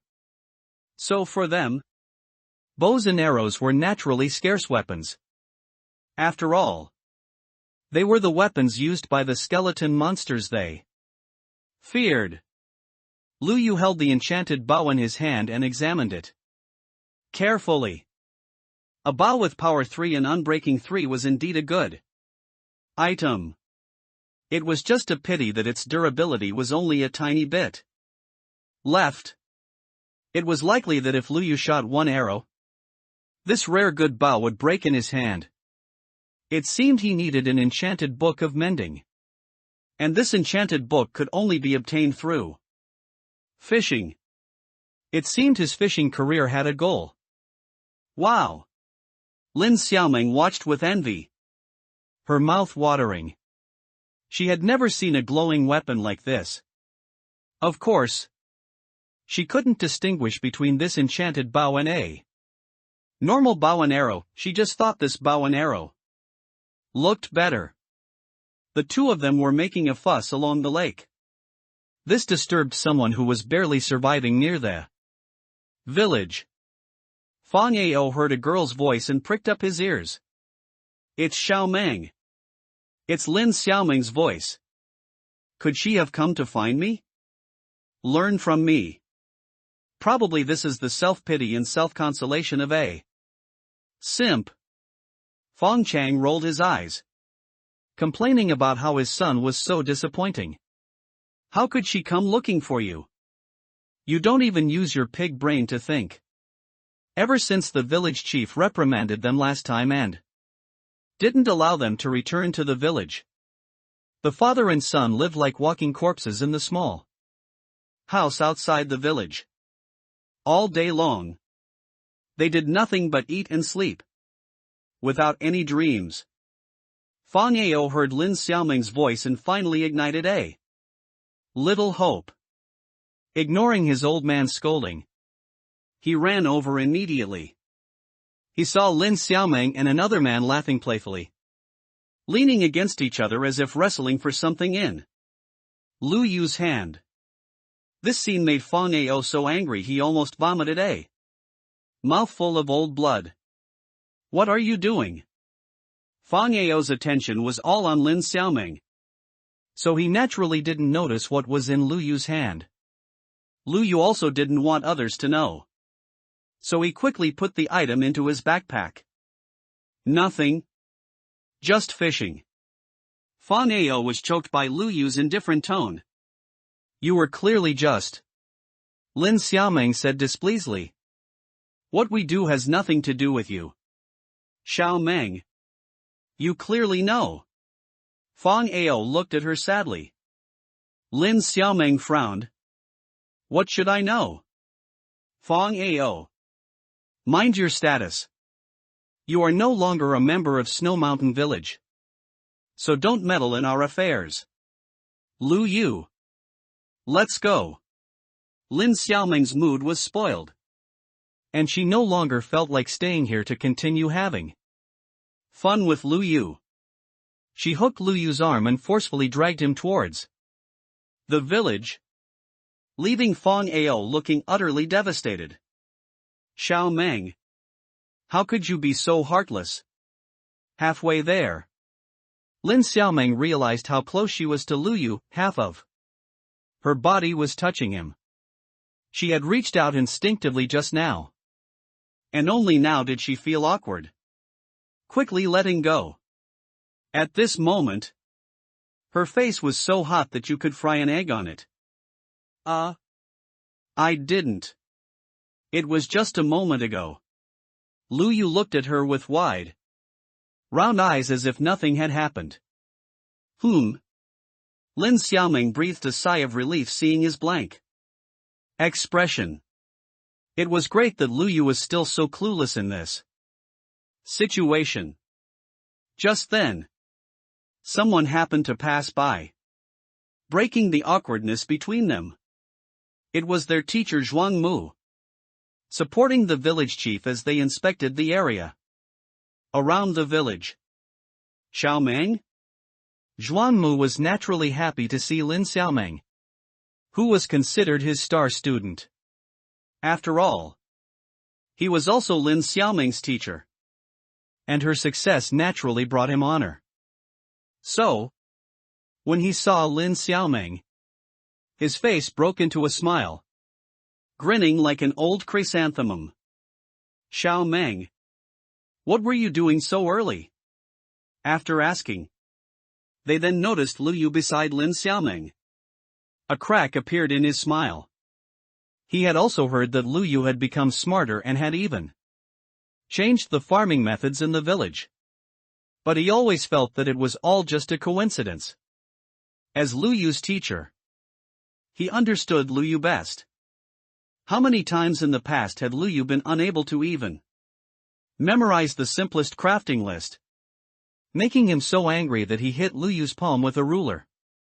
In the end, He had to accept the fact that every child's abilities are different. However, he had quite a few complaints about Lin Xiaoming and Lu Yu being too close. Lin Xiaoming was a bird that could soar. And he couldn't let Lu Yu, this stinky fish, flap his wings and get them wet so he couldn't fly. So, when he saw Lin Xiaoming and Lu Yu standing together, a surge of resentment clogged his chest. How are you two together? Lin Xiaoming was beaming, showing off Lu Yu's achievements to the village chief and teacher. Lu Yu took me fishing outside the village early this morning. Look. This is my catch. As Lin Xiaoming spoke, she pulled out a grass carp from her pocket. The two elders couldn't help but show surprised expressions. It's fish. Lin Xiaoming felt proud of Lu Yu and declared. Lu Yu caught even more than I did. He also caught another kind of fish. And Zhuang Mu frowned. He felt that Lin Xiaoming was speaking too deliberately, as if she was intentionally taking credit for Lu Yu. He couldn't help but twist the course of events in his mind. Perhaps these were all caught by Lin Xiaoming, and she deliberately said they were caught by Lu Yu to take credit for him in front of the village chief. The village chief looked at the two children and smiled kindly. That's great. You two are really amazing. Even better than the adults in the village. Saying this, he extended his wrinkled palm and patted Lu Yu and Lin Xiaoming's heads. However, fishing outside the village is still too dangerous.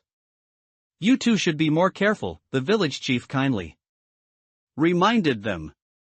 No need, Lu Yu interjected, saying, Village chief, actually, we don't need to go to the lake outside the village. We can fish inside the village. Really? After hearing this, the village chief's eyes lit up. After all, their village lacked animal husbandry, and most people ate bread and potatoes, rarely having a bite of meat or fish. If they could fish within the village, wouldn't they have an additional food source? Moreover, fishing is not dangerous at all. It just requires a little luck.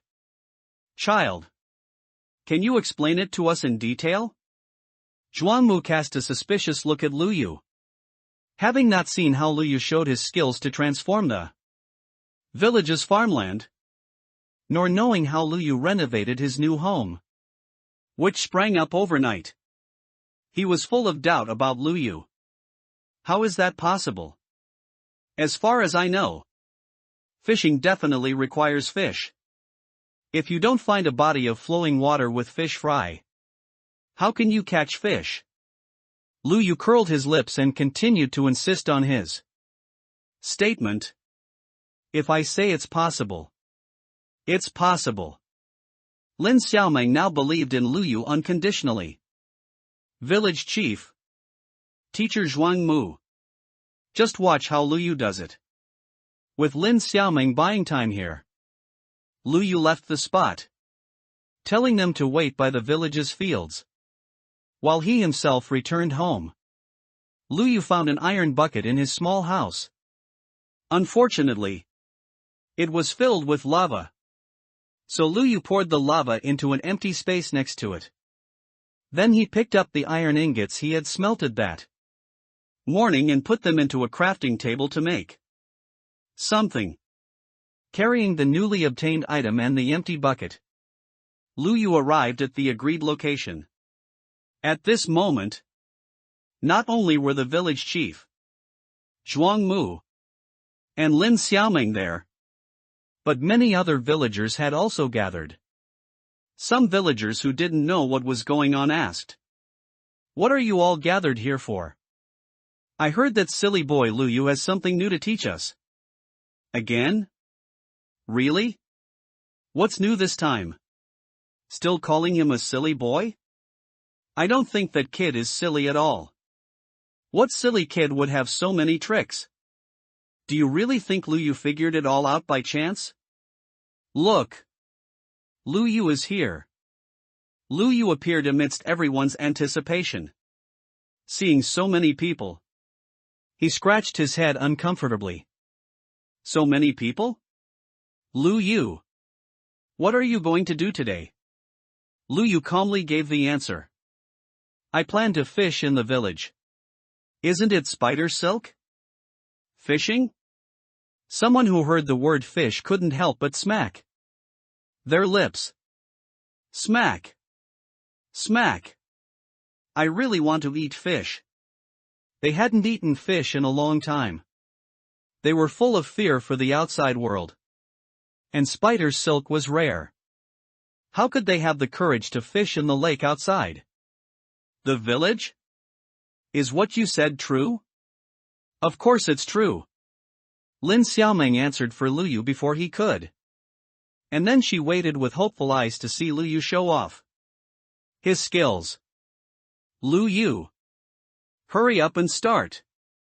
Unexpectedly, Luyu didn't take out a fishing rod, but instead took out an iron bucket. Luyu. What are you doing? Luyu blinked his eyes and replied. Let's build a small pond first. Zhuangmu asked. Are you going to draw water from outside the village? Before Luyu could answer, he continued. It took a lot of effort to draw water into the village. Before. Can you do it alone? One block of water is about 7 units of water. To divert it, you need to keep adding new water. Doing it this clumsy way is indeed troublesome.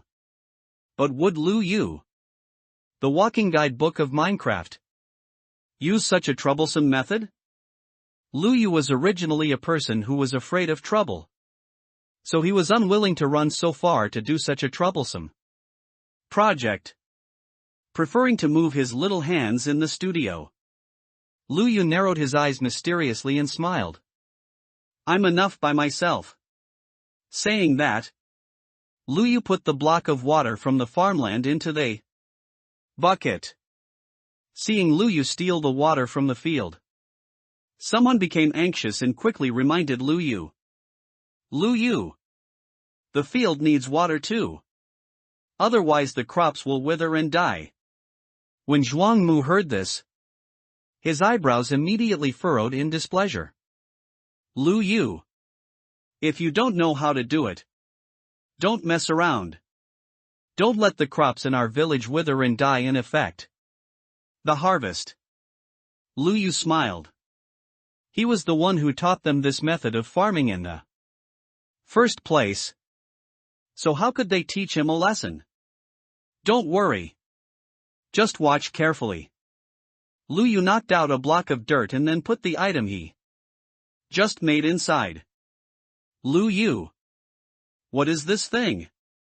Luyu smiled without speaking and continued his actions. He poured the water he had just put in the bucket onto the block to the upper right of the brewing stand. The water flowed down into the brewing stand, but it continued to spread to the adjacent block. This is the simplest way to make infinite water. Luyu could take water from the brewing stand in the middle indefinitely. The principle is very simple, the water flowing into the brewing stand makes it judge that it is storing water. Even if the water has been taken, it will continue to refill. To summarize in one sentence, it is to deceive the poor simple brewing stand into thinking it is raining. Luyu picked up the empty bucket, took water from it, and put it back in the middle block of the farmland. Then Luyu began his pond construction work. He knocked out the dirt on a small open area, creating a 4x4 space. Meanwhile, everyone was still stunned by the brewing stand. What? What exactly is this magical thing? I clearly saw that kid Luyu only poured one bucket of water. So how come there's still water in there after he scooped out a bucket? Could this be a mobile water source? Even more surprising things were yet to come. Lu Yu was seen taking water 4 more times and pouring it into the small pond. This water really can't be scooped dry? Can it really keep being scooped out? Seeing them gradually getting off topic, Lu Yu quickly pulled them back and headed towards the main point. Okay. Let's fish here. They followed the direction Lu Yu was pointing and only saw a pond about the size of a well. Everyone burst into laughter. Lu Yu, how can you possibly catch fish in this? Yeah. Lu Yu, this is stagnant water. You poured it yourself. Did you forget? But the village chief fell into deep thought. Having been shocked by Lu Yu several times, he had gained experience. 9 times out of 10. This child Lu Yu was not messing around, everything he said was true. If such a small area could be used for fishing, allowing the villagers to eat fish, then they would have an extra food source for free. And also an extra type of tax grain that could be submitted. A gleam of light shone in the village chief's eyes, and he urged Lu Yu with some excitement. Lu Yu, hurry up and show us. Only then did Lu Yu unhurriedly take out his fishing rod and cast his line. Even with only 4 water bubbles, they still appeared. Lu Yu waited for the bobber to sink and then pulled up the fishing rod. The time it took was less than half a minute. A grass carp was already in Lu Yu's hand. It's a fish. Village chief. Look. Lu Yu caught it. Really? You really can fish like this? The village chief was shocked. And he repeated to himself in a murmur. Zhuang Mu was in disbelief. His face, which had just been questioning Lu Yu, was slapped loudly. How is this possible? This is not scientific.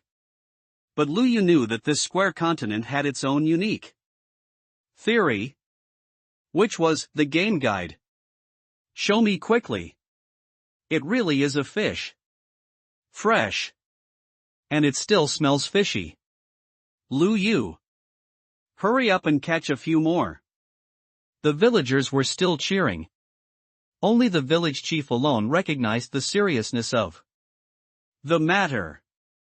He interrupted the villagers' enthusiasm and came before Lu Yu. Child, I also want all the villagers to learn how to fish. Do you think it's possible? This way we can all have fish to eat. And we don't have to leave the village and risk being attacked by monsters. The village chief expressed his respect.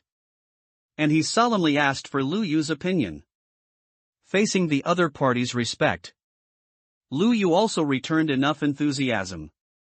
Of course you can. The village chief looked at Lu Yu with new respect. If it were an ordinary person who knew such a rare method, they would probably hide it and use it only for themselves. But Lu Yu had generously shared it several times, which made him feel very relieved. The village chief continued. I generally heard Xiao Meng talk about the method on the way. It's not too difficult. But how did you get this fishing rod? Zhuang Mu, standing nearby, fanned the flames again, saying, as far as I know, crafting a fishing rod requires spider silk, which is hard to come by. How can you make fishing rods for our entire village to use?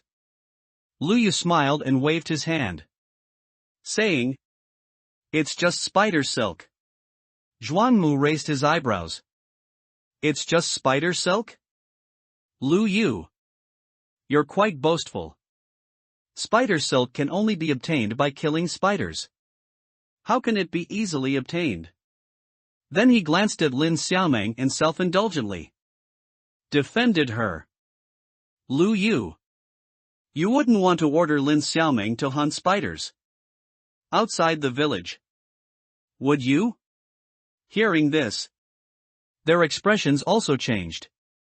How dangerous is that? We can't let Xiaomeng take that risk. We'd rather not eat fish. They didn't want the most promising child in their village to die prematurely before even stepping out of the village gate. Hearing the villagers collectively reject Lu Yu's suggestion, Zhuangmu narrowed his eyes in satisfaction nearby. But Lu Yu smiled without speaking. He quietly opened his backpack and rummaged through it. He had bought a little from the wandering merchant before, and later harvested a large amount of spider silk from the mine. Lu Yu was now a rich merchant of spider silk. It's not fish sauce. It's sea base. Lu Yu took out one stack of spider silk. Seeing the spider silk in Lu Yu's hand, the village chief's eyes lit up. Lu Yu, you actually have spider silk? Where did you get it? Zhuangmu continued to mock. What's that little bit enough for? Fishing rods also have durability. They are consumables. He had an expression like he knew everything. Truly the expert himself. Perhaps he thought the spider silk Lu Yu was holding was just a few strands. But he miscalculated. Lu Yu wasn't holding just a few strands. He raised his eyebrows, a hint of smugness on his face. Then Lu Yu started throwing out the spider silk one strand at a time. One strand. 2 strands. 3 strands. The village chief was overjoyed. Lu Yu, you actually have so much. Lin Xiaoming's face was a mixture of surprise and worry. Lu Yu, where did you get so much spider silk? She was worried that Lu Yu had done something dangerous again. Zhuangmu's face felt a bit awkward. But at this moment, Lu Yu was still continuously throwing out spider silk. 20 strands.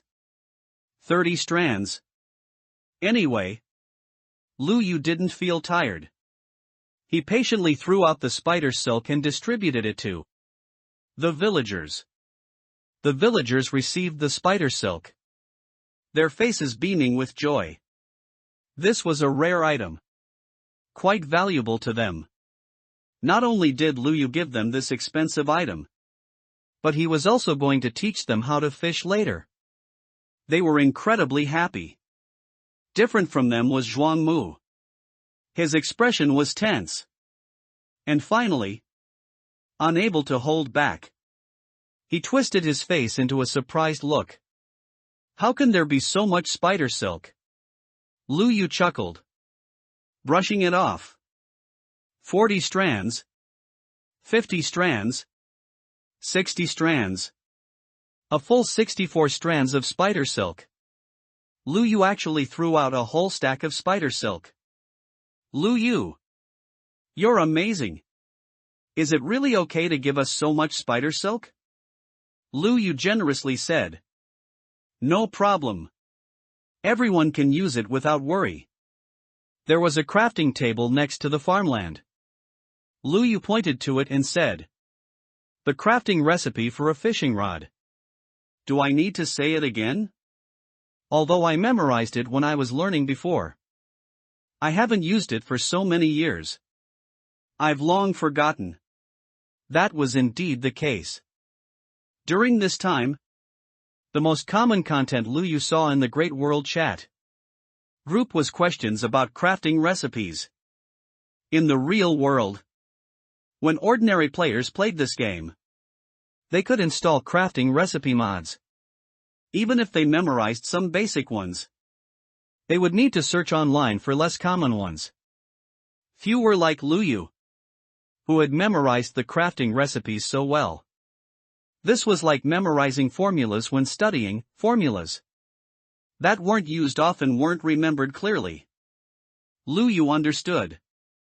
Just as he was about to tell everyone how to craft a fishing rod, Zhuangmu spoke up before him. You don't even remember this? You need wooden sticks and spider silk. Arrange them diagonally from the bottom left to the top. Right. Ah. As expected of teacher Zhuang. Lu Yu had stolen so much of the spotlight just now. Zhuang Mu, hearing someone praise him, finally felt vindicated. A smile appeared on his face. Had ha. Zhuang Mu, despite being an elder, was actually competing with Lu Yu, a young man, which truly made him lose the demeanor of a teacher and an elder. Lu Yu didn't bother arguing with him and walked directly to the edge of the pond. Zhuang Mu glanced at Lu Yu out of the corner of his eye, expecting to see disappointment on his face from having the spotlight stolen. However, Lu Yu didn't seem bothered. It was like punching cotton, the frustration building up in his chest couldn't be released and only felt worse. The villagers finished making their fishing rods at the crafting table and came to the edge of the pond one by one. Seeing that the small pond wasn't big enough, Lu Yu dug another area next to it. The infinite water came in handy again. So, if we learn this, can we fish in our own yards? Really? We can fish without leaving our homes? Lu Yu confirmed their statements. Yes. You can. Lu Yu had even dug a block of water and fished and cooked fish when he had nothing to eat in an underground mine. The village chief narrowed his eyes and started imagining a bright future, stroking his beard. Then hurry and teach us. Everyone had already gathered by the small pond, ready to go. Fishing is actually very simple. Cast the rod so the hook lands in the water. When the bobber sinks, you can reel in. Lu Yu finished explaining in a simple sentence. That's it? It's that simple? Really or fake? Lin Xiaoming volunteered. She couldn't stand seeing others doubt Lu Yu. I'll demonstrate for everyone. Lin Xiaoming cast her rod into the water. Plop! The hook, along with the bobber, landed in the water. The villagers' attention was focused on the water surface, holding their breath, waiting for the moment Lu Yu mentioned when the bobber would sink. But Lin Xiaoming's luck was indeed a bit poor. When she was with Lu Yu just now, it also took a long time before a fish bit. After a minute, some people started getting impatient. Is this not going to work? Their doubting eyes fell on Lu Yu. They began to suspect if Lu Yu was being foolish again, even tricking Tuanchuan. Among them, Zhuang Mu's voice singing the opposite tune was the loudest.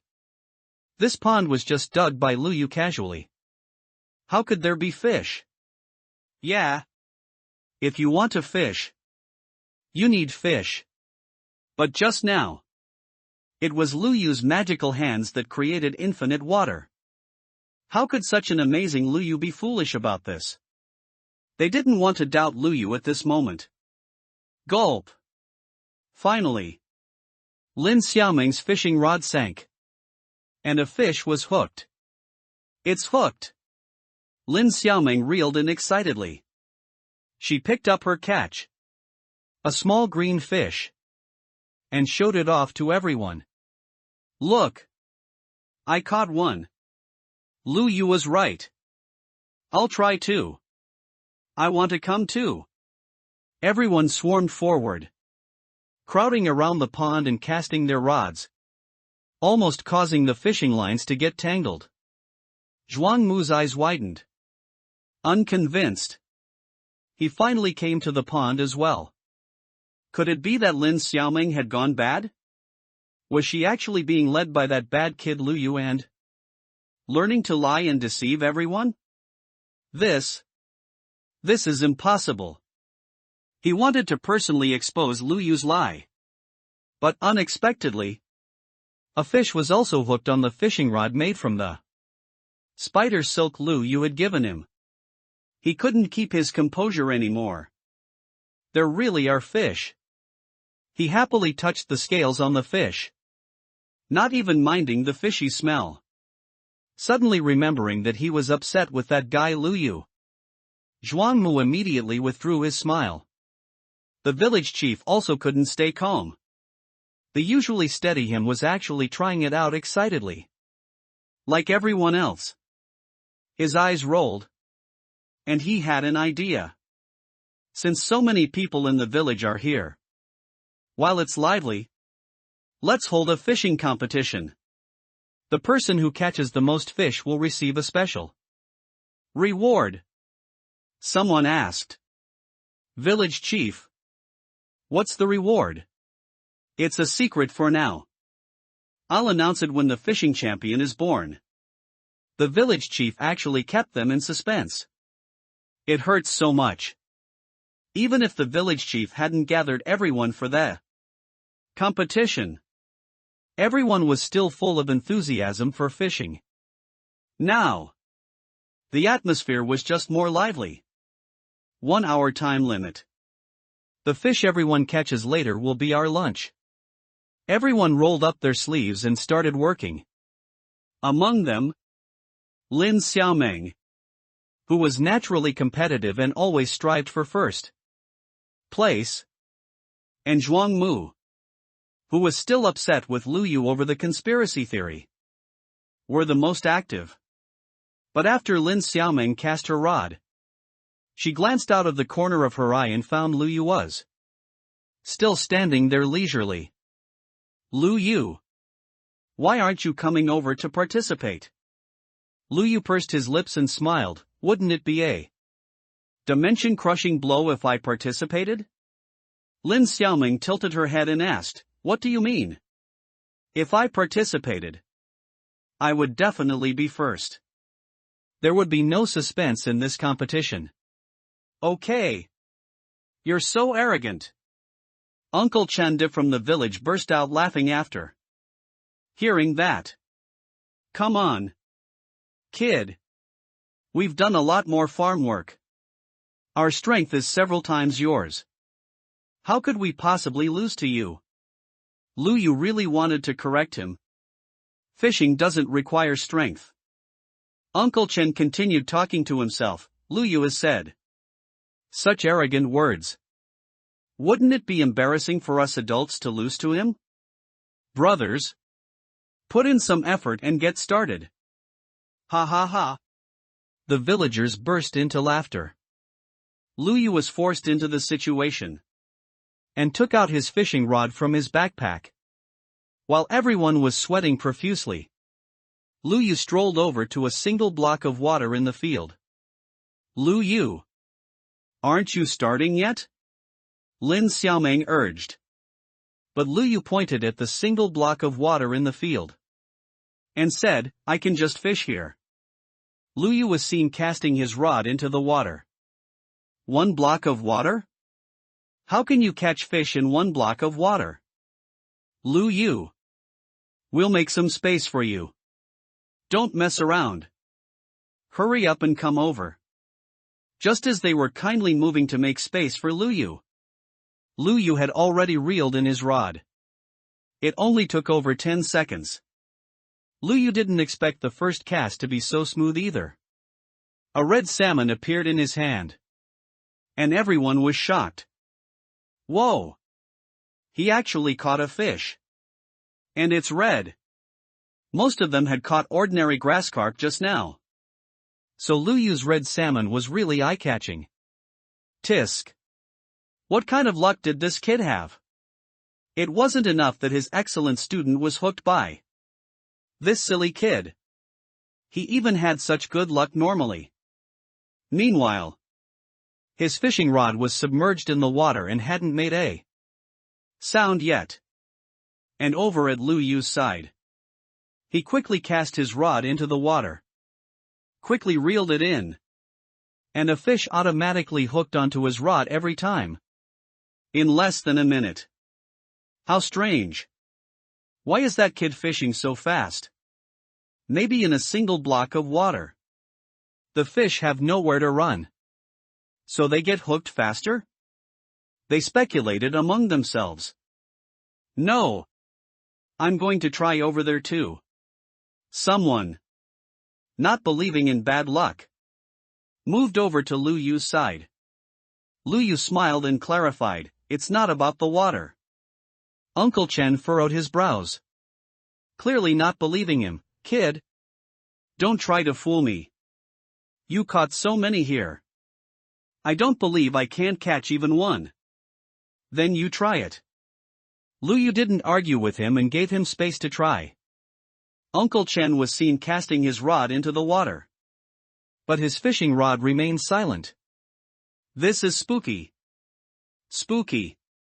Lu Yu, do you have some fishing technique that you haven't taught us uncles and aunties?" "Exactly. How about auntie makes you a table of good dishes in exchange for your technique?"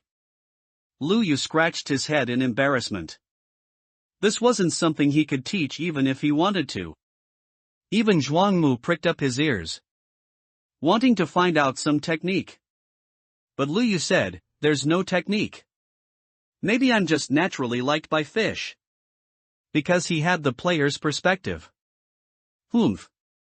Someone felt quite disappointed. "If you don't want to say, then don't." Stingy. Lin Xiaoming certainly didn't think Lu Yu was that kind of person. "Auntie, how can you say that about Lu Yu? He is indeed telling the truth. Look. His fishing method is exactly the same as the one he taught us. And the fishing rod is also an ordinary one. You didn't see him apply anything to the rod, did you?" Lin Xiaoming snorted, "If you don't believe me, just go and check it yourselves." The villagers were simple and straightforward with their words. They didn't mean to blame Lu Yu, but they didn't expect Lin Xiaoming, such a protective young girl, to be there. They also realized that their words were a bit presumptuous. The auntie gave an awkward smile. "Of course. We believe Lu Yu. If they were to actually inspect Lu Yu's fishing rod, it would really hurt the feelings between the villagers." Lin Xiaoming finally felt relieved.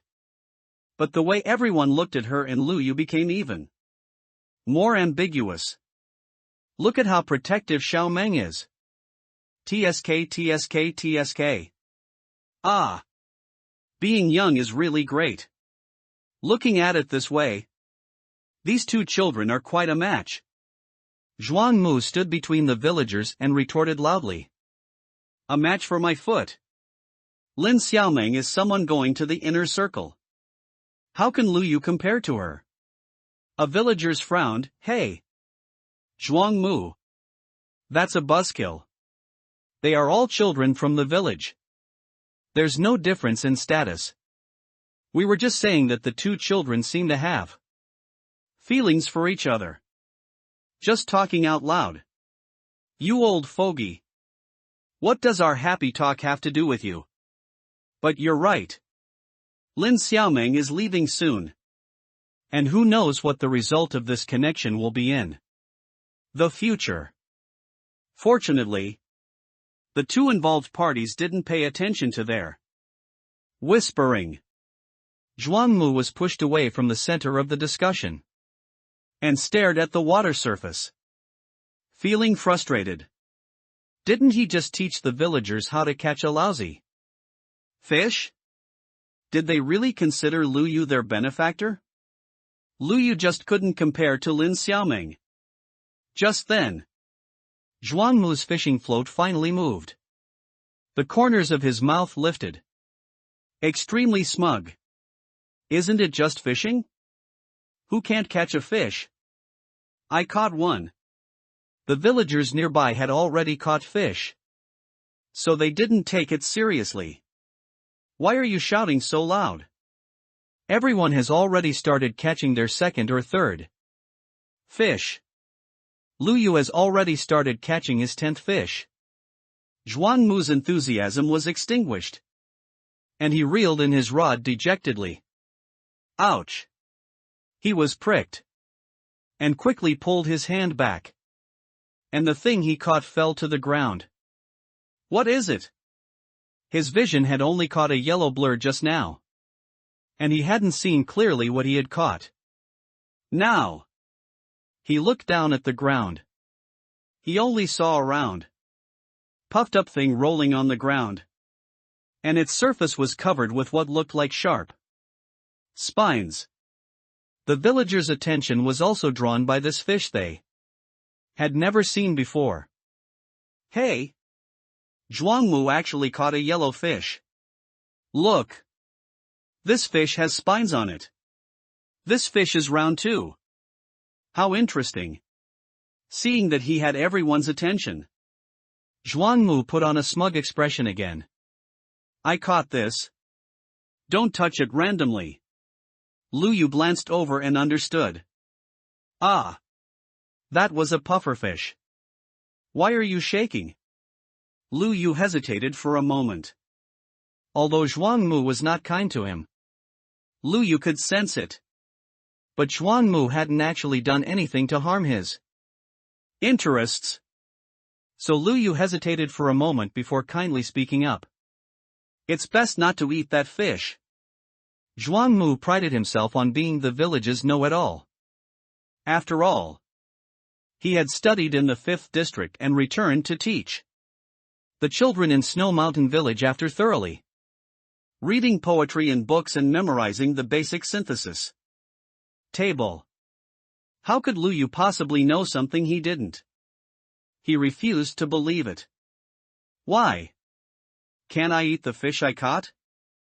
Zhuangmu thought Lu Yu was targeting him, truly judging a gentleman with a petty mind. His animosity towards Lu Yu became even more apparent. Lu Yu shrugged helplessly. If he didn't believe him, there was nothing he could do. All right. Time's up, the village chief announced. Everyone put away their fishing rods, preparing to end this impromptu fishing competition. However, the villagers were now uninterested in who came in first, because without a doubt, the first place was Lu Yu. I don't need to say who got first place. Right? Ha ha.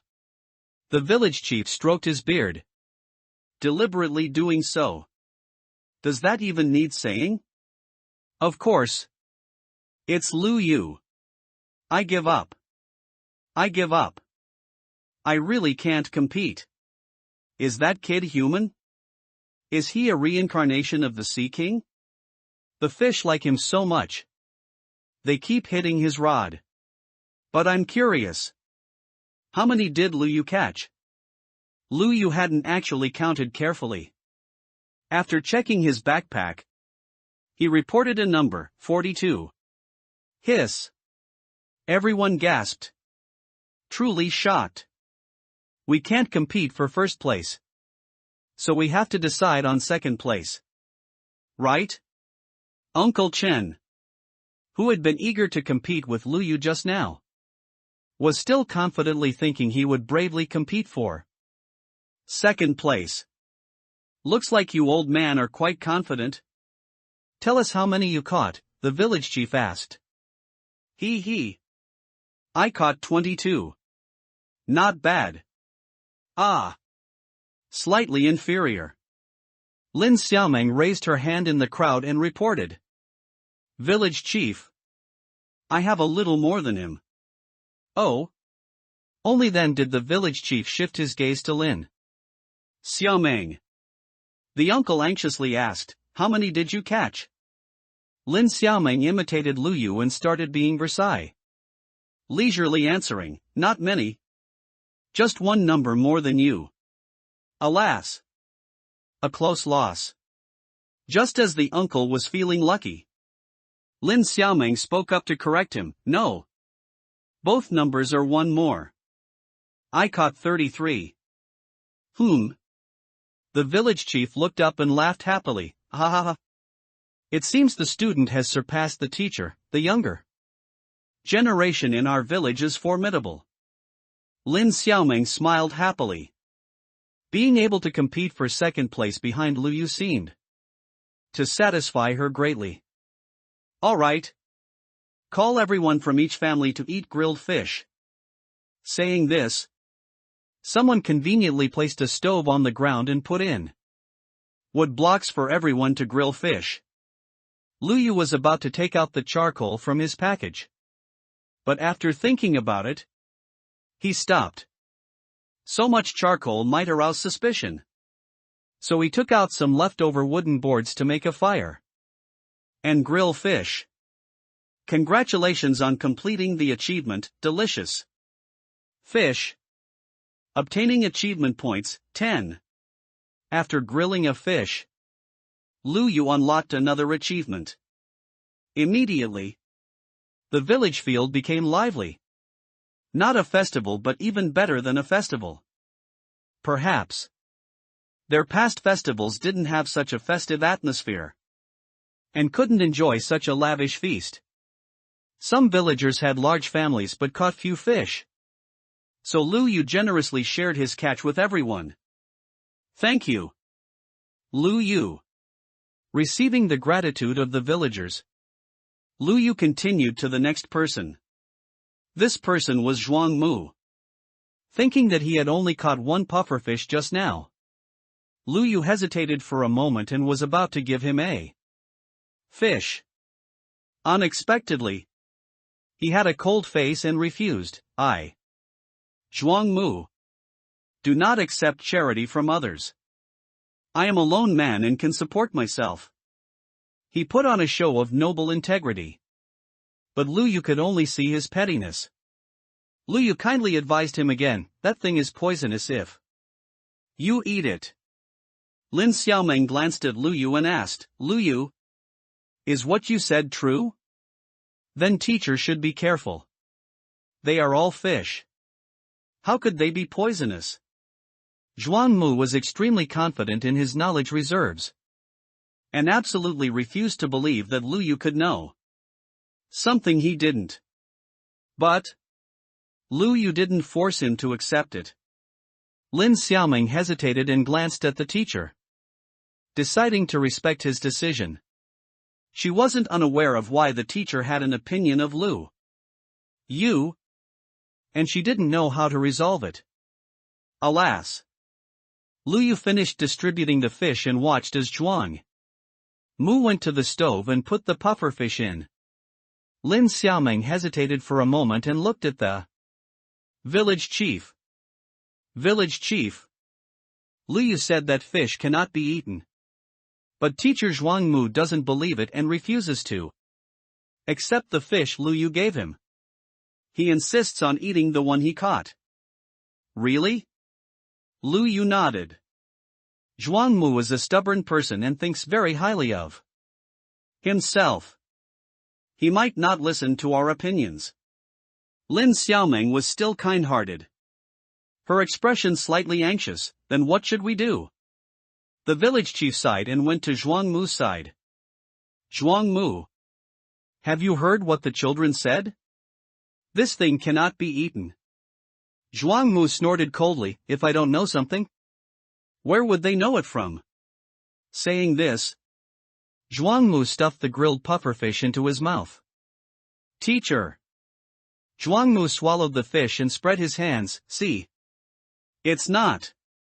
Before he could finish his sentence, Zhuang Mu's feet staggered. Ha? What? What's wrong with me? Then his body began to sway. What's going on? Why are you all swaying? The village chief looked at Zhuang Mu's teetering appearance and kindly reached out to support him. What's wrong with you? Village chief. Why are you swaying? The village chief was innocent. I'm not swaying? No. Why are the houses next to me swaying too? Why is the sky swaying? Lin Xiaoming looked at Zhuang Mu's dazed appearance. A little anxious. Lu Yu. What's wrong with teacher Zhuang Mu? Lu Yu shrugged and pursed his lips. I told you that thing is poisonous. If he doesn't listen, there's nothing I can do.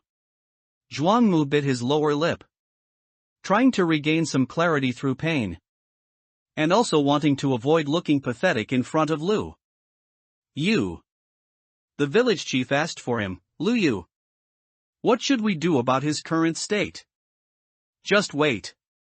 But while they were waiting, Zhuangmu discovered that his health bar was dropping at a terrifying speed. I'm losing health. What? Zhuangmu's face got worse and worse. Not only did he lose blood color, but his face was turning the greenish color of a zombie. In the worldview of the block people, this was a symbol of their vitality gradually being lost. Save me. Zhuangmu finally opened his golden mouth and asked the village chief for help. The village chief looked at Lu Yu with reluctance. Good child. Please save him. But Lu Yu still said the same thing, just wait. He won't die. Even at this critical moment. Zhuangmu still didn't believe Lu Yu. Lu Yu, are you really going to stand by and watch me die?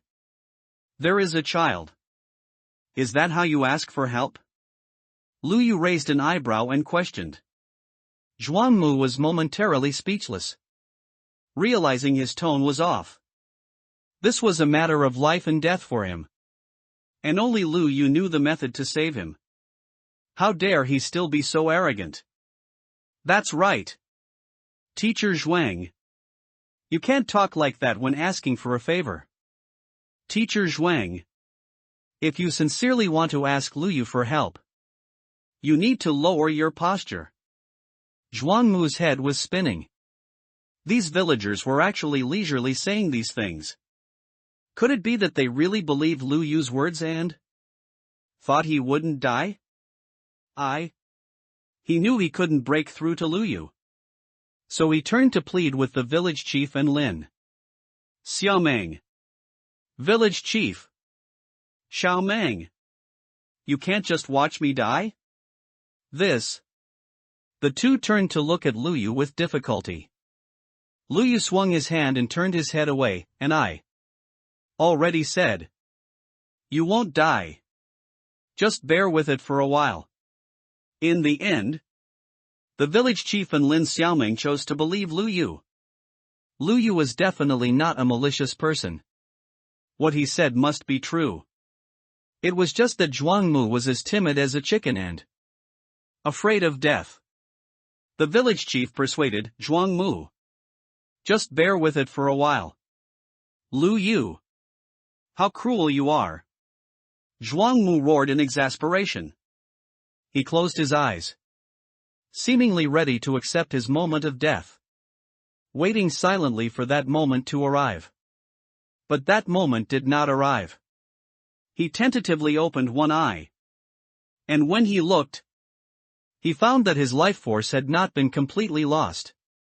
Although pufferfish can cause poisoning, if eaten while at full health, it will still leave half a health bar. I'm not dead? I'm not dead? Zhuangmu stood up with the joy of surviving a disaster. His head was no longer dizzy. And the scenery before him was no longer spinning.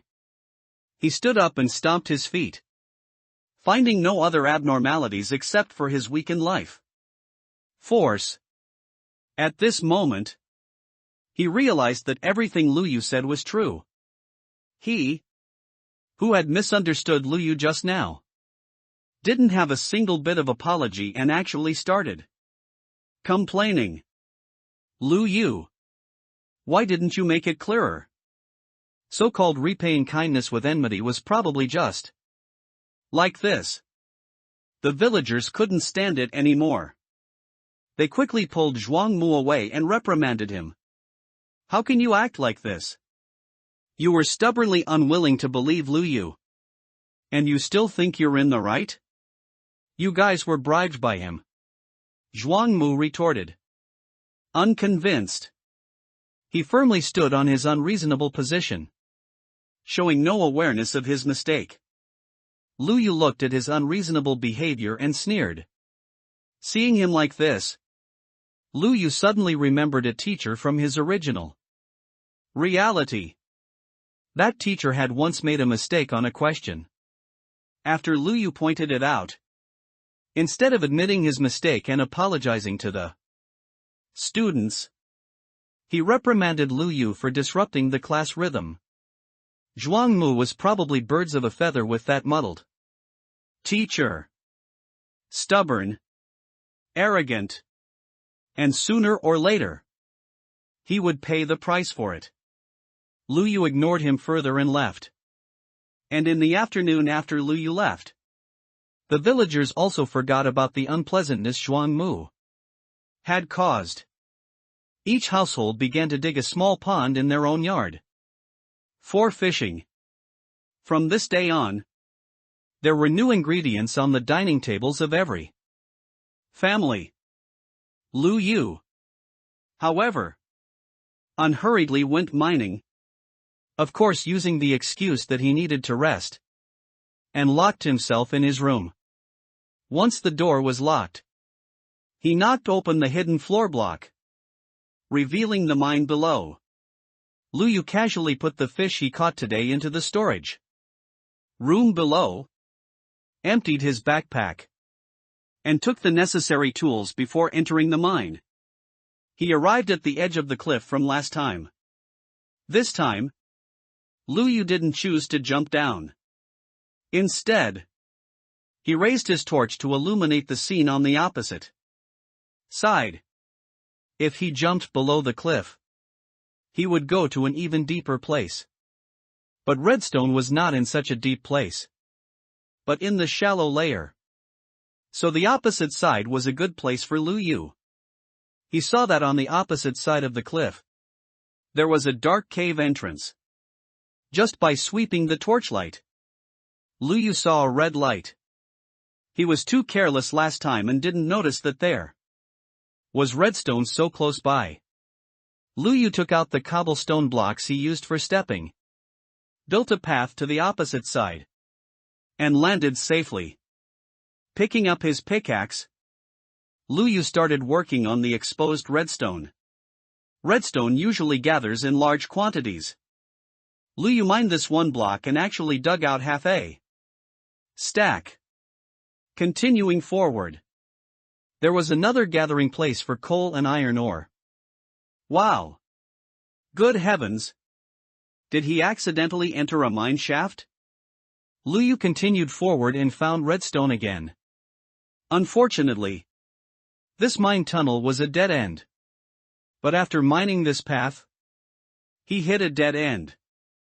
Stopping to count, Lu Yu's bag already had 2 stacks of coal ore and 5.5 stacks of redstone. By his calculation, it was enough.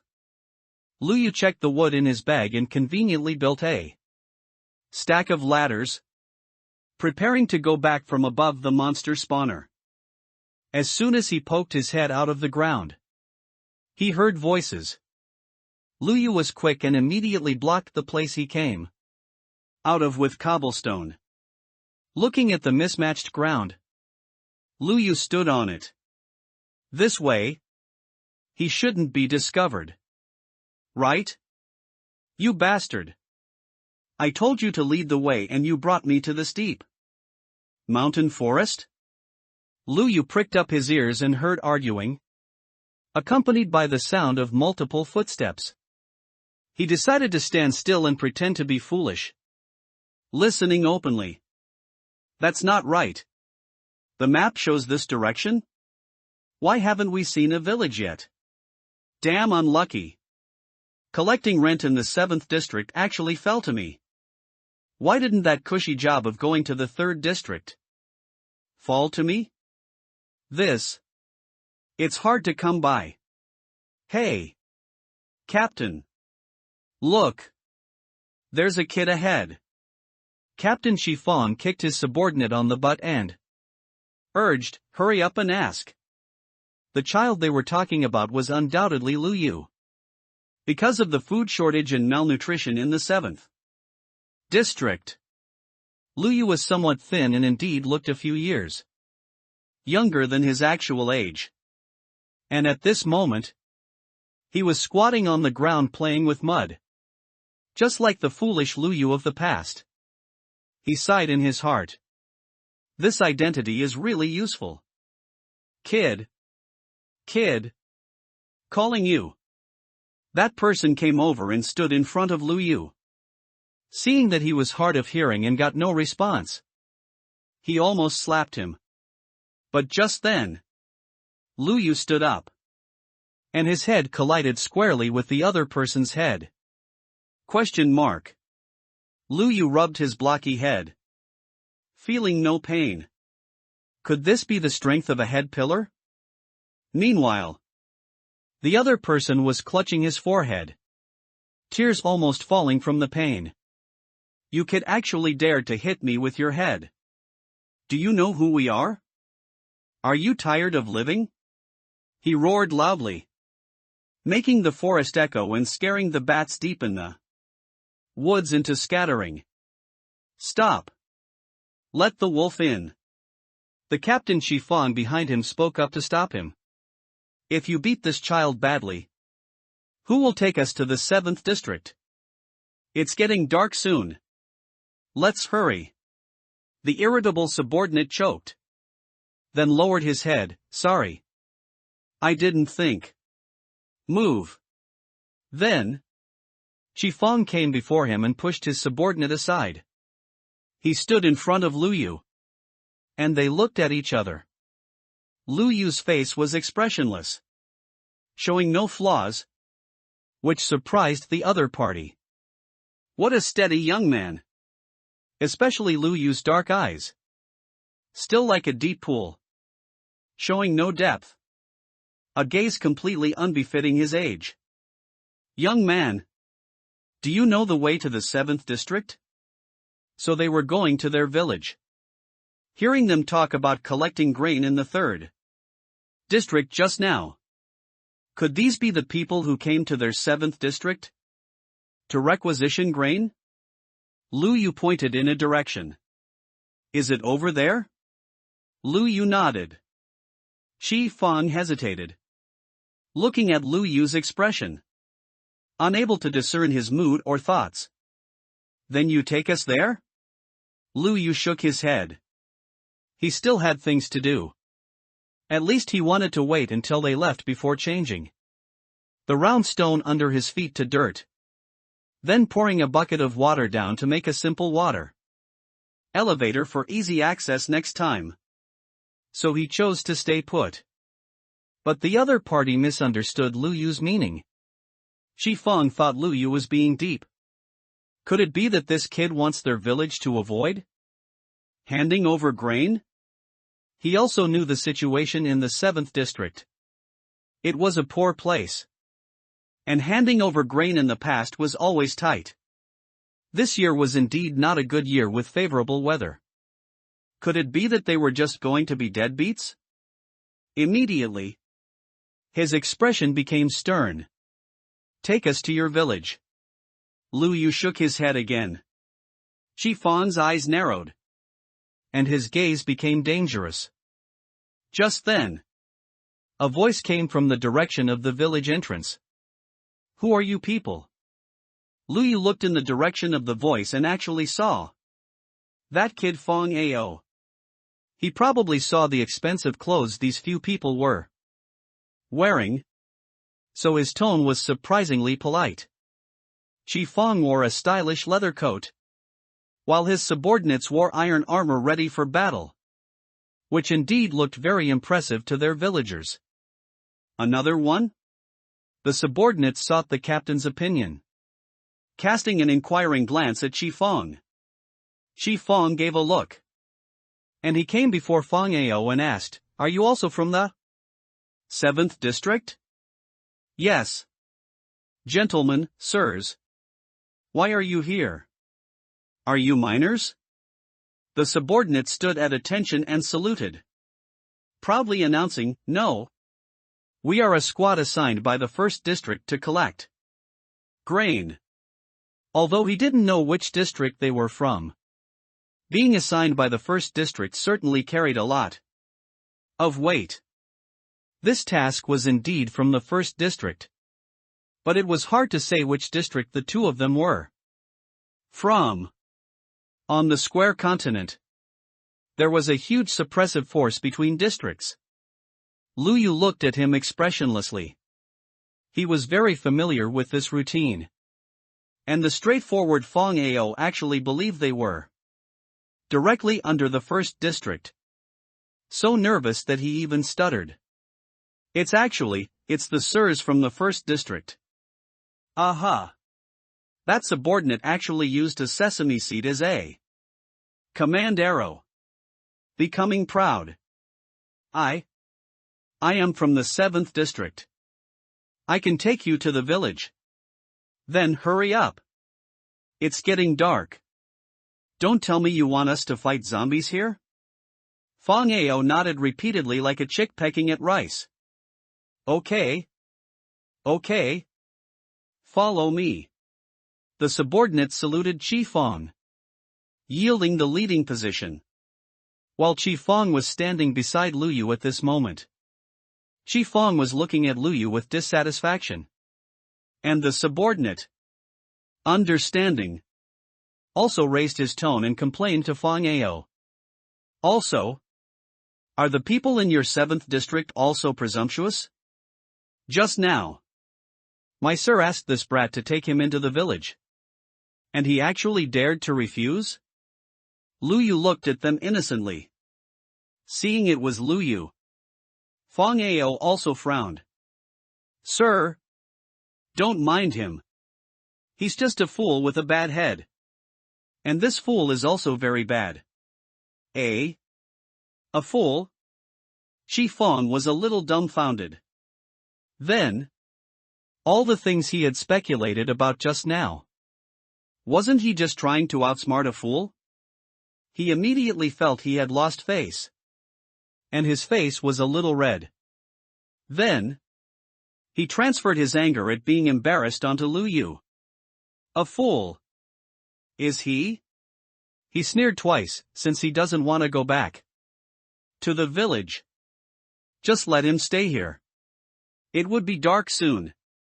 Waiting for monsters to spawn after dark. There was only one outcome for a foolish villager like him. Fong Ao immediately started laughing when he heard this. Good. Just let him stay here. Lu Yu. Don't blame me. This is what the sirs from above said. You brought this upon yourself. Fong Ao smiled happily. His young face wrinkled with wrinkles. Bowing and scraping obsequiously to lead the small team into the village. That appearance reminded Lu Yu of a certain type of character he had seen in anti-Japanese dramas before. Comically so. He waited until they were far away and couldn't see what he was doing before starting to clean up, casually killing the zombies that spawned near him. Lu Yu gained some experience and a few pieces of rotten flesh, and easily started walking back. With this density of zombies and refresh rate, they still wanted him to die in the wilderness? At least it would have to be a zombie horde level.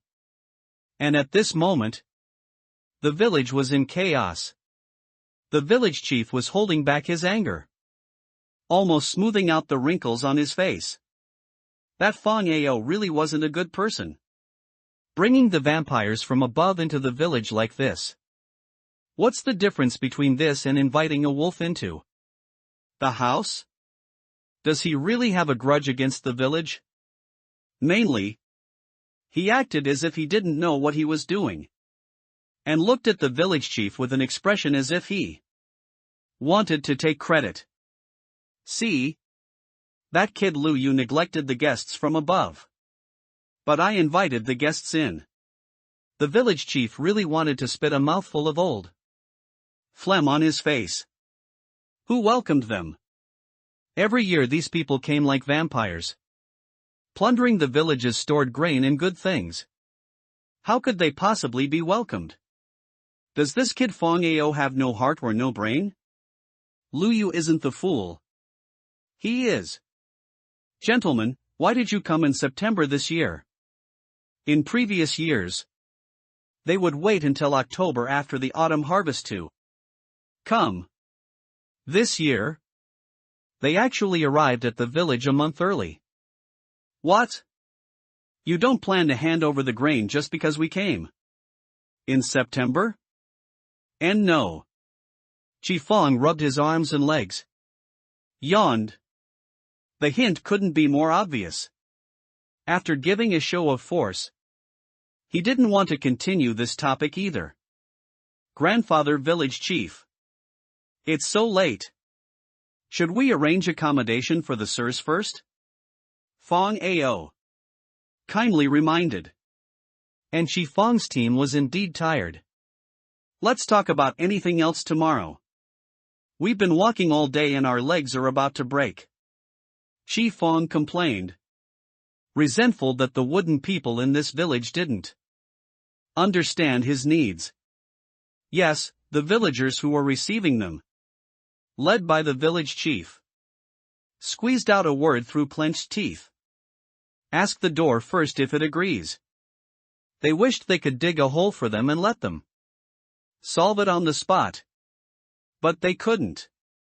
If they offended them, they didn't know what difficulties they would face next. So the village chief compromised. There were indeed empty rooms in the village for guests, and he planned to find someone to take them there. After only 2 steps, Qifeng spoke up. Where are you taking us? To the guest rooms. Guest rooms? Your entire village is full of matchbox houses. That one is better. Qifeng stretched out his hand and pointed, his fingertip landing exactly on Lu Yu's house. That's a villager's house. Qifeng was confused and looked at the village chief, asking, is it your house? He thought only the most important person in the village could live in this most luxurious house. If he were the village chief, he would definitely build his house this luxurious. Moreover, this house wasn't just luxurious. In fact, the 5th district he came from only had large areas and many floors, but they wouldn't have such exquisite decorations. The house in front of him looked like a thick tree trunk had settled within it, which was quite creative. From the outside, it had beautiful windows and flower beds, and the roof had skylights and plants. There were even warm yellow lights decorating the entrance. At first glance, it was a gentle and peaceful place to sleep. He had never seen such a house, even in the 5th district. Greed and curiosity drove him to approach that house. I'll stay there tonight. The village chief quickly stopped him. No. That's not my house. It was built by a young man in our village. I can't make decisions for him. Qifeng snorted coldly, seemingly mocking the village chief's uselessness. He had become the village chief, yet he couldn't even get a luxurious house. Whose house is it? Qifeng asked haughtily. This.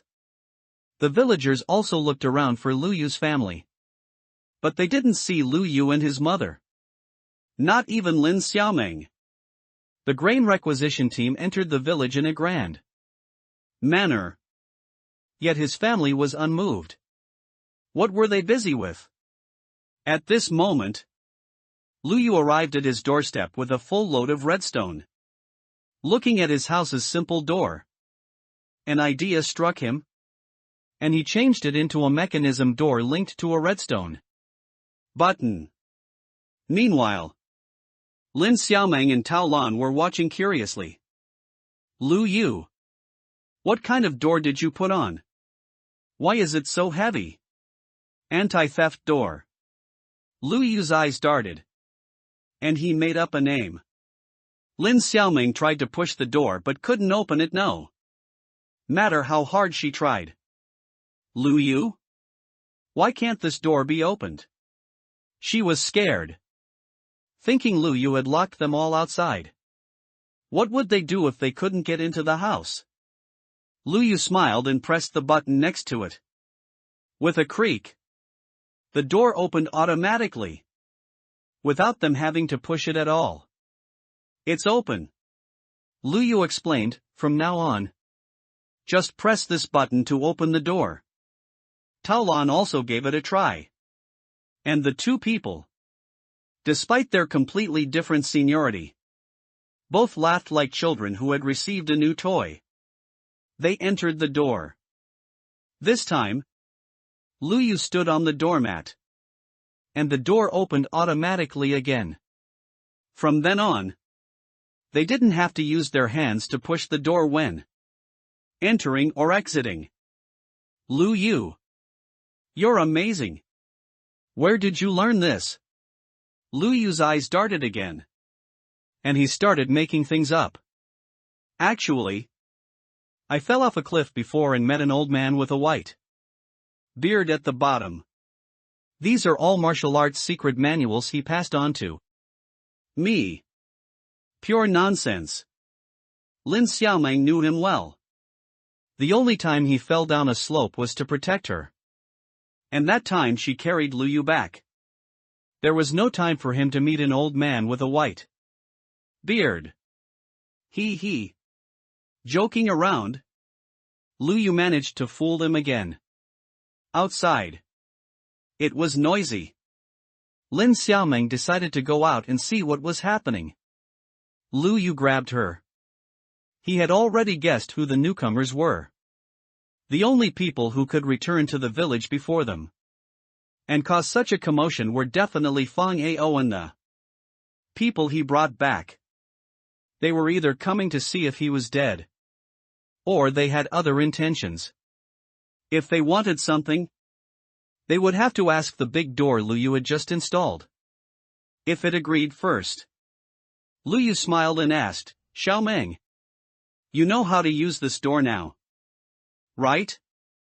I know how to use it.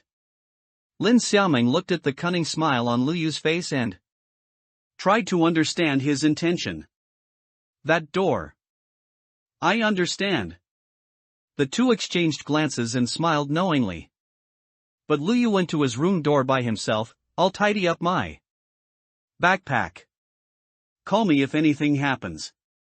He entered his small room and went straight down to the space below. He took out the manhwa pumpkin seeds he had found last time and planted them in an empty spot. Then he turned the bones he had harvested last time into bone meal and watered the field. The manhwa pumpkin seedlings grew rapidly. And soon 2 manhwa pumpkin grew out. Lu Yu held the manhwa pumpkin in his hand. And a mischievous idea came to mind again. Who are you people? Lin Xiaoming looked at the crowd of people who appeared at the door, among whom were several unfamiliar faces and the Fang Ao she disliked. She questioned them impolitely. Oh, is this a pretty little girl's house? Chi Fang was a bit carried away when he saw the pretty girl, his mouth almost reaching his ears as he asked, I am the captain of the grain requisition team sent by the first district. Seeing how exquisite your house is, I'd like to borrow it for a night. He thought he was handsome. And the greasy smile on his face made Lin Xiaoming feel a bit nauseous. No. This is a private residence. How can you lend it to outsiders? Lin Xiaoming's tone was defiant, which made the village chief and his group feel quite relieved. Only Fang Ao, unilaterally afraid that Lin Xiaoming would offend Chi Fang, squeezed forward. Xiaoming, these are important people from the first district. It would be a blessing from your ancestors for Lu Yu to let them stay for a night. Fang Ao winked and hinted wildly, speaking in a tone as if he was considering her. This made Lin Xiaoming even more unhappy. The bed and bedding are private items. How can you just let outsiders stay? Who knows if they are clean? There were thorns in her words, as if implying that Chi Fang and his group were not clean. Chi Fang's eyebrows twitched. He probably didn't expect to be frustrated in front of a pretty girl. Little sister. Isn't it a bit bad for you to say that? Lin Xiaoming didn't face him directly. She snorted coldly and turned her head away. Besides, if you want to enter our house, you have to ask our door. Right? Your door? They were confused and all turned their heads to look at Lu Yu's house door. It was indeed different from any door they knew of. It wasn't the color of any wood, but iron. It looked heavy and solid. Qi Feng misunderstood, thinking they wanted to compete in strength. And his subordinates were proper guards, reportedly with 3 years of minor experience. How could they be weaklings? You go and push the door open. The subordinate rolled up his sleeves, revealing the indeed substantial muscles on his upper arms. He wiped his palm with saliva and prepared to exert all his strength to push the door. But 3 minutes later, his face was red, and the door remained motionless. Give you 1 night to prepare. Qi Feng lost his patience and urged. Are you using force? His subordinate replied helplessly. Captain, we can't push it. How is that possible? It's just a door. How heavy can it be? You guys? All together. As a result, several grown men, with their hands on Lu Yu's front door, stuck out their butts and were red-faced, seemingly using all their might, even their nursing strength, looking quite comical. Can you guys do it? Qi Feng couldn't hold back, rolled up his sleeves, and joined in. But even with him added, the door didn't budge. What's going on? Qi Feng looked at Lin Xiaoming in confusion. Lin Xiaoming quickly hid her blatant mockery. She pouted her rosy lips and said innocently, then if you can't push it open, does that mean you have no fate with this door? Qi Feng had lost face in the 7th district, which he completely looked down upon multiple times, and his accumulated anger finally erupted. You're messing with me, aren't you? I'm not. Lin Xiaoming wasn't someone afraid of trouble. A bold, tomboyish girl like her. Otherwise, she wouldn't have angrily chopped down a zombie when she was 16. You can't even open our front door. And you talk about coming to live in our house? Isn't that a joke? Qi Feng gritted his teeth and commanded. Open it for me. He had become stubborn and insisted on staying in this house. Today. Not only would he stay, but after leaving, he would definitely destroy this house. Why should I open it for you? Qi Feng was currently blinded by anger and forgot to think. But among his subordinates, there was one who had a little bit of sense. The skinny man who was the only one who hadn't stepped forward to push the door just now spoke up. His name was Chu Xian, which sounded like the name of a civil official who liked to use his brain. Captain, is it possible that our method of opening the door is completely wrong? Lin Xiaoming's heart skipped a beat. Oh no! Could they have spotted a clue about their door? Hearing his words was like having a basin of cold water splashed on his face, making Qi Feng suddenly realize. That's right. Do you have to do something to this door for it to open? So, the group of people leaned on the door again and started searching everywhere, carefully feeling the edges and corners of the door and door frame. Meanwhile, Lin Xiaoming stared at a button not far to the right of the door, looking slightly nervous. However, for now, their focus seemed to still be on the door panel itself and hadn't shifted to the side. Is it not on the door? Chu Xian's words were surprising again. Lin Xiaoming's heart tightened again. But before they could discover anything, the door opened. Creak. This time the door opened very slowly, gradually revealing the furnishings inside the room. They saw a terrifying face inside the house. That face had dark, sunken eye sockets, a mouth that split open to the ears in an unbelievable way, smiling with a bizarre curve. On its orange face, there were also cracks. And at this moment, Chi Fong was only a hand's distance away from this face. After a moment of silence, he let out a hoarse scream of terror. Ghost! Lin Xiaoming was also startled by the sudden appearance of the ghost face. Only after a closer look did she realize that it was just a mannequin wearing an manhwa pumpkin head. Lu Yu? Behind the mannequin set up at the doorway, there was a pair of human feet. Lu Yu then stepped out from behind the mannequin, with a seemingly kind smile on his face. He reached out to help Chi Fong up from the ground and said, "Sorry. I scared you." Only then did Chi Fong see clearly that it was an manhwa pumpkin head. The lights were not on inside the house. Only the dim light from outside the door. The upward lighting made the manhwa pumpkin head look incredibly frightening. Chi Fong recognized Lu Yu's face. "You did that on purpose, didn't you?" Lu Yu looked innocent. "No, I didn't." Chi Fong questioned loudly. "What decent person puts such a scary thing at their doorstep?" Lu Yu's expression was calm. "No. Didn't you know about our Snow Mountain Village's manhwa festival?" As soon as he said this, the villagers also looked over with bewildered expressions.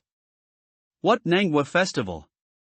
However, at this moment, Chi Fong had his back to them, so he couldn't see the villagers' expressions. Lu Yu continued speaking seriously. "This is our village's tradition. Every year at this time, the harvested manhwa pumpkin are made into pumpkin ghost, like this to scare away those who attempt to damage the farmland." "Oh no! Monsters! Pumpkin ghost?" Chi Fong raised an eyebrow. "Yes. That's it." Lu Yu pointed at the manhwa pumpkin head he had placed at the door, having been startled by it just now. Although Chi Fong now knew it was just an manhwa pumpkin head, he had developed a psychological shadow and couldn't look at it directly. "Remove it for me now," Chi Fong commanded. "No." Lu Yu flatly refused, saying, "If we move it away, monsters might come. This is our Snow Mountain Village's tradition." "What tradition? Why don't I know about it?" Fong Ao stepped forward, intending to expose Lu Yu's lie and make him look bad. He was about to report Lu Yu's malicious behavior to Chi Fong, but he didn't expect the village chief to speak. "Fong Ao, you are ignorant and incompetent. And now you've even forgotten the rules of our ancestors," the village chief questioned loudly, instantly making Fong Ao dumbfounded. "Fong Ao, you scoundrel! You've been punished to guard the village gate and you still don't know how to reflect." Others also echoed the village chief's words, making Fong Ao even more confused. How could this be? They were speaking as if it were really true. Could it be that he himself had forgotten this tradition of the village? Lu Yu and the village chief exchanged a look. The village chief did not fail his years of prestige and ability to judge matters clearly in the village. The two of them didn't need to discuss in advance, he could follow Lu Yu's train of thought. Indeed, the older ginger is spicier.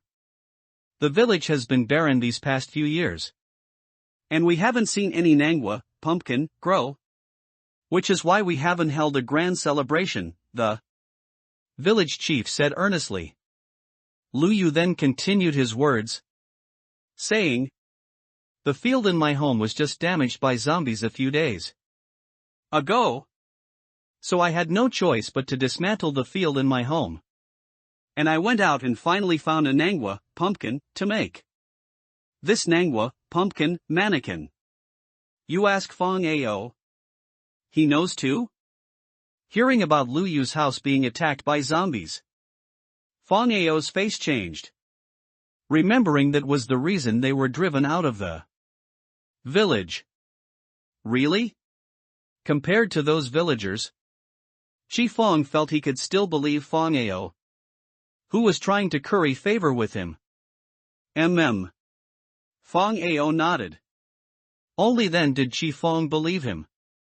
Compared to harmless nangwa, pumpkin, that don't move, he was more afraid of zombies. Then let it stay there. Lu Yu then asked with a look of pure innocence. Do you still want to stay at our house now? If he were to say now that he wouldn't stay just because of a nangwa, pumpkin, head, wouldn't that be very embarrassing? And Lu Yu's house indeed looked the most luxurious in the entire village. So Chi Fong replied with a stiff upper lip. Of course. Get out of my way. Lin Xiaoming still wanted to stop them. How can you be so rude? Lu Yu stopped her. It's okay. Just let them stay for one night. Retribution. Lu Yu.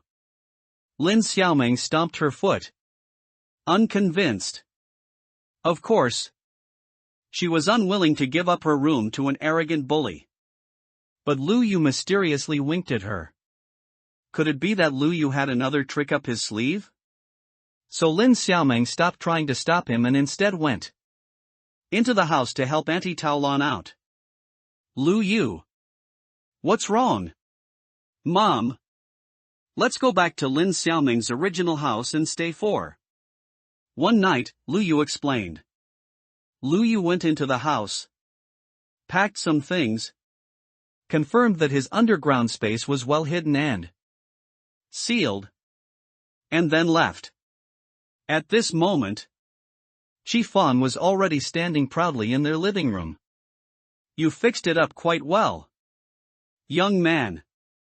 The large table made of planks and fences, the sofa made of stairs, flower pots placed on the walls, green plants in front of the window, and the house was full of life.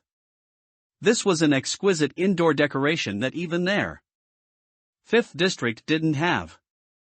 Heh, Lu Yu sneered. Just this? A guy who's never seen the world. I haven't even installed the realistic furniture mod yet. He still had the mood to show off here. In a few hours, he probably wouldn't even have time to cry. Lin Xiaoming took them back to her old house. On the wall of her room, there was a simple row of tools and stone swords. And the entire room lacked any feminine touch. Lin Xiaoming was a little shy. My house is a bit messy. Let's just make do for one night. Speaking of which, Lu Yu, how do you plan to kick them out? Just rest tonight. Leave the matter to me. Taolan looked at her child and instructed. Be careful. Okay. Mom. Lu Yu didn't leave until late at night when everyone was resting. He glanced at his front door along the way. That Chi Fong wasn't stupid. He had arranged for his subordinates to guard the door. However, they had been lost for a day, and had been on edge in the deep mountains and old forests outside the 7th district for a day. So they must be physically and mentally exhausted by now. At this time, several of them were leaning against Lu Yu's front door, dozing off. But if Lu Yu went over, he would definitely wake them up because one person was blocking their front door. Did they think there was only one way to get to their house? Lu Yu began to calculate the amount of iron ore in his house. In his mind. Carefully calculated. It was still possible that it wouldn't be enough. So he changed his route. Jumped into the water in the wilderness. And followed the natural mine shaft to look for iron ore. After digging half a stack of iron ore, he chose to return to his room through the underground passage. Meanwhile, Chi Fong, who was sleeping on the first floor, smacked his lips, turned over, and remained undisturbed. Lu Yu started working. First, he smelted all the iron ore in his inventory into iron, and then synthesized iron blocks. Holding the heavy iron blocks in his hand, a cunning smile appeared on Lu Yu's lips. He took out a manhwa pumpkin from his inventory and then took the iron blocks and manhwa pumpkin to the first floor. The manhwa pumpkin dummy he had placed at the door was gone.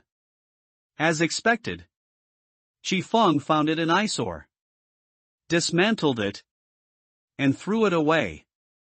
Lu Yu shrugged helplessly. Well then, I'll punish you on behalf of the pumpkin ghost.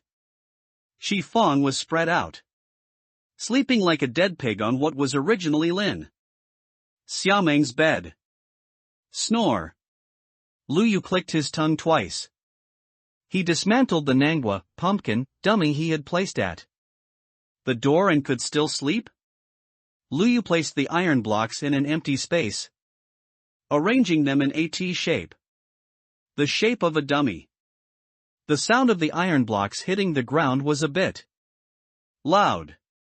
Chi Fong on the bed frowned, turned over, and mumbled. What are you doing in the middle of the night? He was originally facing the ceiling. But when he turned over, he happened to be facing the iron blocks Lu Yu had placed.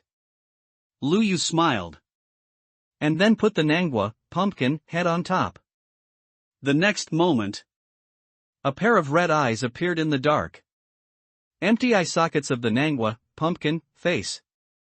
Then this Iron Man, taller than a person, grew up. Lu Yu said with relief. Luckily the ceiling of his house was high enough. Immediately after, the Iron Golem was born. Congratulations on completing the achievement, Bodyguard. You have gained 30 achievement points. Wow. I didn't expect you, Tai Pai, to be worth 30 achievement points. Lu Yu began to examine the Iron Golem in front of him. It had a body made of seemingly rusted iron, with green branches growing on it, and a pair of scarlet eyes. Creak. The Iron Golem started to move. So noisy. Chi Fong sat up, opening his eyes. The next second, his baritone voice turned into a falsetto tenor. Ah! His scream almost pierced the roof. Ghost. There's a ghost. Those scarlet eyes, flashing with ominous light in the black holes, were staring straight at him. Ghost. The subordinates outside the door were also awakened, and quickly stood up, shaking their heads to shake off their sleepiness. Then they frantically searched the wall for the door opening button, pressed it, and rushed into the room. They also saw that enormous ghostly thing, and so they screamed in unison. Ghost. Chi Fong's initial impression made them believe it was a ghost, almost forgetting that monsters existed in this world. It was Chu Xian who calmly analyzed. Could this be a monster? But this size. It was probably capable of easily trampling them into meat paste just by stepping on them. Why aren't you taking the captain away quickly? Okay. Okay. Under the pushing and shoving, someone finally had the guts to lift up Chi Fong, whose legs were so weak he couldn't move at all, and drag him outside the house. They closed the door, thinking they had successfully locked the monster inside the house. But Chi Fong was still uneasy. Whether it was a ghost or a monster, it was dangerous. So he urged Chu Xian and the others, Go! Go far away! Don't wait for that monster to break through the door. We'll all be in trouble. Okay. Chu Xian had the strong ones carry Chi Fong and run towards the other side of the village. But before they could run far, they ran into the village chief and several villagers who had come over after hearing the strange noise. Gentlemen, what happened? Chi Fong questioned loudly. What kind of sinister place is your village? There's actually a monster in the house. Us? The village chief felt wronged. But seeing Chi Fong's weak-legged appearance, he knew that Lu Yu must have come up with some strange trick to deal with him again. He laughed inwardly. It wasn't just Lu Yu. He and the villagers also disliked this bully. It was good to teach him a lesson. How is that possible?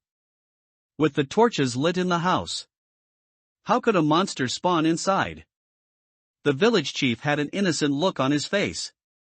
Saying this, he seemed to suddenly remember something and whispered. Could it be the pumpkin ghost? Because it wasn't placed properly. The pumpkin ghost couldn't drive away the monsters, allowing them to take advantage of the weakness? Chi Fong was stunned. He did indeed find that Nangwa, pumpkin, dummy and eyesore no matter how he looked at it, he couldn't sleep soundly with it nearby. So he had his subordinate dismantle and throw it away. Could it be that he really just threw away the Nangwa, pumpkin, dummy and is now suffering the consequences? Oh, how could this happen? From his guilty voice, the village chief could tell that he probably believed it. The village chief continued. What kind of monster is it? Chi Fong described the appearance of the thing. That thing is white. Could it be a skeleton monster? No. Slip away. That thing had red eyes and some green on its body. The villagers asked.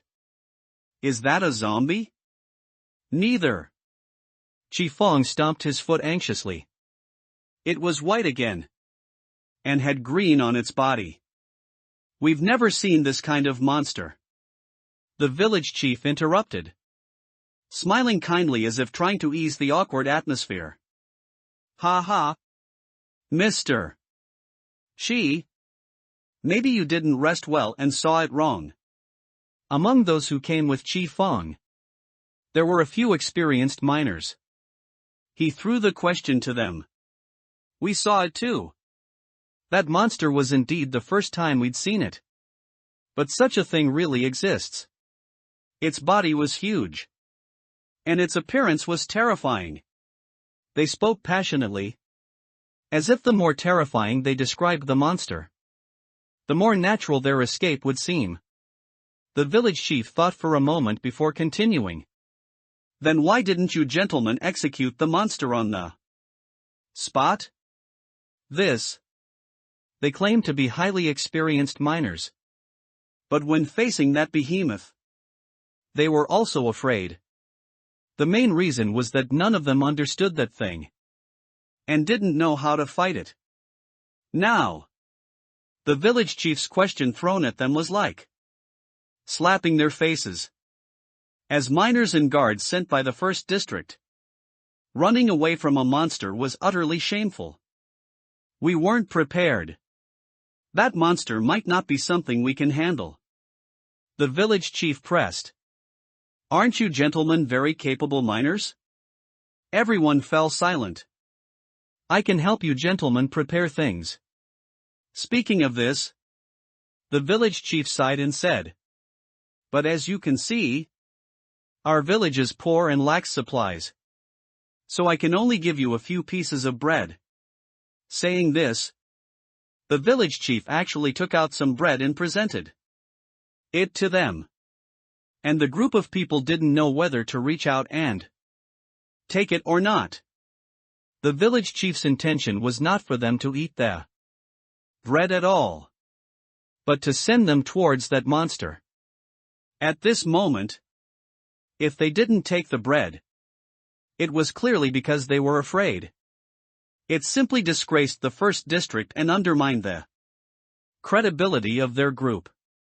What could they rely on to collect the grain and take it away in the coming days? If they took the bread, then at this moment, right now, they would have to return to Lu Yu's room and defeat that monster. Chu Xian originally wanted to persuade them to temporarily put this matter aside. Compared to Face, he cared more about his life. But Chi Fong was not. His face turned red. He gritted his teeth and said, "All right. We'll go back now and knock that monster down." Anyway, he was the captain. And he probably didn't need to fight personally. He just needed to move his lips and protect his face. As soon as he spoke, his subordinates cursed his ancestors 8 generations back. In their hearts. What the F*******.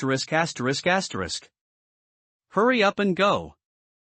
Now that he had regained feeling in his feet and could stand on the ground to command, he completely forgot how pathetic he had been just now, being carried by his subordinate like a spineless shrimp. The subordinate grumbled and walked towards Lu Yu's house. Meanwhile, Lu Yu was currently hiding the iron golem. It's just that the iron golem wouldn't follow him. And it was big and quite clumsy. Lu Yu didn't want to just kill the iron golem he had worked so hard to create to resolve the situation. Therefore, Lu Yu reached only one conclusion: hide it underground. Lu Yu dug open the ground floor, then the floor of his own room.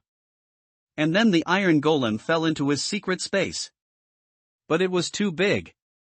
And its head was actually still showing above the floor. Helplessly, Lu Yu dug down another layer, sending it directly near his underground farm. "Big guy, don't step on my crops," Lu Yu instructed its blank head. But the other party tilted its head, clearly not understanding Lu Yu's language. Lu Yu was helpless. But there was no time to teach it now. He needed to restore the upper level of his house to its original state. He had to be quick. Because Lu Yu himself didn't know how soon they would turn back in return. And after restoring it to its original appearance, Lu Yu hid back in his small underground room. Not long after, a group of people arrived at their doorstep in a grand manner. The guards stood at the door, hesitating. Someone swallowed and asked behind him, "Then I'll open the door." "Wait." Chi Fong, standing at the very back, took out his iron armor and changed out of his pajamas. His appearance, like a cowardly rat person afraid of death, made people's teeth itch even more. "Trash. Useless. Open the door," Chi Fong commanded. Then, the guard at the front opened the main door. But it was silent inside the door. "Huh? Where's the monster?" the person walking at the front asked. And the people behind him were also confused. They plucked up their courage and came to his side to peek. Inside. "That monster from just now is gone." "Really?" Chi Fong rudely pushed through the crowd and returned inside the room. "Where's that big monster? How did it disappear?" the village chief asked. "Are you sure you didn't see it wrong?" "Even if I saw it wrong alone, how could everyone have seen it wrong with me?" Chi Fong shouted loudly. The village chief closed his mouth and remained silent. But he stood there with his back straight.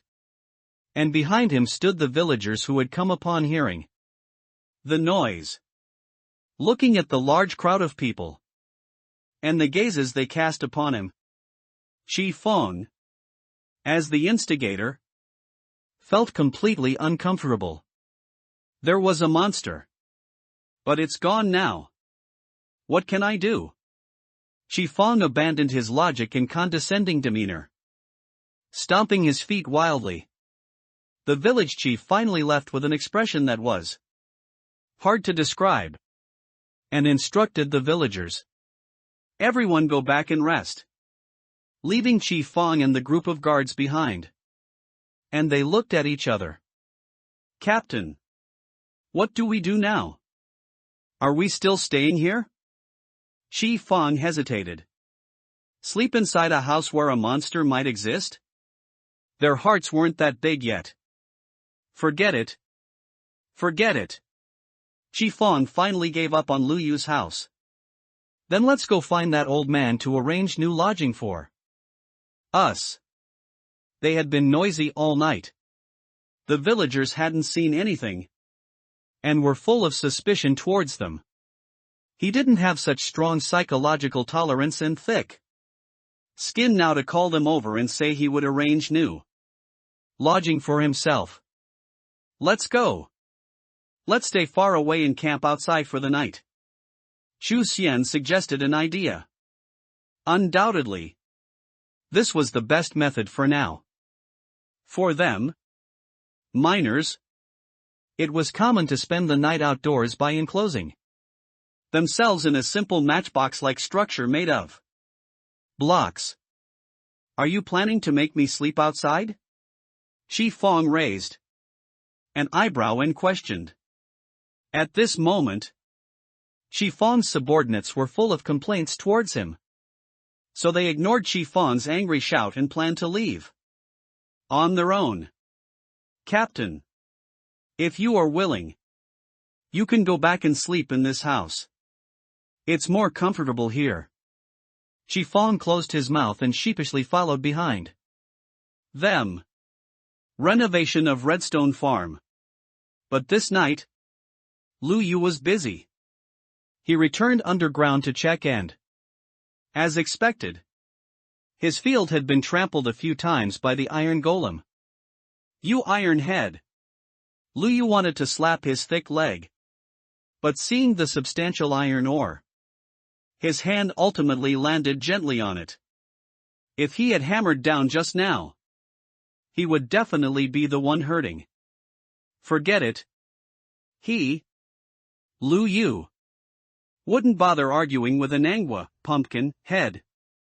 Lu Yu dug 2 blocks deeper for him near the corner, giving him a separate space. Tai Pai. Just stay here honestly. His name was decided so casually. Lu Yu turned to look at the farmland destroyed by Tai Pai and decided he might as well transform it into a redstone farm. Anyway, he had enough materials. Lu Yu was a person who acted on his words. He immediately took his shovel and pickaxe and began expanding the underground space. Of course, he wasn't satisfied with 2 9x9 plots. This time, he would make it 3 layers: potatoes, carrots, and wheat, while the bottom layer's ground would be reserved for planting Manhwa, pumpkin, and watermelon. After leaving the 3 elevated layers of space, Lu Yu began working on the redstone connection part. He set up redstone mechanisms and water at each of the 4 corners, finally connecting them in parallel, and ultimately linking them to a handle. He was extremely familiar with building redstone farms. Apart from speedrunning worlds, redstone farms were essential for every server and long-term save he had been in, having built them dozens of times. Lu Yu naturally found it easy. After he finished all this, he took out the bone meal stored in his chest and watered 1 layer of wheat. The green wheat changed color, becoming yellow and ready for harvest. Pulled the handle down. Whoosh! As the water flowed through, there was nothing left in the field. And the chest beneath the hopper had some extra wheat. Ah! Comfortable. Congratulations on completing the achievement, beginner. Redstone technology. You have gained 10 achievement points. Luyu then tested the remaining 2 layers of potatoes and carrots in turn. After confirming there were no issues with the mechanism, Luyu took out a stack of torches, lit up the 3 layers of farmland without any blind spots, sowed seeds again, and left the underground area feeling satisfied. Looking outside, the sky was already bright. The night owl warrior, cultivation war god Luyu didn't need sleep. So Luyu directly picked up Lin Xiaoming and Tao Lan and prepared breakfast for the 2 of them along the way. It's still more comfortable staying in the house our Luyu built himself. Tao Lan gave Lin Xiaoming a look, and the 2 of them started laughing. Luyu, where are they? Lin Xiaoming asked. I don't know. Let's go check later. Luyu picked up the cheapest bread on the table and then went out. He found the matchbox they used for camping outside the village. At this moment, other villagers had also encountered it.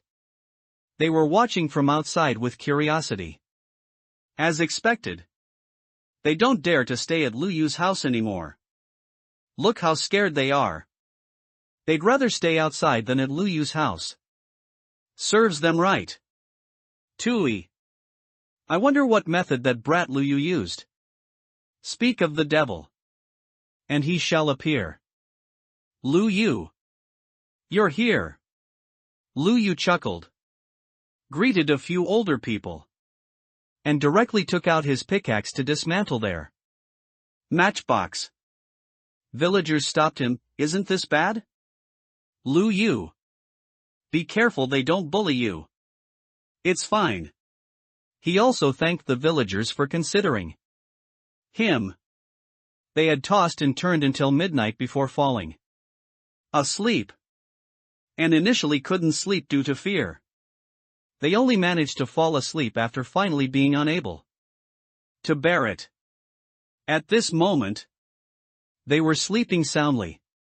Suddenly, the bright sun shone on them, as if forcibly trying to pry open their eyelids. Chi Fong complained, "Who is it? Who turned on the light?" But they didn't just feel the dazzling sunlight, they also felt the slightly cool air of the morning. A gust of wind blew over, and their sleepiness immediately vanished. Who the hell is it? They actually dismantled our camping spot. Luyu cleared his throat and delivered his opening remarks at a high volume. Good morning, gentlemen. Luyu's shout completely woke them up.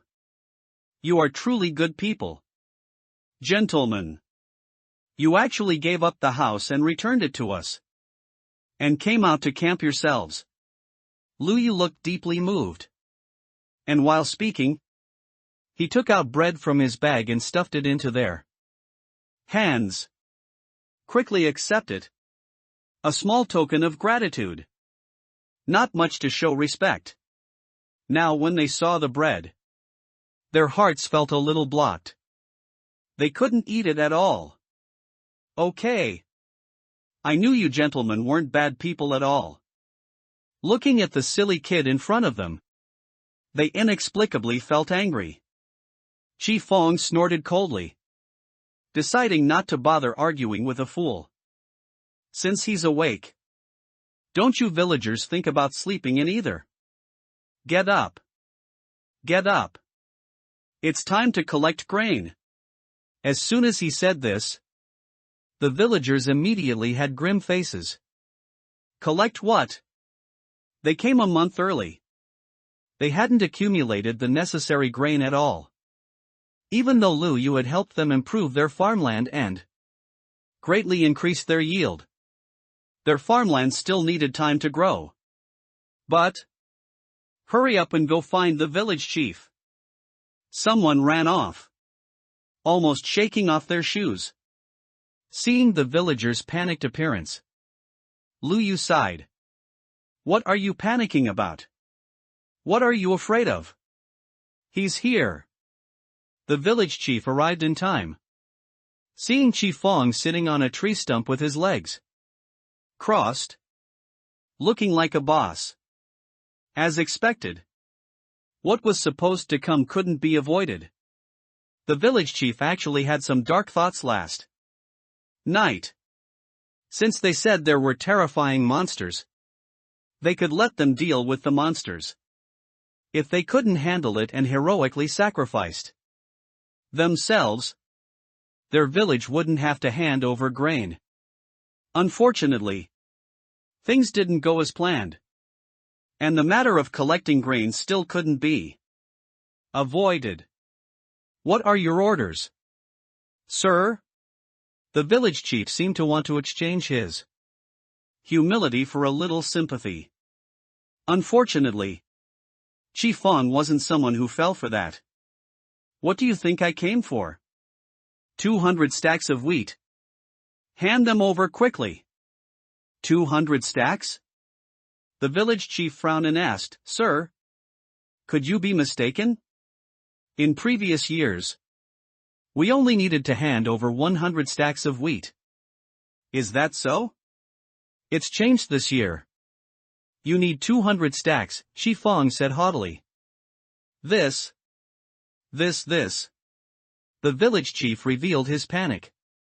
His hands trembled, showing his confusion and helplessness.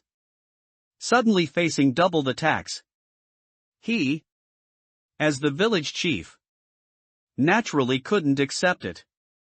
How is this possible? The villagers were also angry. Are you bullying people? 200 stacks of grain. We don't have that much time or that many fields at all. Our 7th district is already so poor. And you still want to exploit us? Do you have no heart? There's no justice. You're sucking blood. You're going to eat people. All of you shut up. Chi Fong took out a sword from his bag and roared loudly. Where are all these complaints coming from? This is a message from above. You must do as I say. Afterwards, he returned to his normal volume and said, It's normal that you don't know in this poor, remote place. Everyone looked bewildered. The 1st district plans to officially attack the Nether. If you don't fully support it, it's equivalent to betraying the square continent. After hearing this, the villagers gasped. The Nether? Big and small pearls fall on a jade plate. Lu Yu frowned in thought. As expected, the development progress of the villagers in the 7th district and the 1st district was not on the same level at all. The people in the 1st district were already thinking about conquering the Nether, while those in the 7th district were still struggling with food and housing. With such a big hat placed upon them, they had to agree whether they wanted to or not. As of yesterday, their village only had 50 stacks of stored grain. And Lu Yu had promised to provide him with 50 stacks of grain. But it hadn't been many days since his promise. Even Lu Yu couldn't possibly do it. The village chief was so anxious that his white hair was almost falling out. And at this moment, can we pay with other things instead of wheat? Chu Xian answered for Chi Fong. Of course. As long as it's edible. Then can we pay with potatoes? Chi Fong sneered and asked. You guys are even planting potatoes now? He had carefully observed the village when he passed by yesterday. Although their fields looked strange and varied, the things they planted hadn't changed at all, they were all wheat. The villagers of Snow Mountain Village in the 7th district were already poor and shabby.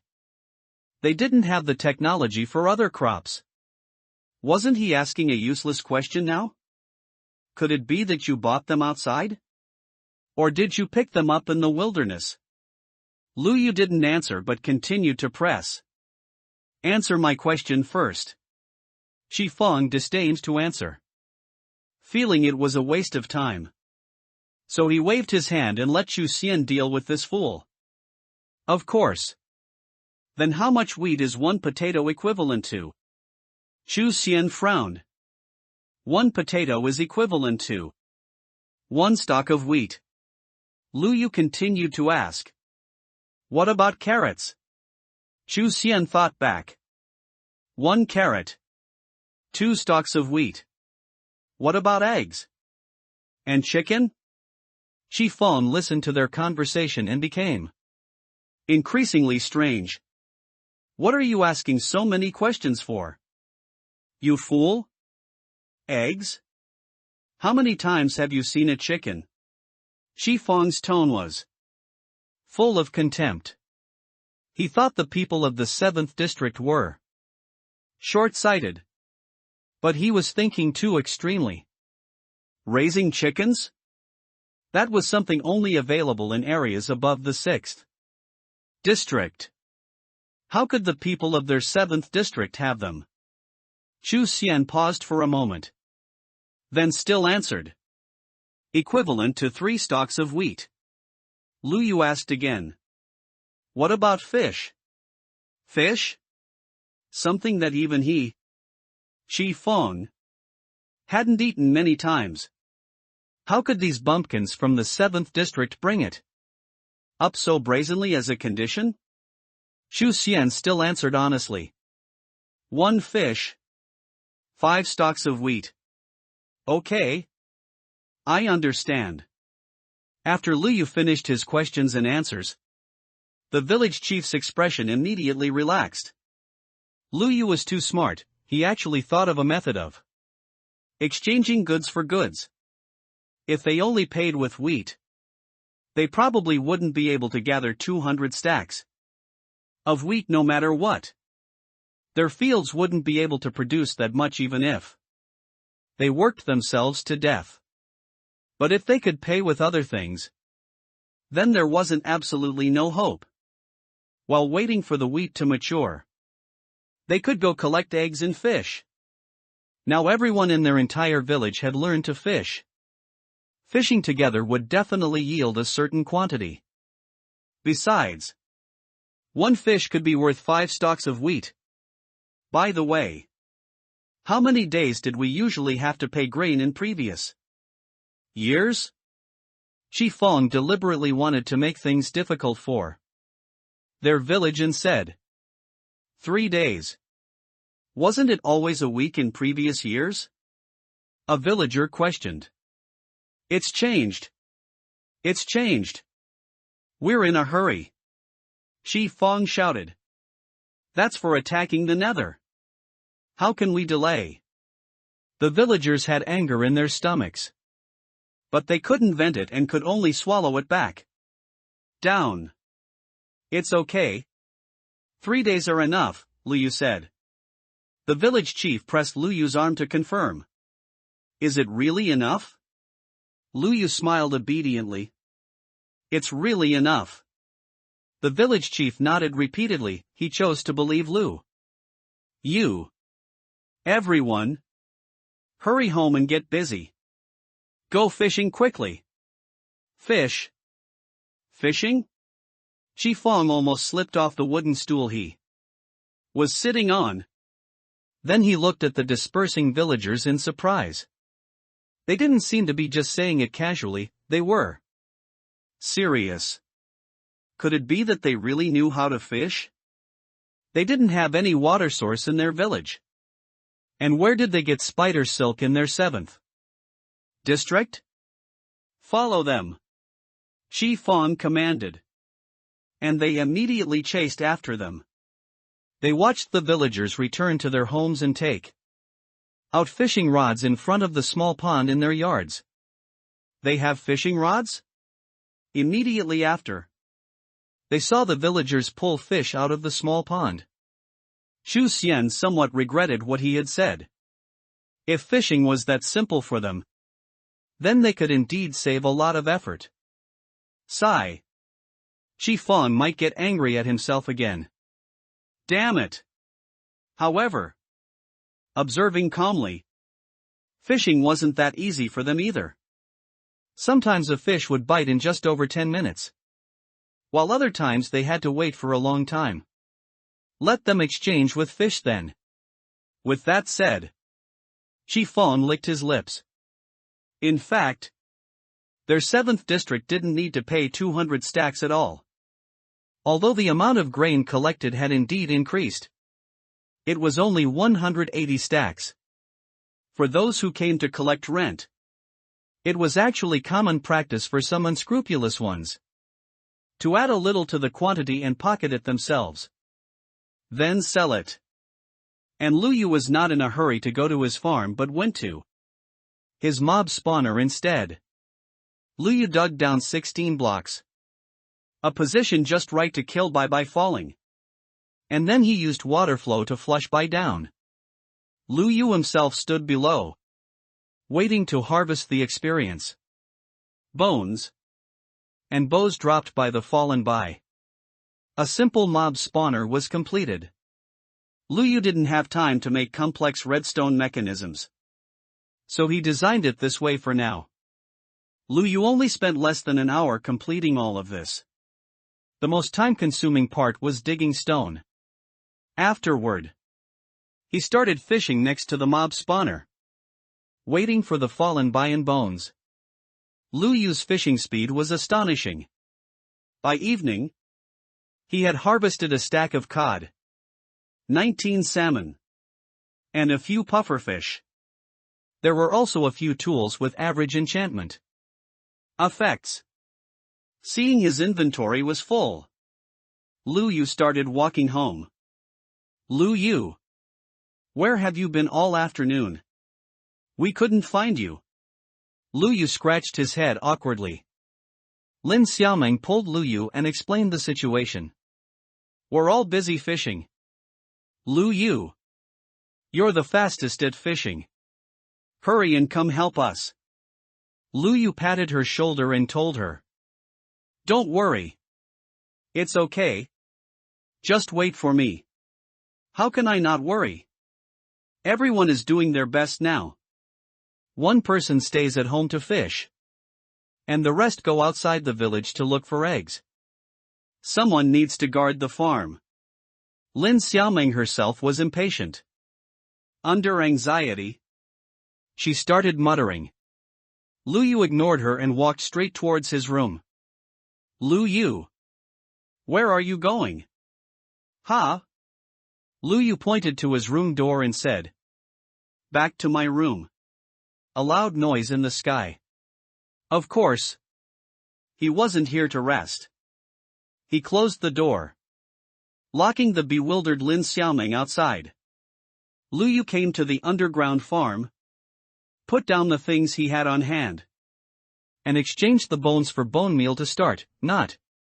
In glossary, translate as forcing, the carrots. Since carrots could be exchanged for the most wheat, he would just use carrots. The lower 2 layers could just grow on their own. Sprinkle bone meal. Pull the lever.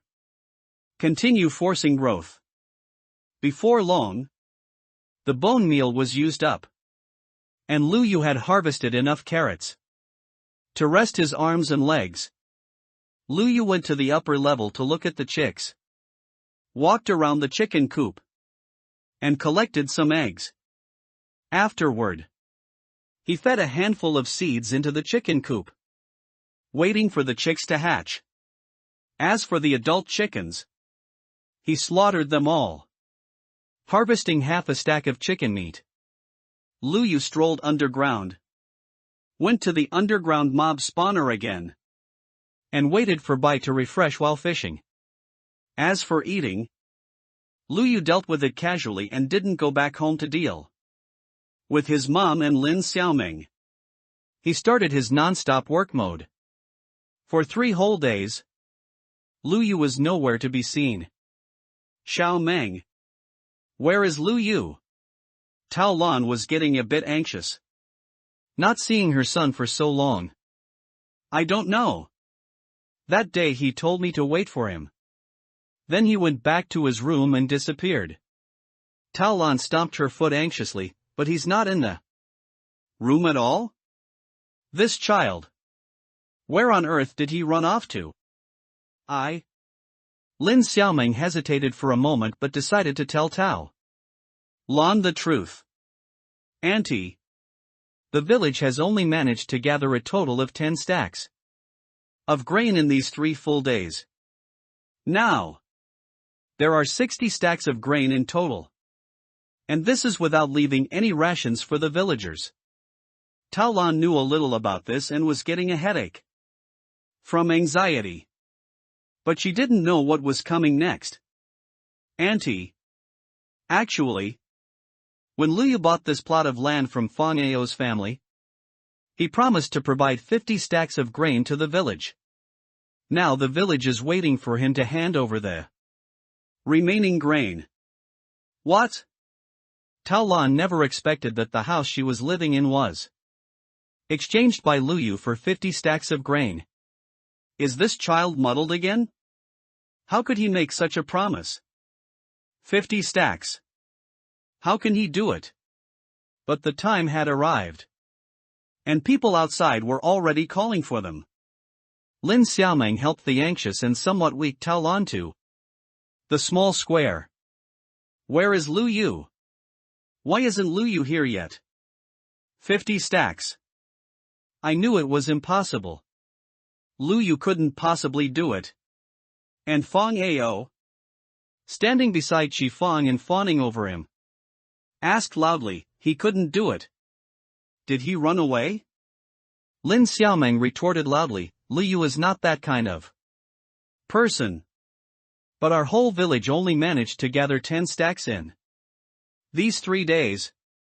How can he do 50 stacks by himself? The villagers weren't blaming him, they were now a community of shared destiny. Merely sighing. The sudden demand for 200 stacks of grain from above was already an extremely harsh matter.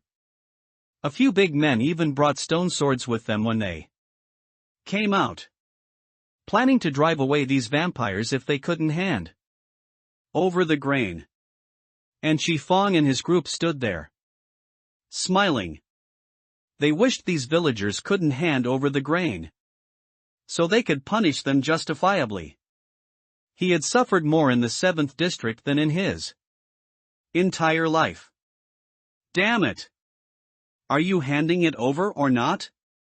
Qi Fang even threateningly pulled out an iron sword. When it gets dark, if you still can't hand it over, I'll take you to the 6th district for punishment. Fang Ao, on the other hand, looked eager, wishing Lu Yu would be captured. It was as if he wasn't from the 7th district at all, privately classifying himself as one of Qi Fang's people. Seeing this, the villagers cursed him as a white-eyed wolf and a lackey. He can. Lu Yu will definitely fulfill his promise. Lin Xiaoming said. Qi Fang asked mockingly, then where is Lu Yu? Lin Xiaoming couldn't give an answer either. Moreover, the only time she saw Lu Yu, he was slow and leisurely, not looking anxious at all. Fang Ao said earnestly, Lu Yu is just a faithless bastard. Lin Xiaoming, you shouldn't associate with him. Lin Xiaoming shook her head, Lu Yu he? Why are you calling me? A voice appeared not far away. And upon closer inspection, it was indeed Lu Yu. Lu Yu, you're finally here. The villagers swarmed forward, as if surrounding a hero returning in glory. Lu Yu, is it enough? If not, we can stall for more time. Lu Yu, you've worked hard. If it's still not enough, we'll just fight them. Lu Yu raised his hand to silence them. It wasn't that he lacked the courage or strength to fight them, but the villagers were simple and didn't have good equipment, while Qi Fang and his group were fully equipped with iron armor and iron swords. A head-on clash would inevitably result in injuries. And Lu Yu couldn't guarantee that he could protect the villagers while killing all of them. Moreover, he wasn't sure what consequences it would lead to. What the development level of the first district was. Or what the peak of these block people on the square continent was like. So it was better not to act rashly. Chi Fong looked at the late Lu Yu and sneered, "If you kneel down and beg for mercy now, I might take a few less people with me." Lu Yu chuckled and replied, 50 stacks. I've gathered them." The village chief's hand trembled. And his cane almost dropped. Looking at the excited village chief, Lu Yu patted his shoulder and said, "Keep those 10 stacks as rations for the villagers. I'll hand over the rest of the grain." Chi Fong looked at Lu Yu speaking so seriously. "Are you serious?" Lu Yu came before them and asked, "Things are a bit messy. Who will count?" Chu Xian stepped forward and said, "I will." "Okay." Lu Yu directly threw out 10 stacks of carrots. "Why so many carrots? Where did you plant them?" Chi Fong was shocked. Mainly because he hadn't seen any carrot fields in the village at all. This quantity, harvested in just 3 days, meant the field must be as big as the entire plain? Lu Yu ignored him and continued throwing things out. "This is 2 stacks of wheat. 2 stacks of potatoes." This time, the things Lu Yu provided were relatively normal. The quantities of these items were within a reasonable range. Then, this is 2 stacks of chicken meat. 1 stack of eggs. Ha! Chi Fong was astonished. Never knowing how people in the 7th district raised chickens. Especially this Lu Yu, who was identified as a fool. Chu Xian was also surprised. But he still organized the things Lu Yu threw out and put them into his backpack. "Anything else?" Chu Xian asked. The villagers also swallowed, nervously watching Lu Yu. "Yes." Lu Yu grinned and threw out fish. 1 stack. 2 stacks. 3 stacks. A full 3 stacks of fish. Chi Fong immediately stood up and came before Lu Yu, picking up the fish on the ground, seemingly confirming their authenticity. "It's actually real fish?" Lu Yu makes a stunning debut. Chu Xian calculated based on the exchange rate he had given. "Is there any more?" The villagers looked at him, filled with indignation. "Don't push your luck. Why do you still want more? That's too much." Chu Xian wiped the sweat from his forehead and replied, "Calculated now. It's 49 sets. We're still short 1 set." "Ah." The villagers looked at Lu Yu worriedly. The village chief was about to offer to make up the last set. But Lu Yu calmly interrupted him, opening his backpack. Actually, he had a lot left in his bag. But Lu Yu's gaze drifted towards that touch of yellow. "I still have a set of fish here." As Chi Fong thought about being able to eat fresh grilled fish soon, he couldn't help but urge them on. "Hurry up and hand them over." Lu Yu slowly tossed out the last 20 fish. The fish were yellowish-brown, puffed up like balls, and had sharp spines on them. Lin Xiaoming couldn't help but speak up. "Ah! Isn't that? Those were poisonous pufferfish." Lu Yu giving them these fish? His intention was obvious. Having been ridden roughshod over, Lu Yu couldn't possibly not retaliate. He didn't expect him to have kept a trick up his sleeve. Here, the villagers had all seen what Zhuang Mu looked like after eating that fish. They tried hard not to laugh out loud. "That works out to be dozens more. But you can take them. Eat them on the way back." Chi Fong glanced at Lu Yu. He didn't expect this kid to also try to curry favor? These fish are certainly strange and good-looking. But I wonder how they taste. Chi Fong quickly stopped himself. If he said that out loud, wouldn't it mean he was secretly eating public provisions? All right. That's enough. Let's go.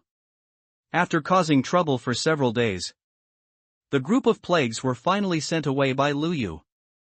The villagers saw them off and spat a few times in the direction they left. Lu Yu looked at his pocket. And at this moment, a map had actually appeared inside. This was something Chu Xian had secretly slipped to him when he was leaving. Could it be that he was showing him goodwill? That Chu Xian seemed to be the only one among them with a bit of sense. As expected, he was good at judging people and understood Lu Yu's strength. As for him following an absurd person like Chi Fong, it might just be that he was in that position to make a living. However, not knowing when he would see him again, Lu Yu didn't dwell on it. Fong Ao was convinced that Chi Fong and his group would take him with them, and even had his old man prepare his luggage and wait at the village entrance. Why are you still following us? Chi Fong asked directly, making Fong Ao freeze awkwardly. No, sir. I've been serving you these past few days, Fong Ao said. With difficulty. Chi Fong picked his ear and said dismissively. What? Do you want us to thank you? No. That's not what I meant. How could that Fong Ao dare? Then go wherever you should go. Chi Fong kicked the person away. Fong Ao was dumbfounded. When Fong Chang came looking, he kept asking, Son, where are they? Let's catch up quickly. Catch up my ass. Fong Chang knew from Fong Ao's tone that their plan had fallen through again. He blamed. You useless thing. How can you not even handle this small matter? Dad. You only know how to scold me. Why didn't you go yourself? Subsequently, it was a scene of dog-eat-dog. After shaking off Fong Ao, Chi Fong and the others set up camp not far from the village to start a fire and grill fish. It wasn't just Chi Fong, everyone accompanying him, except for Chu Xian, was craving this grilled fish. With delicious food in front of them, they even forgot their previous complaints about Chi Fong. Chi Fong rummaged through his backpack, finally choosing the ones with nice colors that looked especially fresh. Pufferfish. Let's eat this. I've never eaten it before. They had been fortunate enough to see green fish before, but they had never heard of or seen these yellow fat fish. Quick! Set up the stove. The stove was placed on the ground. Charcoal was added. And they started grilling. Soon, the fresh grilled fish were ready. And they began to share them. Chu Xian. Why aren't you eating? Someone kindly offered a grilled fish to Chu Xian. Chu Xian shook his head and replied, I don't eat fish. Monster.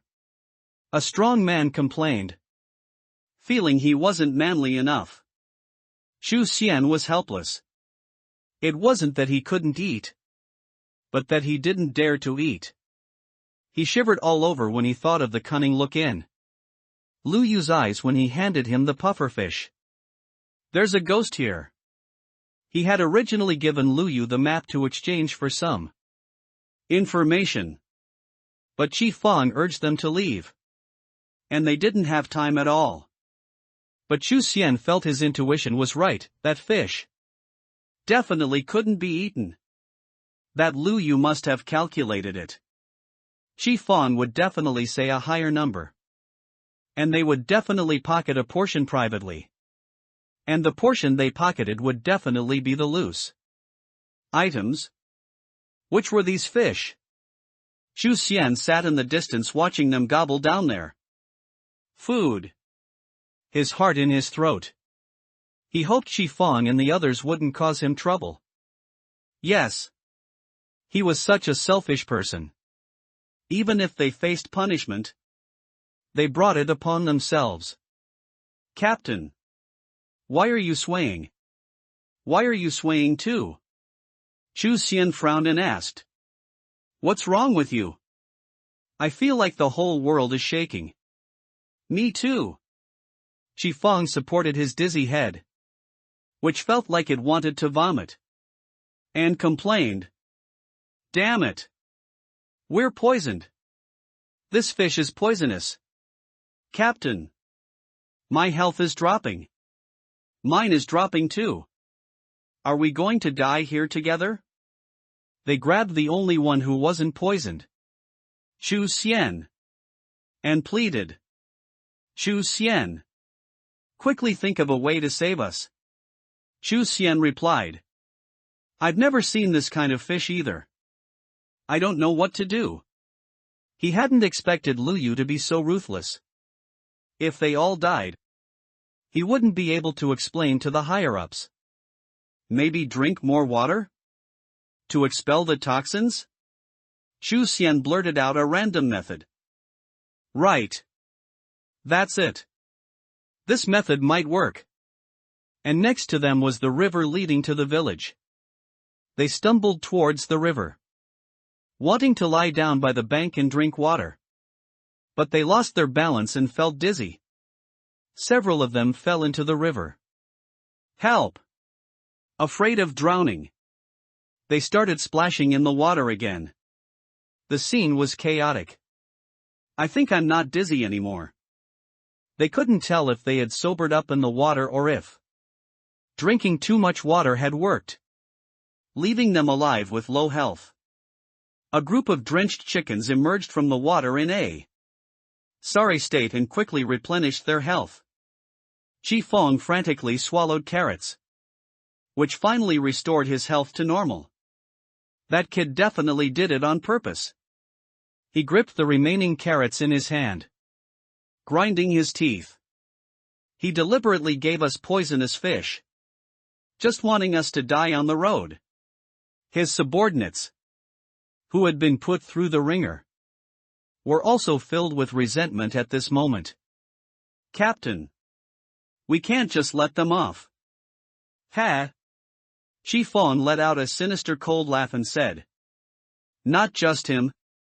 I won't let off a single person in this damn village. They, all of them, die. Monster invasion. Dad. Look. They're back. Fang Ao had been in a bad mood all day, just lying by the window staring blankly into the forest. Even when night fell, he didn't immediately lie down to sleep. But, as he had hoped, figures appeared at the edge of the forest. He danced with joy. Fang Chang also leaned over to the window to look. Did Fang Ao think they had come back to pick him up? Then he was probably living in a dream. Looking at Qi Feng and the others, they were aggressive, with the words seeking revenge written all over their faces. Oh no! They're back to cause trouble. Fang Chang pressed Fang Ao's head down, planning to hide. Dad! They... Fang Chang covered Fang Ao's mouth, telling him to be quiet. Squatting and hiding by the window, they heard approaching footsteps and the sound of an axe chopping wood. Fang Chang was startled. Could they be waiting for the footsteps to fade away? Fang Chang poked his head out. As expected, they had dismantled almost an entire side of the fence. As villagers of the 7th district, they knew what this meant. That fence protected them from monster invasion. So what they were doing? Damn it! They were planning to let monsters into the village to kill the villagers.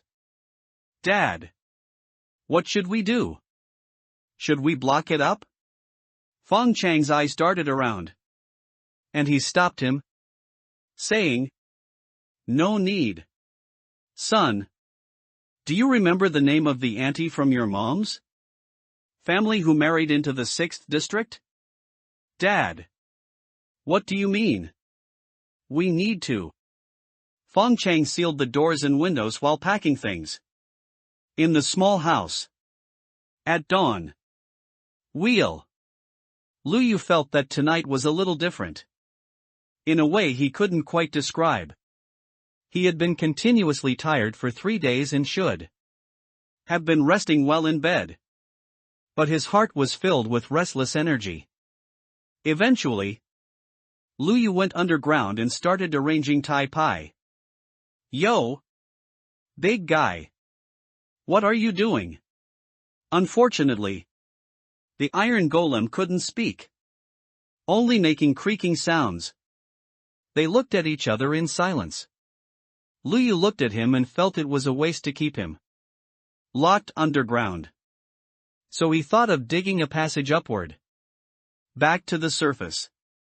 This big guy was just a simpleton and couldn't be guided. So he needed to be pushed up the stairs. Therefore, Lu Yu could only dig sideways, creating a gentle staircase to make it easier for the big guy to walk.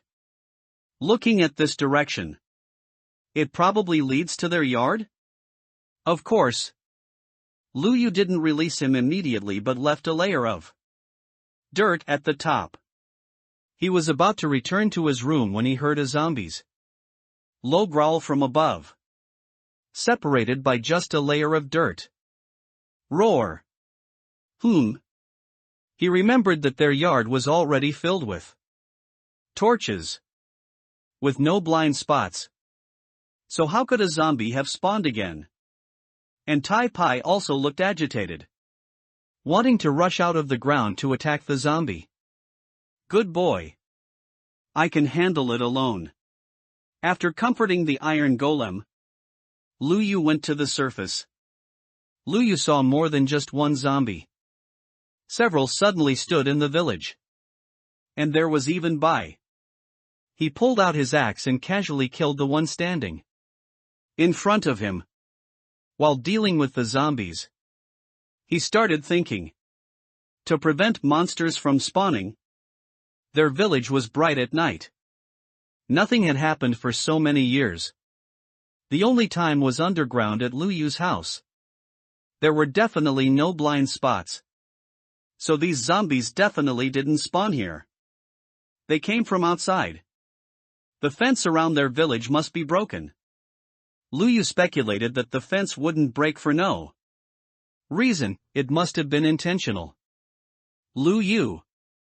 What happened? Lin Xiaomeng was woken up by the noise. She was rubbing her eyes and pushing open their door.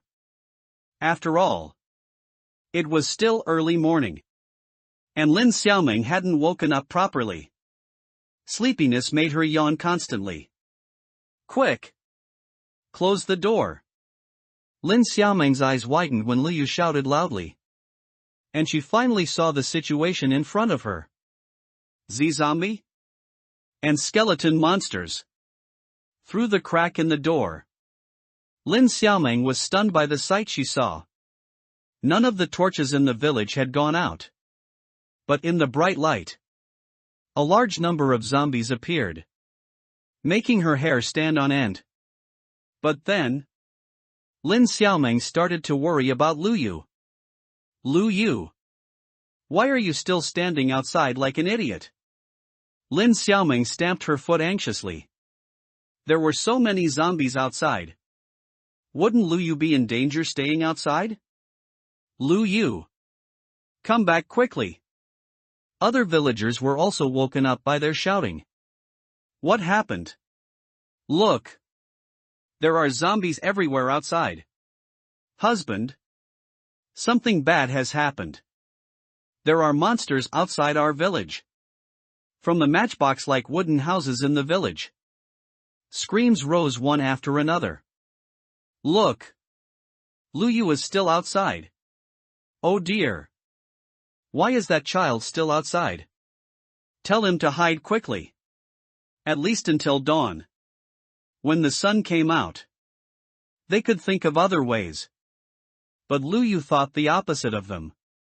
Instead of taking out a weapon, he took out a shovel. Lin Xiaoming breathed a sigh of relief. She thought he was going to dig a hole to hide. Good. Lu Yu wasn't being reckless in trying to confront so many monsters head-on. But the next scene that unfolded made her even more astonished. What is that? She saw a white head suddenly emerge from the ground. Lu Yu had dug up. That thing had scarlet eyes. And the exposed half of its body was much taller than a person. In terms of appearance, this thing was more intimidating than zombies and by Lu Yu. Lin Xiaoming was scared, thinking Lu Yu had dug up a monster from underground. Look! What is that thing? I've never seen it before. Could that be a monster from underground? Why isn't Lu Yu running? At this moment, Lu Yu was in danger. In front of him was the strange white behemoth. And behind him were the attacking zombies. Lu Yu, caught between two sides, seemed to have no chance of survival. And he himself stood there without moving. While at this moment the behemoth suddenly raised its hand. Lu Yu! Run!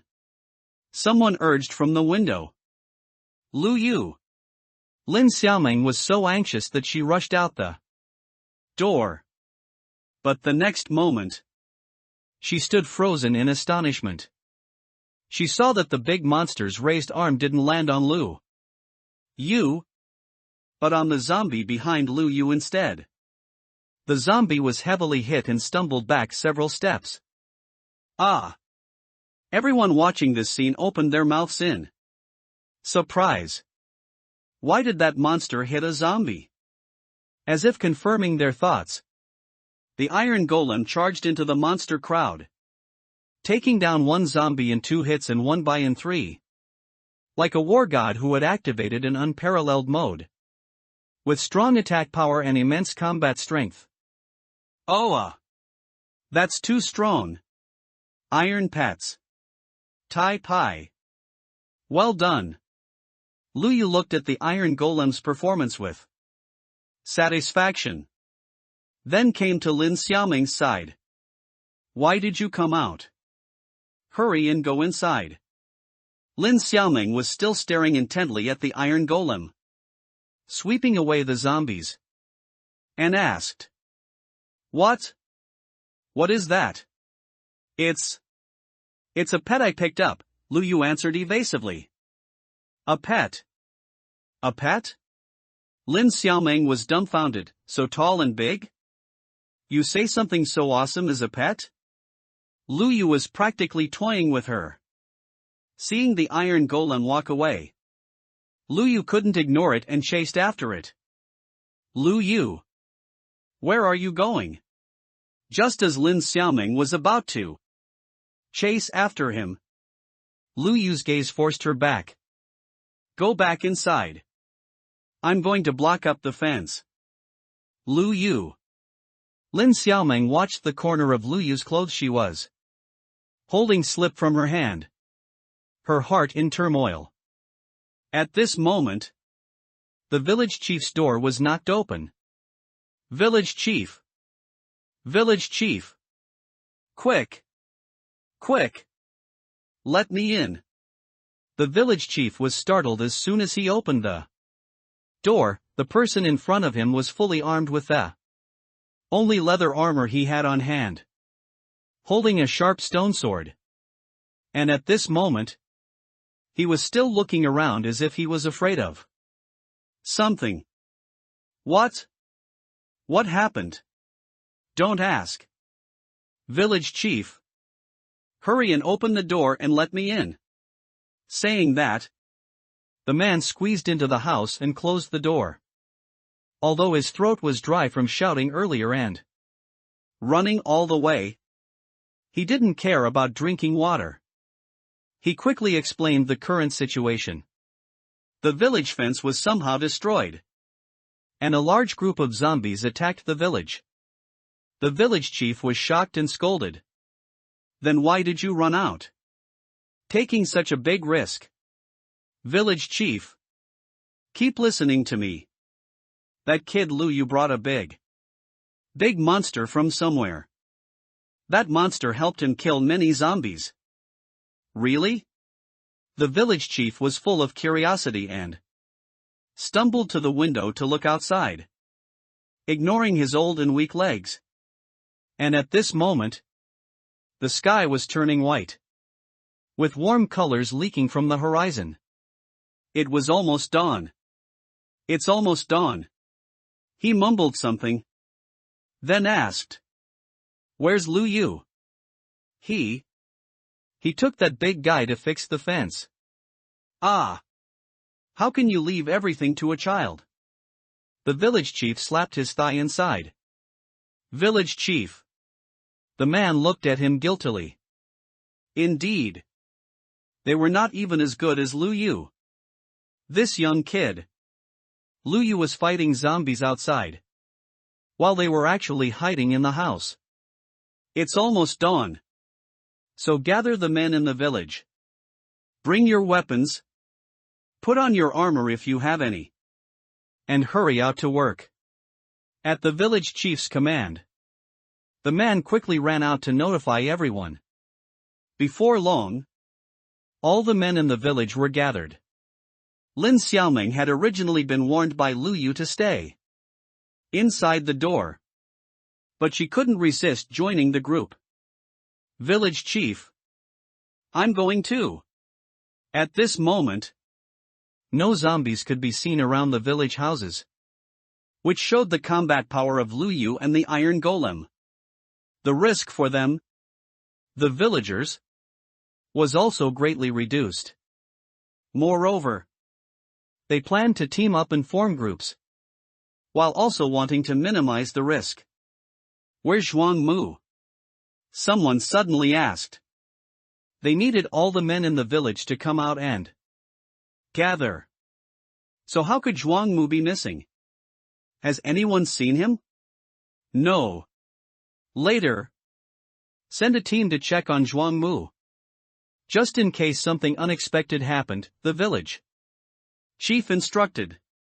After everything was arranged, just as they were about to set off, they unexpectedly ran into Liu returning. Why did you all come out? Liu looked at them with complex feelings. How could we let a junior like you busy yourself outside? Alone? We should also contribute. Exactly. Liu. You. Only then did they see behind Liu a giant creature slowly pacing towards them, taking one step at a time. Whoa! Such a large fellow inevitably caused fear. And some people took 2 steps back. What is this thing? Some people had heard about Liu and this big guy's heroic deeds, but some clearly had not. So they mocked those people for not being well informed. Ha ha! What are you afraid of? That's Liu's subordinate. Liu's subordinate? They showed the same disbelief as Lin Xiaoming did when she first heard it. Liu brought the iron golem over and patted its head to show it was harmless. Don't be afraid. It won't attack us. Iron golems only attack hostile creatures. Other creatures will only be counterattacked if they attack first. So they won't attack villagers. Really? They tentatively reached out to touch Tai Pai's cold surface, and were surprised to find that Tai Pai, this simpleton, was completely unmoved. It's true. Could it be? The sharp-witted Lin Xiaoming looked at Tai Pai and suddenly fell into thought. Liu. Could it be that what Qifeng and the others saw that day? Was it? Everyone was suddenly enlightened by Lin Xiaoming. That's right. Was it at your house and mistaken for a monster by Qi Feng? And the others? Lu Yu answered vaguely. Yeah. It should be. Good scare. Why didn't it scare them to death? Saying that, his palm landed on Tai Pai as if he were praising the iron golem. Such a big guy following Lu Yu to help our village eliminate monsters. Truly magnificent. Exactly. I was scared to death at first. But when I saw it from the window, I wasn't afraid anymore. Look at your ambition. Someone laughed and scolded. During this time, a group of grown men were touching the iron golem all over, looking quite passionate. The village chief looked at their comical appearance, laughed a few times, and then remembered the main business. Lu Yu. Have you already fixed the fence? Lu Yu nodded. Yes. Ah. You kid. Of course. The village chief wasn't scolding him, he felt ashamed of himself. The group of grown men gathered here weren't even as brave as Lu Yu, a child who had just reached adulthood. I'm afraid there are still zombies and by hiding in the shadows that weren't burned by the sun. So I'm planning to take the iron golem for a patrol. Child. You've been up all night. Hurry and rest, the village chief patted Lu Yu's shoulder and advised. But where was the fatigue on Lu Yu's face?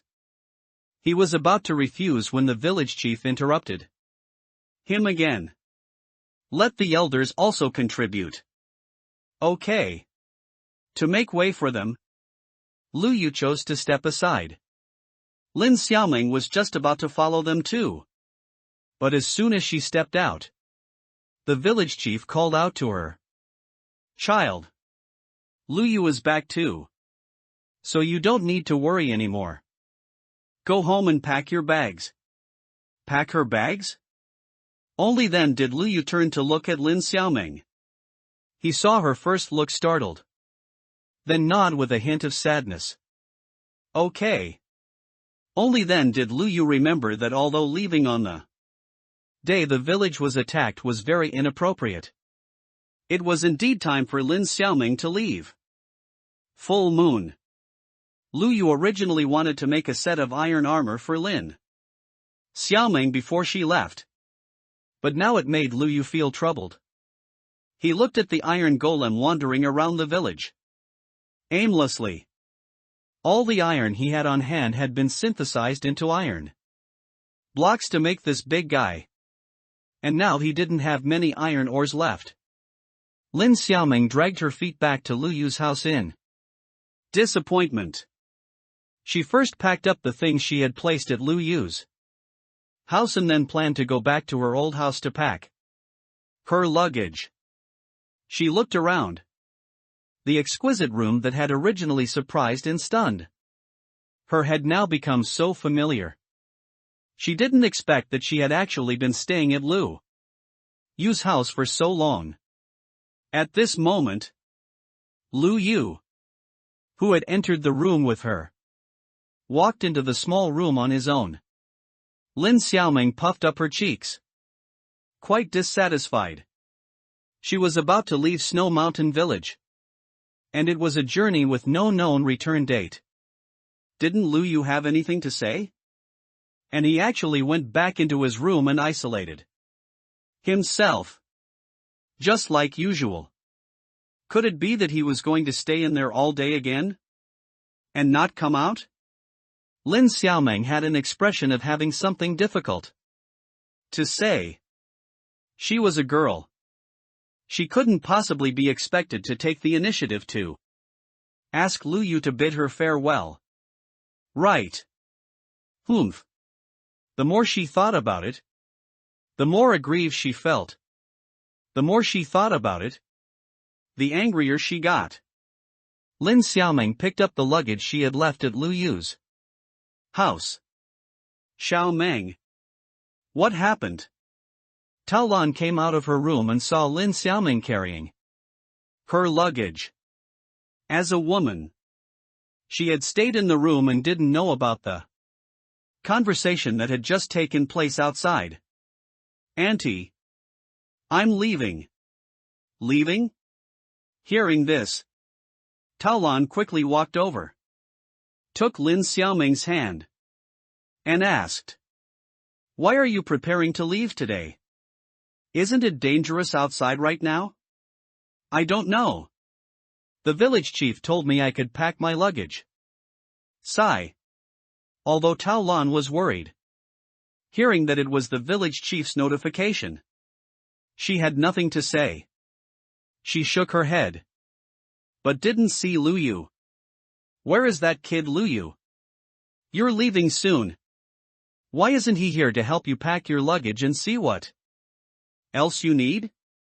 Speaking of Lu Yu, Lin Xiaoming felt depressed. He went back to his little room again. Who knows what he's busy with? Sigh. How can this child be so dull? Tao Lan anxiously patted her thigh. "Auntie, don't call him. Maybe he has some new invention. Let's not disturb his train of thought." Lin Xiaoming gave a wry smile, picked up her luggage, and pushed open the front door. "I'll just pack and prepare myself." Tao Lan watched her daughter-in-law leave the room and couldn't help but feel anxious. In the end, she still knocked on Lu Yu's door. "Son, Xiao Meng is leaving. We don't even know if she'll come back. Why aren't you coming to see her off?" But she didn't get a response from Lu Yu. Lu Yu was no longer in the room, he had already gone underground through the tunnel he had dug. "Where's the iron?" Lu Yu stood in the mine shaft, scratching his head. He hadn't encountered a single piece of iron ore along the way. Could it be that he had already cleared out all the iron in this mine shaft last time?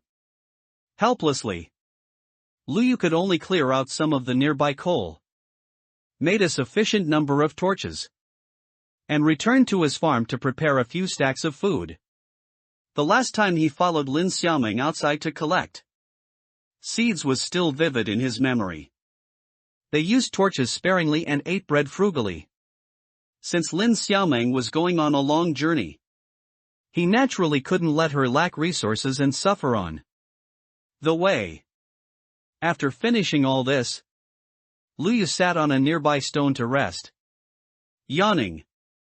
With nothing else to do, he opened his world chat group. Server population, 31/50ths, online players, 29. Lu Yu remembered that the last time he opened this group, there were only a few people talking. Now, looking at it, there were actually 31 people? Could it be that the number of transmigrators like him was still increasing? Moreover, last time, there were a few people, and they were all online. However, the current number of people and online players did not match. Lu Yu had a terrifying guess. So he sent his first message in the group. "Where are the people who are not online?" Unexpectedly, someone had the same doubts as Lu Yu and asked, "Yeah. Where did the disconnected people go? Did they go back to their original world?" "No way. Did you guys just find out?" "Brother? This player 003. You're a bit slow." Only then did Lu Yu realize that everyone's ID was a number. And his number was 003. Perhaps it was because he was the third person to arrive in this world? They died. So that's how it was. If you die in Square Continent, you will be completely disconnected. However, dying in the early stages of the game might be due to bad luck, or perhaps a complete lack of skill. And the number 50 was also intriguing. Generally speaking, this should be the capacity of this server. What would happen after the number of players reached the server capacity? That made Lu Yu even more curious. And because Lu Yu's message set the pace, the group suddenly became lively. Ah! I just found out this group exists. Brothers, where are you all? Can we team up to survive? I'm so terrible. Does anyone remember how to craft scissors? It's so hard without Baidu. Every day I'm worried about food. Why is my wheat growing so slowly? It's bred every day. Where are the pigs? Cows? And sheep? Lu Yu nodded speechlessly. He looked at the redstone farm in front of him. Where are the bays? Brothers, I need some bones. I need string. Is there any way to trade? Lu Yu thought of his by-spawner. How were they still struggling with the most basic food and shelter? While Lu Yu was already living in his fully furnished large house. A kind reminder. The full moon is coming soon. There will be a zombie horde on the day of the full moon.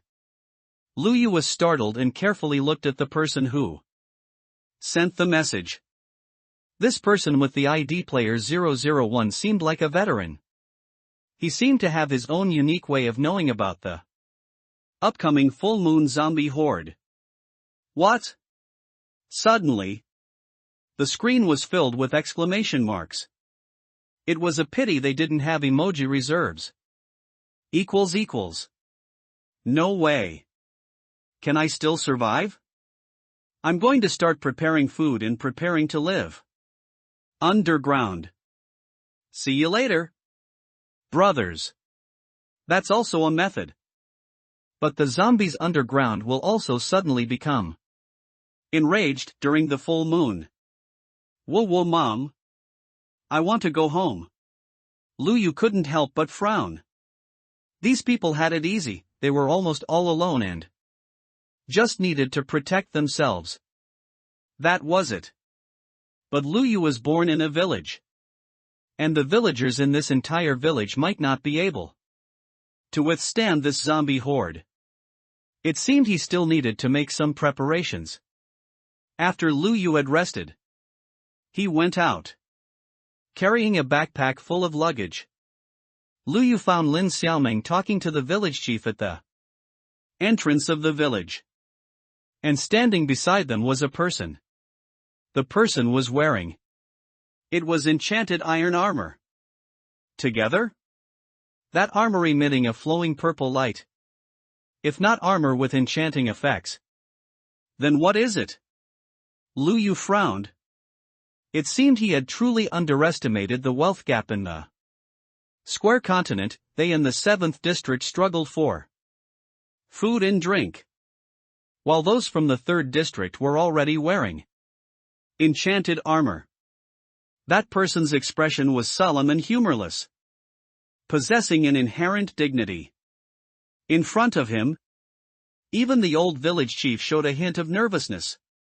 Previously, the village had never produced a genius sent to the 3rd district, according to the rumors Lu Yu had heard. The last person they sent was Lu Yu's old father, who was nowhere to be found. And his father had only gone to the 5th district. Despite this, the village chief still asked. The area around the village is unsafe, would it be wise to depart now? He spoke with much reservation, fearing that if the other party thought he was questioning his ability, it might lead to blame. Heh, the man in enchanted armor sneered. Lu Yu looked at him. Indeed, for someone in full enchanted armor, it would be ridiculous to be trapped by a nearby zombie. But the current situation was different. Lin Xiaoming also seemed very nervous, twisting the hem of her clothes with both hands, almost wringing her clothes into a ball of pickled vegetables. Lu Yu suddenly interrupted. But I heard it's the full moon in a few days. He was also afraid that Lin Xiaoming would encounter a zombie horde on the road, lest she not even reach the third district to start a new life. She would sacrifice herself on the way. Lu Yu? Child. Why are you here? The village chief was also afraid that Lu Yu would anger the man in front of him, pushing him, wanting him to leave. But Lu Yu stubbornly stayed. Oh.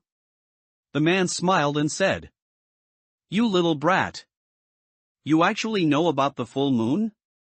Lin Xiaoming was unfamiliar with the term they were discussing.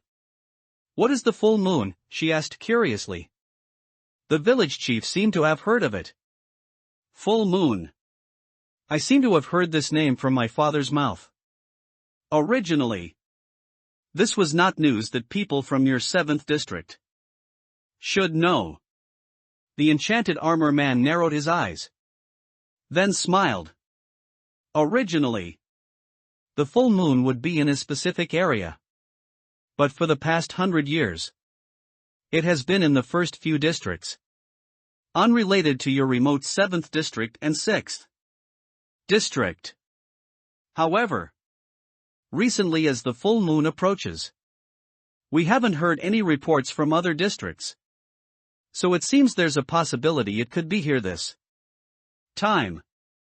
The 6th district and 7th district occupy a very small area, so the probability of being chosen is also very low. This is why the villagers currently don't know this information.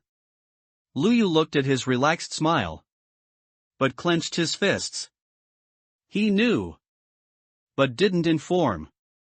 It seemed that in the eyes of the people in the 3rd district, the life and death of the people in the 6th district and 7th district were not very important matters.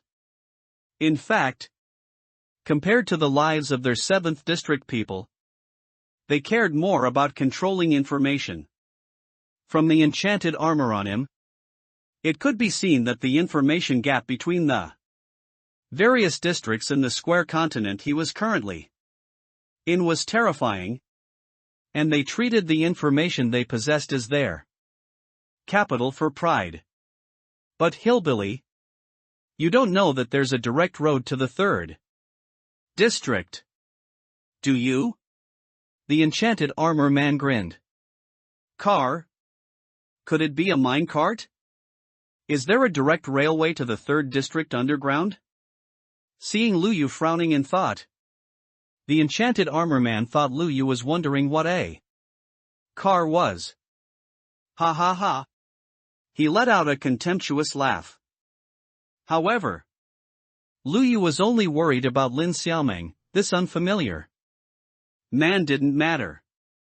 Lu Yu walked up to Lin Xiaoming. Lu Yu? Lin Xiaoming tilted her head to look at him. Her previously gloomy mood was swept away, she had thought. Lu Yu, this blockhead, had forgotten about her leaving. But it turned out he still remembered. Lin Xiaoming looked at Lu Yu with expectant eyes. Lu Yu started taking things out one by one to give to Lin Xiaoming. Here's bread, carrots, potatoes, and some fish and chicken, take it with you on the road to eat. Lin Xiaoming didn't expect the gifts she received to be so simple and plain. After being stunned, Lin Xiaoming smiled. Thank you. The enchanted armor man was also stunned to see that the food Lu Yu took out was unexpectedly abundant. He didn't expect them to eat so richly, even in their 3rd district. They didn't eat much better. Immediately after, Lu Yu took out a stack of torches. Take this too. And Lu Yu then took out an iron sword. This was the first time Lin Xiaoming had owned an iron sword. Iron ore was very rare in the 7th district, so she was used to using a stone sword. Having her own iron sword for the first time, Lin Xiaoming couldn't put it down. I will definitely cherish it. Besides the abundant food, the things Lu Yu took out were unremarkable. Just as the 3rd District man was about to lose interest, Lu Yu took out a nangwa, pumpkin. Lin Xiaomeng remembered Lu Yu using this nangwa, pumpkin head to scare people and smiled. Lu Yu, what are you giving me this nangwa, pumpkin, for? She smiled sweetly and innocently. But Lu Yu said seriously and solemnly, this is for self-defense. As soon as these words came out, the village chief and the man who were watching the two young people became curious. How could a nangwa, pumpkin, head be used for self-defense? Lu Yu further explained. If you encounter that tall, thin black monster, remember not to make eye contact with it first. And then put on the nangwa, pumpkin, head. Okay. Lin Xiaoming didn't understand the details. But Lu Yu couldn't possibly be tricking her. So she obediently accepted the nangwa, pumpkin, head. But at this moment, the enchanted armor man beside them was greatly shaken. Suddenly, he stepped forward abruptly and grabbed Lu Yu's thin shoulders. Kid, who exactly are you? The man wearing enchanted armor was named Shin Lu, a senior star-rated minor captain from the 3rd District. He had once seen the tall, thin black monster Lu Yu mentioned. That thing was their nightmare. They still hadn't found the correct way to deal with that black demon. So when they saw it, they only had 2 options, either fight head-on to see who had more health, or run away directly. He didn't expect that the 7th District hillbilly boy he had just been despising actually knew how to deal with the black demon. Qian Lu experienced a moment of pupil dilation. But the other party was calm as water and replied, I just discovered it by chance. Discovered by chance? This? How is this possible? Lu Yu replied, I accidentally discovered it when I was playing outside with the nangwa, pumpkin, head on, when I was wearing the nangwa, pumpkin, head. It wouldn't actively attack me. So that's how it is. So as long as you don't make eye contact with it, it's fine. This child could actually figure out the mystery of this. Could it be? The 7th District has been blessed with good fortune. This year, 2 geniuses have emerged?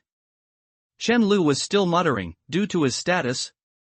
Neither the village chief nor Lin Xiaoming dared to disturb him. But Lu Yu wasn't afraid of him. Uncle, shouldn't you be leaving with Lin Xiaoming? Chen Lu looked as if he had suddenly come back to his senses, looking at Lin Xiaoming and muttering, right. I still have to take her back. It's time to go. But before leaving, he still reluctantly glanced at Lu Yu. Young man, are you willing to come to the 3rd District with me? Preparation. Hope immediately ignited in Lin Xiaomeng's eyes. Lu Yu is going with her? Then she won't have to be separated from Lu Yu. The village chief also looked at him with expectant eyes. Could it be that 2 geniuses would really emerge during his years in office? Just as 3 pairs of eyes were looking at him expectantly. Lu Yu shook his head. I'm not going. Lu Yu refused him. The village chief was also quite puzzled. This was a once-in-a-lifetime opportunity. The gentleman from the 3rd District actually took a liking to Lu Yu and was willing to take him along. Lu Yu, are you sure you don't want to go? Lu Yu explained. I can't leave my mother. And you also said the full moon is coming soon. So I can't abandon the village either. Qian Lu narrowed his eyes and looked at the kid. Kid, surviving the full moon is not a simple matter. He had also experienced the full moon. It was something that required many of their fully armed elite miners to work together to handle. But Lu Yu's confidence was not extinguished by Qian Lu's words at all. Instead, an interesting light bloomed in his eyes. Qian Lu was greatly surprised. When others heard about the danger, they were either startled or fearful. But Lu Yu was not afraid and became even more excited. It was as if he was playing a game in the world, finding it more interesting the more danger he encountered. "No problem," Lu Yu replied. The "no problem" he said was somehow quite credible. Qian Lu hesitated for a moment, then told him, "Don't underestimate the enemy and the number and strength of the zombies that attack each full moon are different. If you happen to encounter an elite zombie team, you'll just be waiting to die. You'd best find a hole, bury yourselves, and wait for dawn." "Thank you." Qian Lu sighed, lamenting Lu Yu's lack of awareness and also worrying about Lu Yu's future. But he was also powerless, he still had his own duties. "Let's go." He turned and walked away with Lin Xiaoming. As soon as the two left, the village chief grabbed Lu Yu. "Lu Yu, can you tell me more about this full moon you mentioned?" Lu Yu then began to explain verbally. After all, the village chief was the leader of the village, and it would be more convincing if he told the villagers. In the villagers' eyes, Lu Yu was still just a child who had just come of age. The full moon zombie tide in Square Continent is similar to the zombie siege in movies like Resident Evil. Zombies in a certain area will collectively attack the players and villagers in that area. Actually, in the original game, the strength of the zombies would increase with the players. Game time, the longer the player played, the stronger the attacking zombies would be. But now that the game had become the real Square Continent, the strength of the zombies became random, entirely dependent on luck. Of course, Lu Yu only described the general situation. After listening, the village chief asked, "Then Lu Yu, should we start preparing now?" "Of course." After returning, the village chief quickly gathered the villagers. Among the crowd that came, he saw a figure he hadn't seen before. "Zhuang Mu, where were you just now when I gathered the men in the village to patrol?" In front of everyone, he specifically called out Zhuang Mu's name. It was clear that the village chief was angry at Zhuang Mu's behavior of shirking his responsibility as a man. "Ha ha ha." Unexpectedly, the uncle beside him burst into laughter and patted Zhuang Mu's shoulder. "Ah! Him." Before dawn, he saw so many zombies and was so scared he fainted right in his own yard. Even Lu Yu was speechless. There can't really be men this cowardly. Right? Right? Zhuang Mu quickly explained. "That's not it. Zhuang Mu, stop explaining. It really isn't." Zhuang Mu explained loudly. "I saw a green monster, and it emitted a white light in front of my house. And where would there be such a monster?" "Zhuang Mu, stop trying to. Green. White light." Regarding this, Lu Yu had some idea. Could it be that Zhuang Mu saw a creeper that was about to explode? Or was he simply affected by the explosion? "Where is that green monster?" Lu Yu asked further. "I don't know," Zhuang Mu replied shamefully.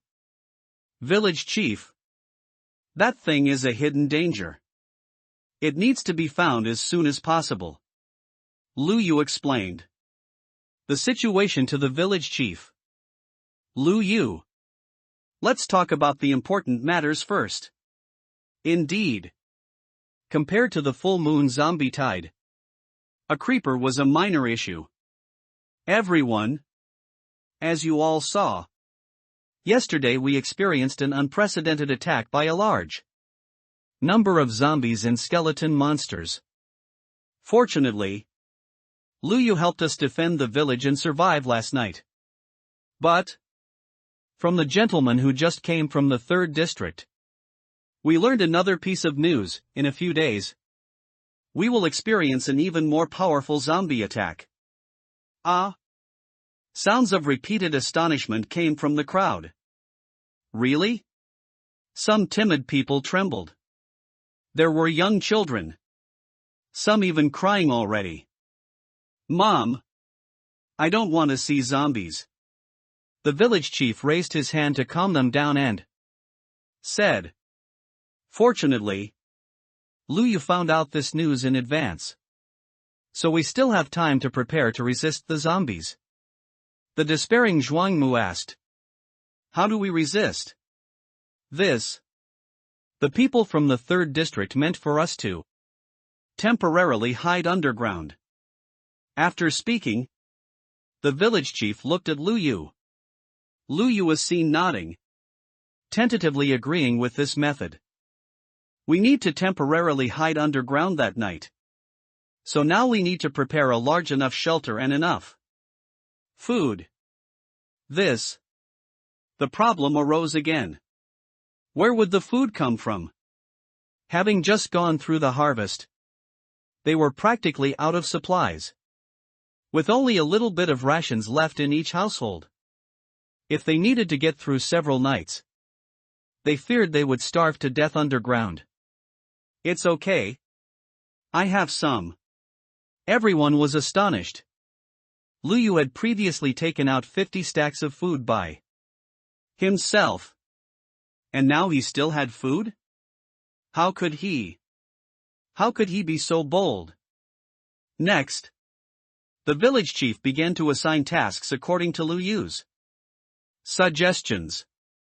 First, several groups were assigned to check and reinforce the fences that formed the village's first line of defense. Then others began digging the underground shelter, while the rest also tried their best to prepare food. Everyone, let's get busy.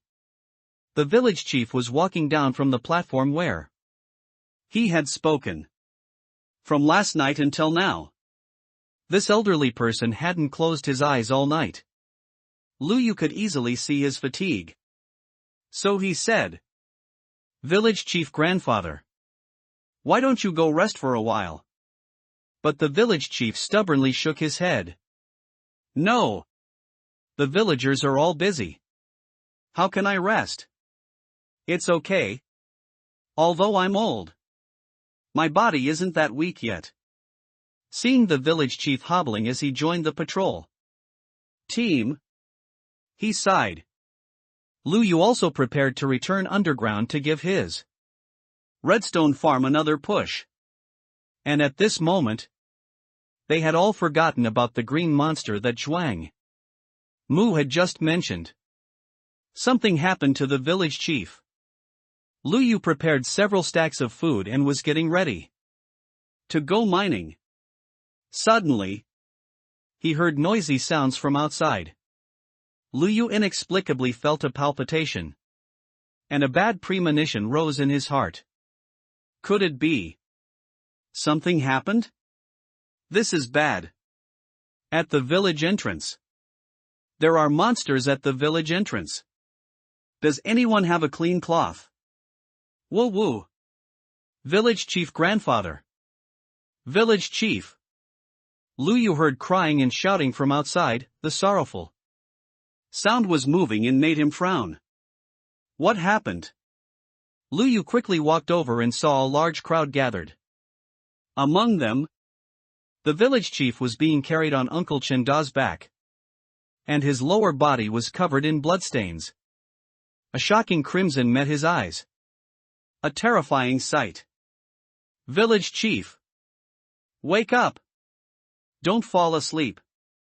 He heard the villagers who returned with the village chief wailing heartbreakingly.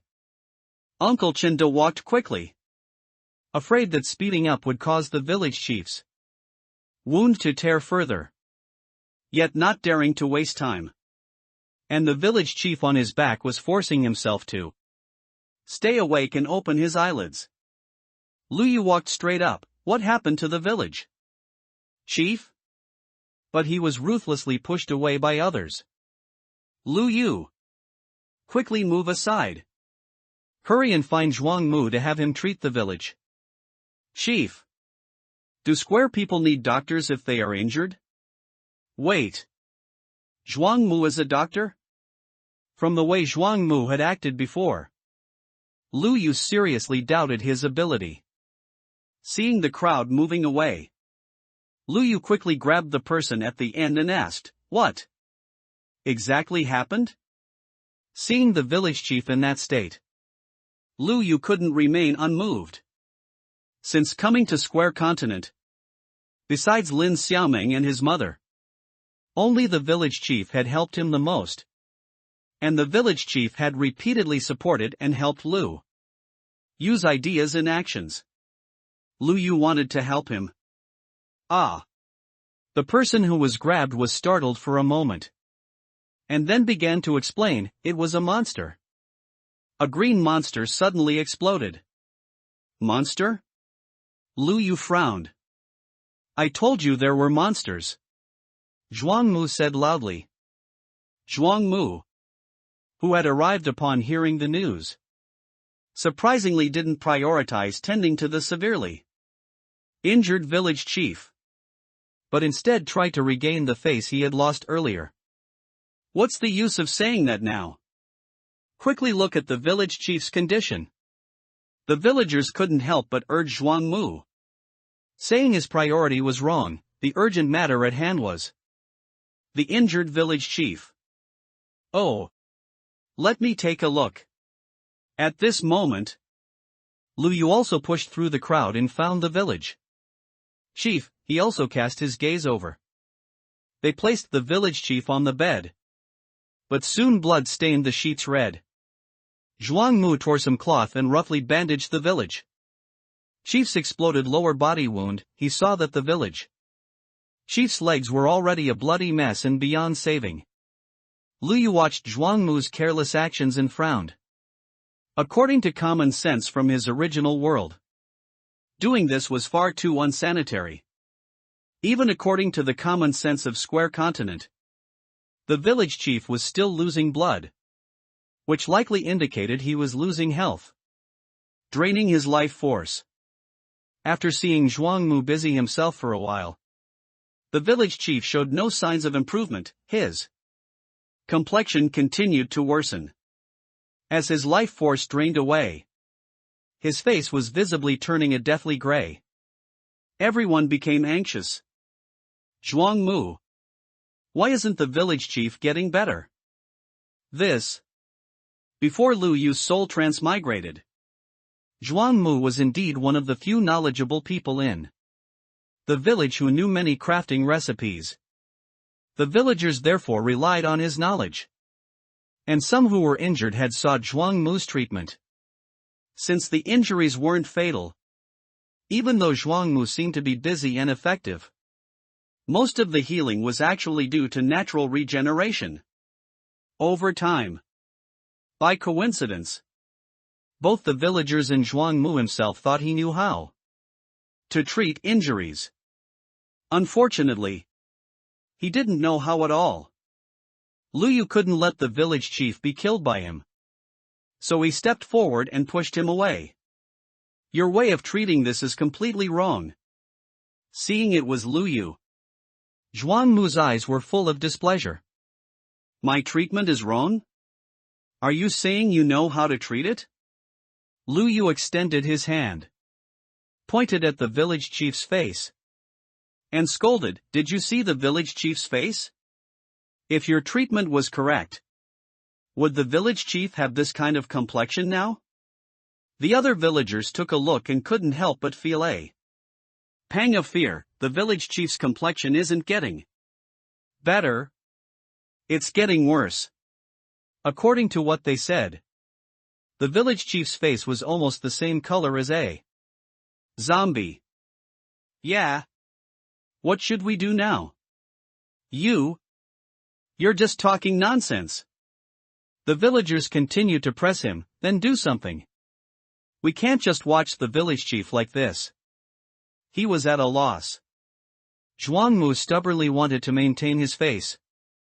But Lu Yu gave him no face at all. Hurry up and move aside. If anything happens to the village chief, will you take responsibility? Lu Yu's serious words left Zhuangmu speechless. Next, Lu Yu pushed Zhuangmu aside. And he no longer resisted.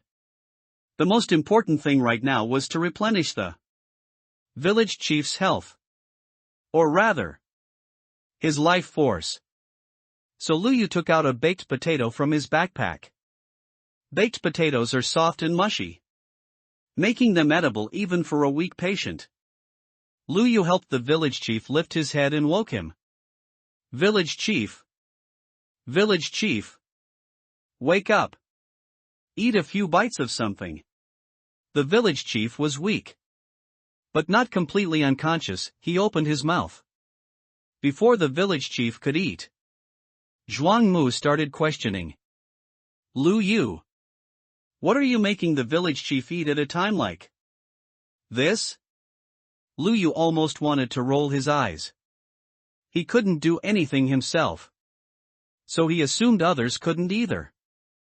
And even criticized and doubted them when they were doing something. No wonder Zhuangmu was so annoying.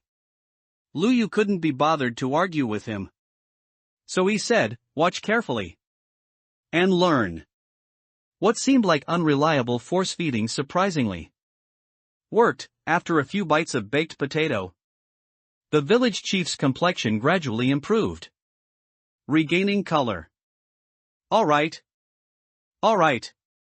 Quickly look. Village chief. How do you feel now? Much better. The village chief was still weak. But he could speak now. Zhuangmu was dumbfounded. Lu Yu continued feeding him. Although the village chief's health seemed to have been raised, the blood on his lower body had clotted, turning dark red. And it looked like it was gradually healing. However, Lu Yu did not see the missing half of his leg return. He couldn't help but feel troubled. It seemed this severe injury still required other methods to heal. In the game, healing potions can be crafted. But they require blaze powder, which needs to be found in the nether and is not an item Lu Yu possesses at this stage. Seeing Lu Yu looking at his leg with deep distress, the village chief instead comforted him. Child, I'm already 70 or 80 years old. It's just a leg. It doesn't matter. Being able to survive under that monster is already a great fortune. The villagers also chimed in. The village chief is blessed with great fortune and a long life. That's why he could escape. Village chief. No. Lu Yu, however, resolutely interrupted them. With a determined gaze, he said to the village chief, I will make your leg recover. Village chief. Lu Yu had broken their common sense repeatedly, exceeding what they knew and were capable of. At this moment, they no longer even doubted Lu Yu. Since Lu Yu said so, then he must be able to do it. Half a box. Right now. The day of the full moon is approaching. They cannot ignore the coming disaster just for the village chief, even if the village chief is not here. Lu Yu needs to continue the preparation work. Or rather, besides Lu Yu, no one else can take on this responsibility. Lu Yu was the first to arrive beside the pit dug by the villagers.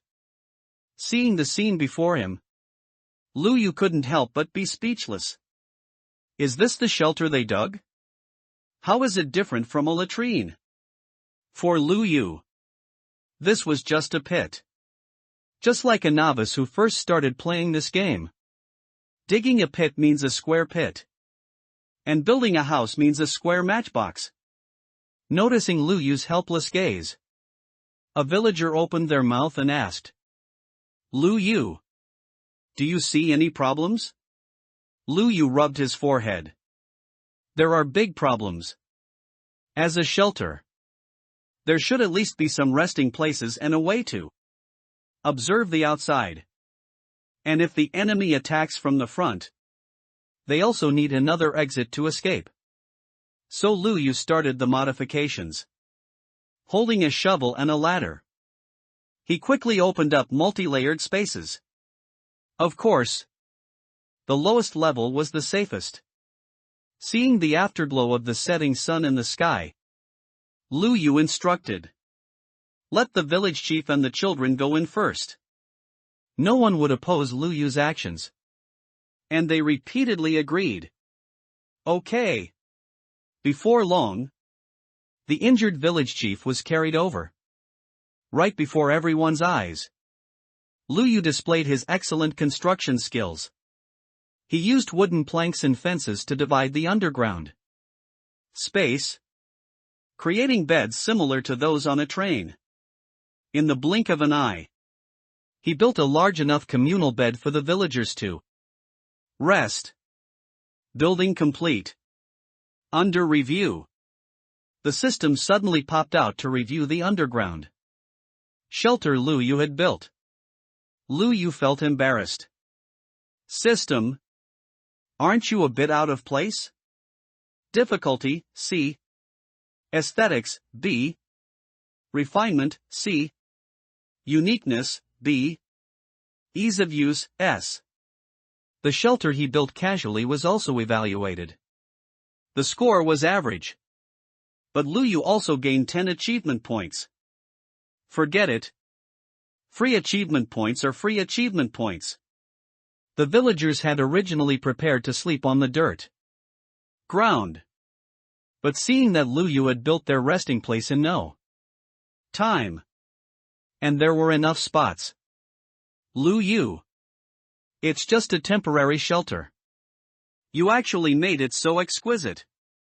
Everyone was astonished. Moreover, this time Lu Yu performed it in front of them. Before, they had only seen the finished product at Lu Yu's house. But now seeing it with their own eyes, the impact was clear. This is even better looking than my home. It's comfortable living underground. I don't even want to go back home. Someone joked. But in fact, she spoke the thoughts of many people. It wasn't a joke, they were actually serious.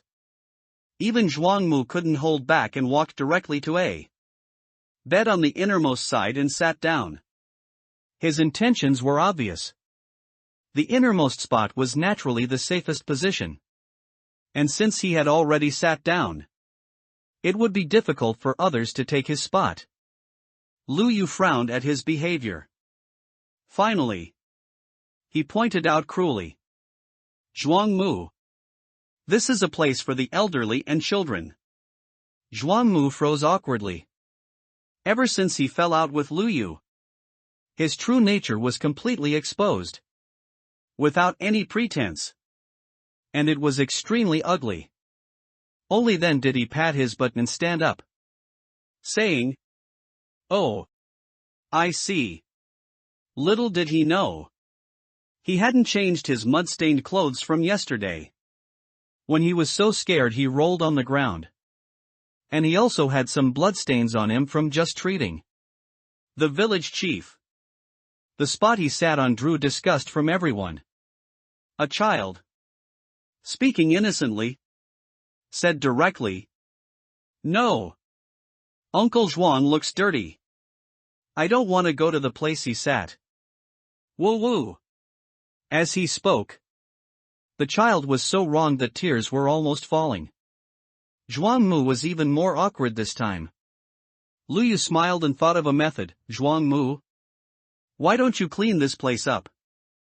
To actually be ordered by Lu Yu. Zhuangmu, who was already unconvinced and competing with Lu Yu, felt a surge of anger. He was about to erupt. But the strong man carrying the village chief mercilessly pushed him aside and reprimanded. "Make way. Let the village chief go in quickly and rest." Zhuangmu suddenly panicked. He felt that his status in the village had completely disappeared. And even random passers-by could order him around. His proud knowledge base was crushed. His unique function as a doctor was replaced. And now no one respected him. Zhuangmu felt as if he was being trampled underfoot by the entire village. Looking at his expression, Lu Yu probably guessed what he was thinking. This kind of person, after being praised for a long time, feels they should have originally stayed in the sky. Now that they've been exposed for not having real talent and have fallen from the sky to the ground, they feel they are deeply trapped in a swamp. Lu Yu shook his head. Accepting one's ordinariness is also a good thing. People need to have a correct understanding of themselves. A fox wearing a tiger's skin is still essentially a fox, not a tiger. Now is the time for Zhuangmu to accept himself. However, it's best if he stays honestly underground now and doesn't cause trouble during a critical moment like the full moon. So Lu Yu wanted to quickly finish the underground area so that Zhuangmu and the other adult males would also have a place to live. Lu Yu turned the second underground level into a women's area. He used leaves as cover to create a private space for the girls, and also fired some clay pots to place a few flowers in the corners. Congratulations on completing the achievement, potted plant cultivation. Gaining 10 achievement points. Lu Yu also unlocked an achievement along the way. He. This Lu Yu is quite good at winning girls' favor. The girls gathered together and whispered to each other. No wonder this little fool can make Lin Xiaoming so devoted to him. So, this iron tree blooming and the fool becoming enlightened is really something. As for the level closest to the surface, Lu Yu left it for the strong men in the village. Being close to the edge of danger, Lu Yu made it a bit simpler. He built a skylight using glass to facilitate observing the situation on the village surface. With all preparations complete, Lu Yu placed 2 chests on the open ground. This chest is for food. This chest is for weapons. While the sun is setting, let's quickly go and get all the food and weapons back. Unintentionally, Lu Yu actually became the leader of this group. When he spoke, everyone obeyed without question and acted according to his instructions, leaving Zhuangmu on the bed, dejected and with his head hanging low. Not knowing what he was thinking, Lu Yu ignored him, left the underground shelter alone, returned to his own home, and went underground to start getting food. Besides what had already grown, Lu Yu used the redstone farm and bone meal produced by the underground monster spawner to ripen a batch of food. Afterwards, he returned to the underground shelter. Everyone took out the weapons and food they had collected. They had just experienced the grain harvest a few days ago. So now everyone was taking out their own harvested grain. They lined up and began storing grain and weapons into the storage chests. Lu Yu didn't act special either, silently standing at the end of the line. Finally, it was Lu Yu's turn. The things everyone placed were messy and unorganized, taking up more than half of the chest. Lu Yu put in the things he brought. When digging the underground cavity just now, he dug up a lot of cobblestone. Offline. As soon as Lu Yu put it in, it actually filled the entire chest. Lu Yu himself was stunned. Congratulations on completing the achievement, so much cobblestone. Gaining achievement points, 30. Lu Yu complained. System. You really have a lot of trivial matters. What do you care if I have a lot of cobblestone? Busybody. Afterwards, Lu Yu went to the workbench, planning to build another chest, when a voice of astonishment came from the person behind him. Damn! Lu Yu! How much stuff did you bring? Just now there was still half a chest. And as soon as you put yours in, it's full. Shock. Once, they had seen Lu Yu's magical operation before, conjuring 50 sets of food overnight. And now, Lu Yu produced half a chest of food in the blink of an eye. They knew that there were no farmlands in Lu Yu's yard. So what kind of earthly grandfather Yuan was he? Lu Yu. Where on earth did you get the food from? Someone questioned him sincerely. Planted in the fields, Lu Yu replied. I don't believe it. You must have found some wizard and made a deal with him. I think maybe Lu Yu discovered an endless granary. Maybe a magic lamp. At this time, the villagers exercised their useless imagination. And Lu Yu laughed as he listened. Night soon fell. Lu Yu sealed the exit with dirt blocks, creating a seamless ground. Lu Yu placed a chair for himself under the glass window, and he sat there observing the movements above. On the first day, even though they were no longer children, they couldn't help but feel excited about the new environment, as no danger was imminent. And this was also their first time living together. Collectively, everyone gathered to chat and play games. And the children even played hide-and-seek underground. The villagers looked peaceful. And Lu Yu also breathed a sigh of relief looking at the quiet ground. It seemed that tonight was not a full moon yet. He opened the group chat and took a look. Who said there was a full moon danger before? I took off my pants. But nothing happened. Who spread false information? Drag him out and execute him. The anticipated danger did not arrive. And even the players became relaxed and started joking. Player 001 never spoke. So Lu Yu closed the chat group. Nothing happened on the first day. As a result of the commotion throughout the night, by the time the sun was high in the sky on the second morning, only a few people had woken up and returned to the surface. Among them was a self-disciplined man with a rare stable routine, who saw Lu Yu and walked up with him.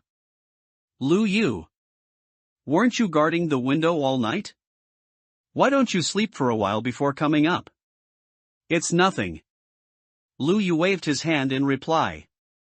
As long as his satiety remained full, he wouldn't feel sleepy or tired. So sleeping was just a formality. Oh, you kid. But the man, who didn't know the inside story, was quite moved. After patting Lu Yu's shoulder, he stared at Lu Yu with a loving gaze for a while, which made Lu Yu's whole body get goosebumps. However, explaining that he didn't need to sleep was too troublesome. So Lu Yu chose to be vague. As soon as he came up, Lu Yu saw the iron golem wandering around. It still made a thunderous sound when it walked. But unfortunately, it was too heavy as it was made entirely of iron. Seeing Lu Yu, it turned around and walked towards Lu Yu. Lu Yu felt as if he saw a little puppy running towards its owner. Except it was taller than Lu Yu and probably weighed several 100 kilograms. The iron golem's expression was still frustrated face. But Lu Yu actually saw anticipation in its two red bean-like eyes. And he couldn't help but sigh. Is it too lonely with just one? And if the zombies attack, there will definitely be a large number. More than when the fence broke last time. One iron golem might not be enough to face them. Lu Yu patted its head and entered the mine. Don't worry, Tai Pai. I'll make a brother for you right away. Or do you want a wife? Meanwhile, on the other side, Lin Xiaoming sat in the minecart.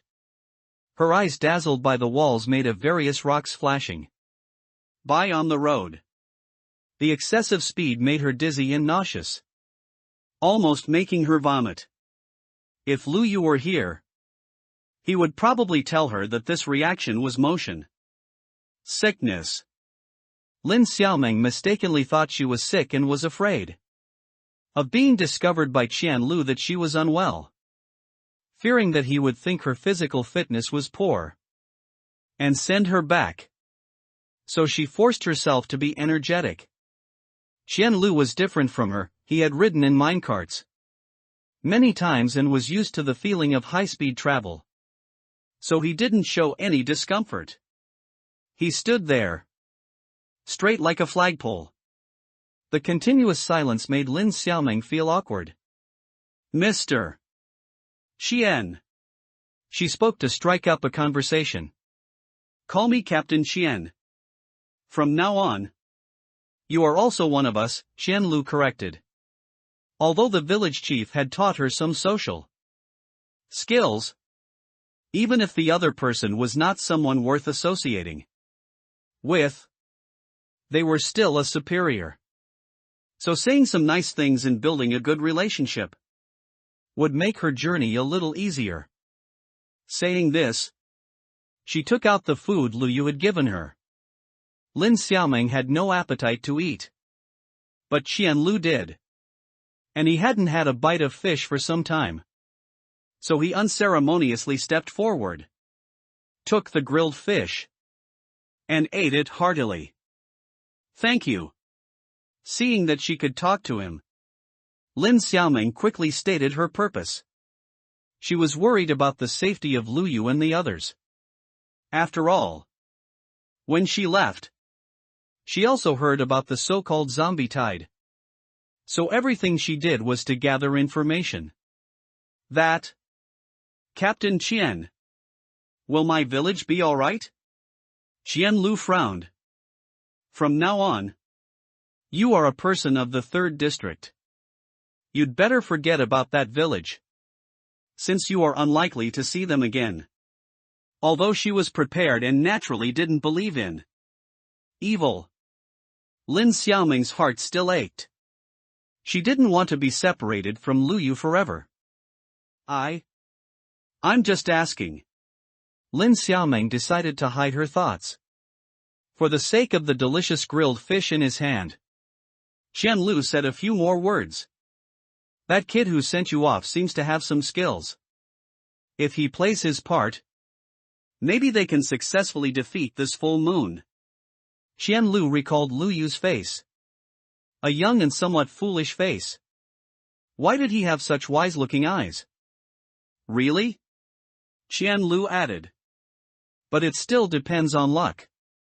The last time the 2nd district was severely damaged was because they experienced a highest-level zombie tide. Lin Xiaoming quickly asked. Highest-level zombies? Qian Lu's expression was solemn, looking as if he had lingering fears. Those zombies can destroy the walls we built and will attack as soon as they smell human presence. Hearing this, Lin Xiaoming's heart tightened. Destroy the walls. Then the fence they built was completely useless? She thought this was scary enough. But what Qian Lu said made her even more terrified. Not only that.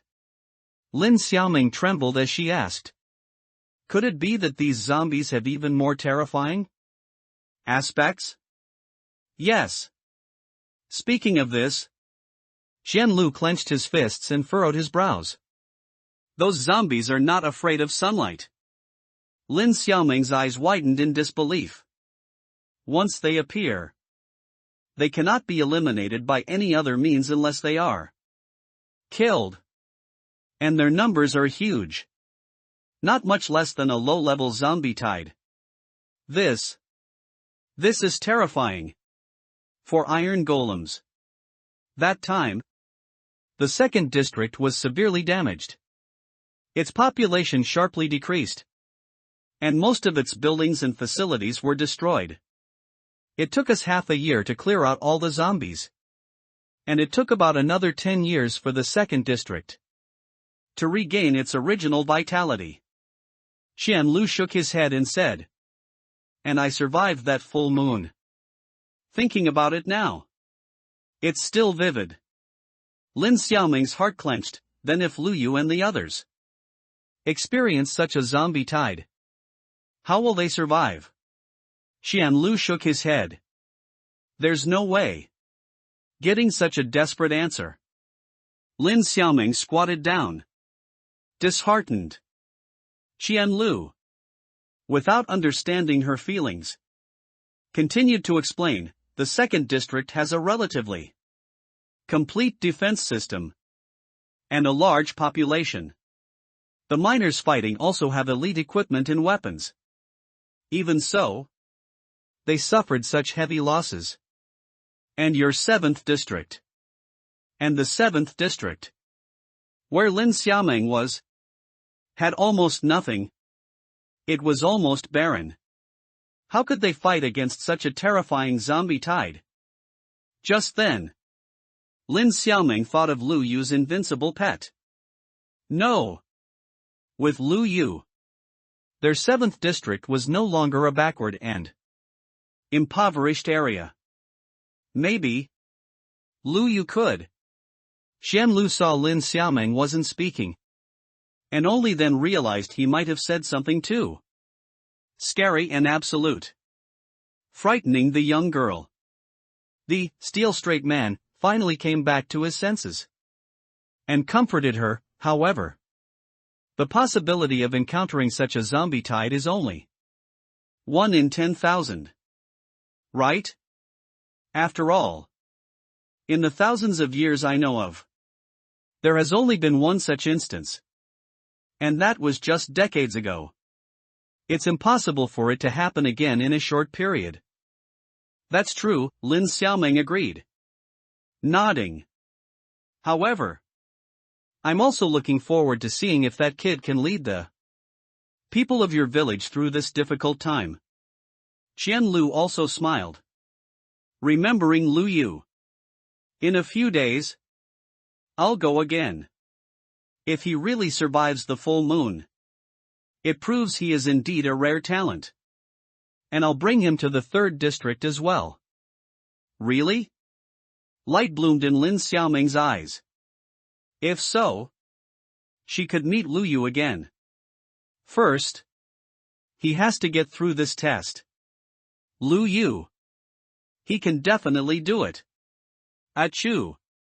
Lu Yu, who repeatedly appeared in other people's conversations, sneezed, and then continued with the work at hand. After a round of scavenging, Lu Yu obtained another stack of iron ore. This time, he used a sweeping mining method, directly clearing out most of the upper 54 layers where iron ore is most likely to appear. Using the vertical 2, horizontal 2 method, he dug the underground into a sieve, turning it into a space with crisscrossing paths in all directions. As a result, Lu Yu had a lot more ore on hand. Coal was not lacking. Redstone was abundant. There was a good amount of iron ore, and even some gold ore and lapis lazuli.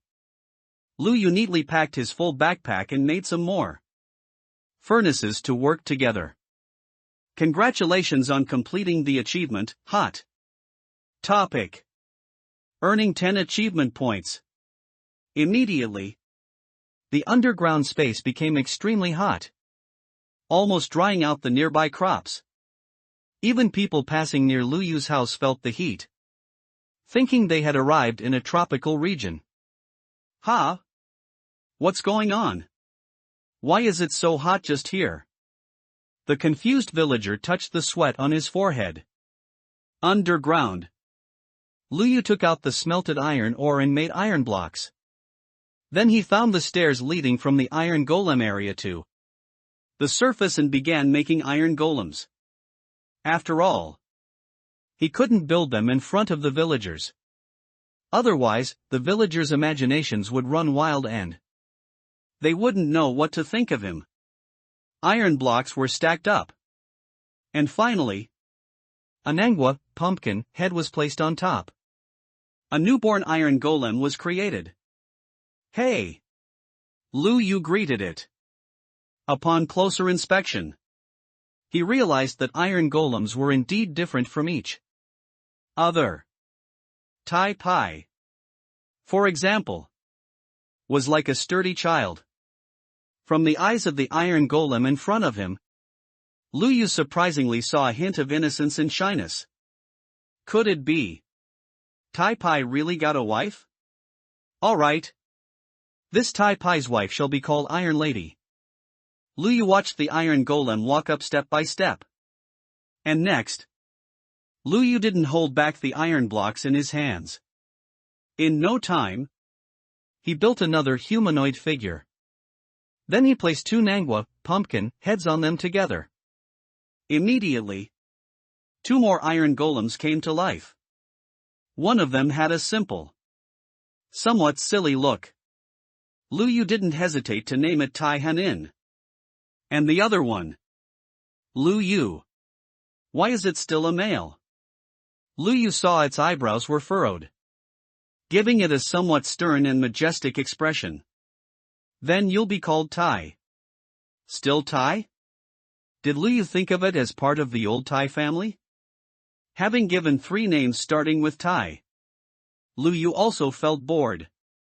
Seeing its serious face, Lu Yu waved his hand and decided, you'll be called Gouda. Gouda tilted its head. Lu Yu opened the dirt leading to the surface, allowing the 3 iron golems who had been waiting for a long time to go up. On the surface, Tai Pai was already impatient. Seeing companions? The no longer lonely Tai Pai even walked a bit faster. The villager returning from labor saw the 4 iron golems walking back and forth in the village and thought he was seeing things.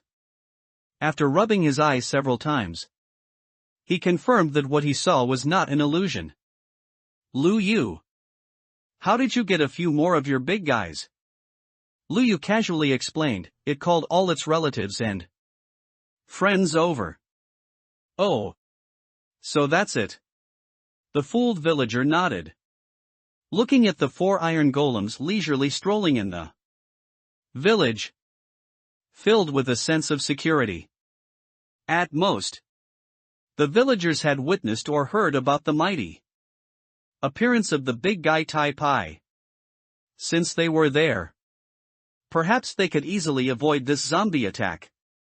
The news quickly spread to the villagers in the underground shelter. A group of children excitedly climbed up and jumped around them, having a great time. By the time night fell again, Lin Xiaoming had reached the 3rd district. Although it was nighttime, Lin Xiaoming saw the distant lights illuminating a vast area of the sky, as bright as day. The grandeur of the 3rd district and its rows of buildings gave Lin Xiaoming a great shock. However, reality didn't give her time to observe. Qian Lu strode forward, and she could only trot to keep up. But after only a few steps, she saw a familiar figure. She had just met this person a few days ago. Chu Xian? Qian Lu was the first to call out his name. Lin Xiaoming suddenly realized. Oh right. He was Chu Xian, Qi Feng's subordinate who was arrogant and overbearing when he came to the 7th district to collect grain before. Why are you here alone? Logically, he should have been following behind Qi Feng. As the 2 adults talked, Lin Xiaoming followed Qian Lu closer. Upon reaching Chu Xian, Lin Xiaoming saw that Chu Xian was injured. And by the look of it, not lightly. Qian Lu mentioned Qi Feng. And he also frowned. We encountered zombies on the way back. We were all injured and got separated. Full moon tonight. The sky is about to turn dark. Lu Yu was still planning to do some finishing touches on the surface. But unexpectedly, the chat group in his system was buzzing frantically at this moment. New message X1. New message X10. New message X99. In the blink of an eye, the messages in the group became 99 plus. And Lu Yu opened it out of curiosity. Save me. Save me. Save me. Help. Hundreds of messages. Almost all pleas for help. It seems the zombies have already attacked. Lu Yu looked into the distance, where the eastern sunlight could no longer reach. And a round moon could faintly be seen in outline. At the fence, Lu Yu saw heads bobbing and red eyes flickering in the darkness. Quick! The zombies seem to have arrived. What? Seeing that Lu Yu was still on the surface, protected by an iron golem, some of the villagers were even wandering around on the surface, imitating Lu Yu. As soon as Lu Yu said this, it scared the wits out of them, and they hurried into the underground shelter. Everyone! Come back to the shelter! Lu Yu stood at the entrance of the underground shelter and shouted loudly, only entering the underground and sealing the door after no one responded. Everyone was still shaken and spread the news. The zombies are here. Ah! Seeing that they were still about to discuss, Lu Yu raised his hand and made a shushing gesture. Shush! Immediately, everyone closed their mouths. The fear was that the zombies would turn into creatures similar to the zombies in movies and attack the villagers by following the sound. Preparing for a rainy day, Lu Yu chose to make them quiet down. For a while, the more than 100 people in the underground shelter didn't dare to breathe loudly, sitting quietly or lying on their beds, with a few timid ones huddling together for courage. Lu Yu lay by the glass window to look at the scene outside. And some curious people also gathered to look. They saw the sun and its afterglow completely submerged on the horizon. And then the moon came to the center of the stage. It was originally veiled by clouds. But the clouds dispersed, and the moon was fully revealed. The light of the full moon shone on the ground, not much inferior to daylight. If this weren't an ominous sign, perhaps it would still be a night suitable for a date. But unfortunately, tonight is not peaceful. The roaring of the zombies broke the beautiful scene. The iron golems became agitated and rushed in the direction the zombies were attacking from. They directly swept across the surface above the underground shelter. And some soil fell from the underground ceiling. But the villagers couldn't care less. They had already heard the sound of the iron golem's iron bodies colliding with the zombies. The zombies had successfully destroyed the fence outside the village and entered the village. Through the glass window, Lu Yu saw the appearance of the full moon zombies this time. They seemed to be slightly larger in build than ordinary zombies, covered in more blood, with fierce crimson eyes and sharp fangs showing from their mouths. If the original zombies were beginner village level, the current zombies are at least at the level of breaking through a boss for the first time. This leap is simply too big. And their health is estimated to be much thicker than ordinary zombies. Ordinary zombies under the iron golems, even if unlucky and difficult to deal with, should be finished in 3 or 4 hits. But the zombie trembling above Lu Yu's head was hit 5 times by the iron golem and still didn't die. Lu Yu continued counting. 6, 7, 8, It took a full 9 hits for the zombie to fall. This shows that the full moon zombie's health is also about 2 to 3 times that of ordinary zombies. While the Tai Pai was focused on attacking one, 2 other zombies had already closed in. They actually opened their mouths, intending to bite the iron golems with their sharp fangs. Fortunately, the iron golems are thick-skinned.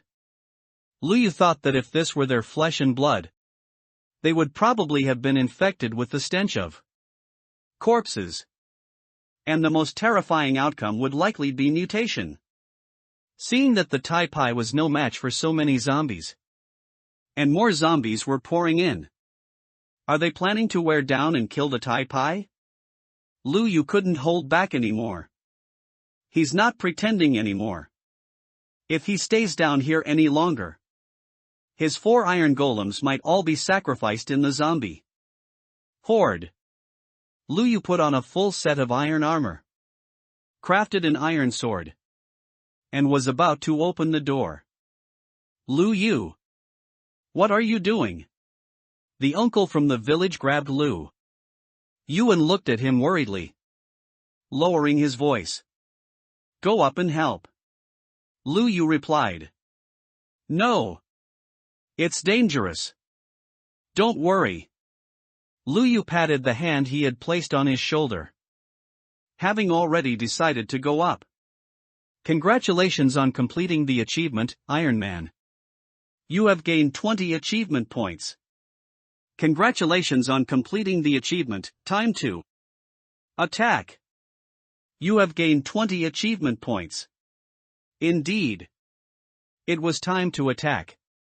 Seeing humans appear, the mutated zombies became agitated, and more zombies surged towards them. Liu watched from below, but it was like looking at the sky from the bottom of a well, only able to see a small patch of scenery. Now, looking at the number of zombies outside also made Liu's scalp tingle, and goosebumps rose all over his arms. It seems he still underestimated this zombie tide. Liu pulled the corners of his mouth into a bitter smile. This is a bit troublesome. Then, he extended his hand and began to sweep through. He cleared away a few in front of him, then dodged and maneuvered to Iron Lady's side. The poor Tai Pai girl was surrounded by 5 or 6 zombies, and there were more zombies behind. Unable to reach but watching menacingly, Liu quickly stepped in to help her by drawing aggro. The mutated zombies shifted their target and immediately walked towards Liu. They saw the sword light in Liu's hand flicker, attacking like cutting grass. Unfortunately, the durability of an ordinary iron sword was nowhere near enough. Liu now only regretted that he hadn't enchanted yet. He switched the sword in his hand for the nearest cobblestone block and quickly built a wall in front of himself to prevent the zombies from approaching. Taking this opportunity, Liu quickly took out another iron sword from his backpack and switched it to his hand. Before Liu could walk out himself, he was interrupted by a strange noise. The zombies outside seemed to be using their bodies to impact the cobblestone Liu had built. Thump! Thump! The sound was terrifying. If he were to hit a stone with his shoulder and make such a loud noise, how painful would that be? Liu gasped. These zombies truly have no brains and don't care about their lives. And the next moment, a more terrifying scene appeared. Cracks appeared in the cobblestone in front of Liu. Crack! With their dense impacts, the cobblestone shattered. The blood-stained green face of a mutated zombie appeared before him. Liu was greatly alarmed. It was one thing that they could destroy fragile wooden fences, but these zombies could actually tear down stone walls. This incident, it seems, is not ordinarily tricky. Luyu was caught off guard and lost 3 health points. Ah! Seeing Luyu injured, the child hiding underground and peeking out in worry let out a scream. Luyu Gij! Be careful! He quickly moved away from the wall to a safe place, maintaining a safe distance while eating a potato to keep his health up. But at this moment, the zombies that were originally chasing Luyu suddenly left the group. Instead, they walked towards the underground shelter from which the sound had just come. Oh no! This is when things truly went wrong.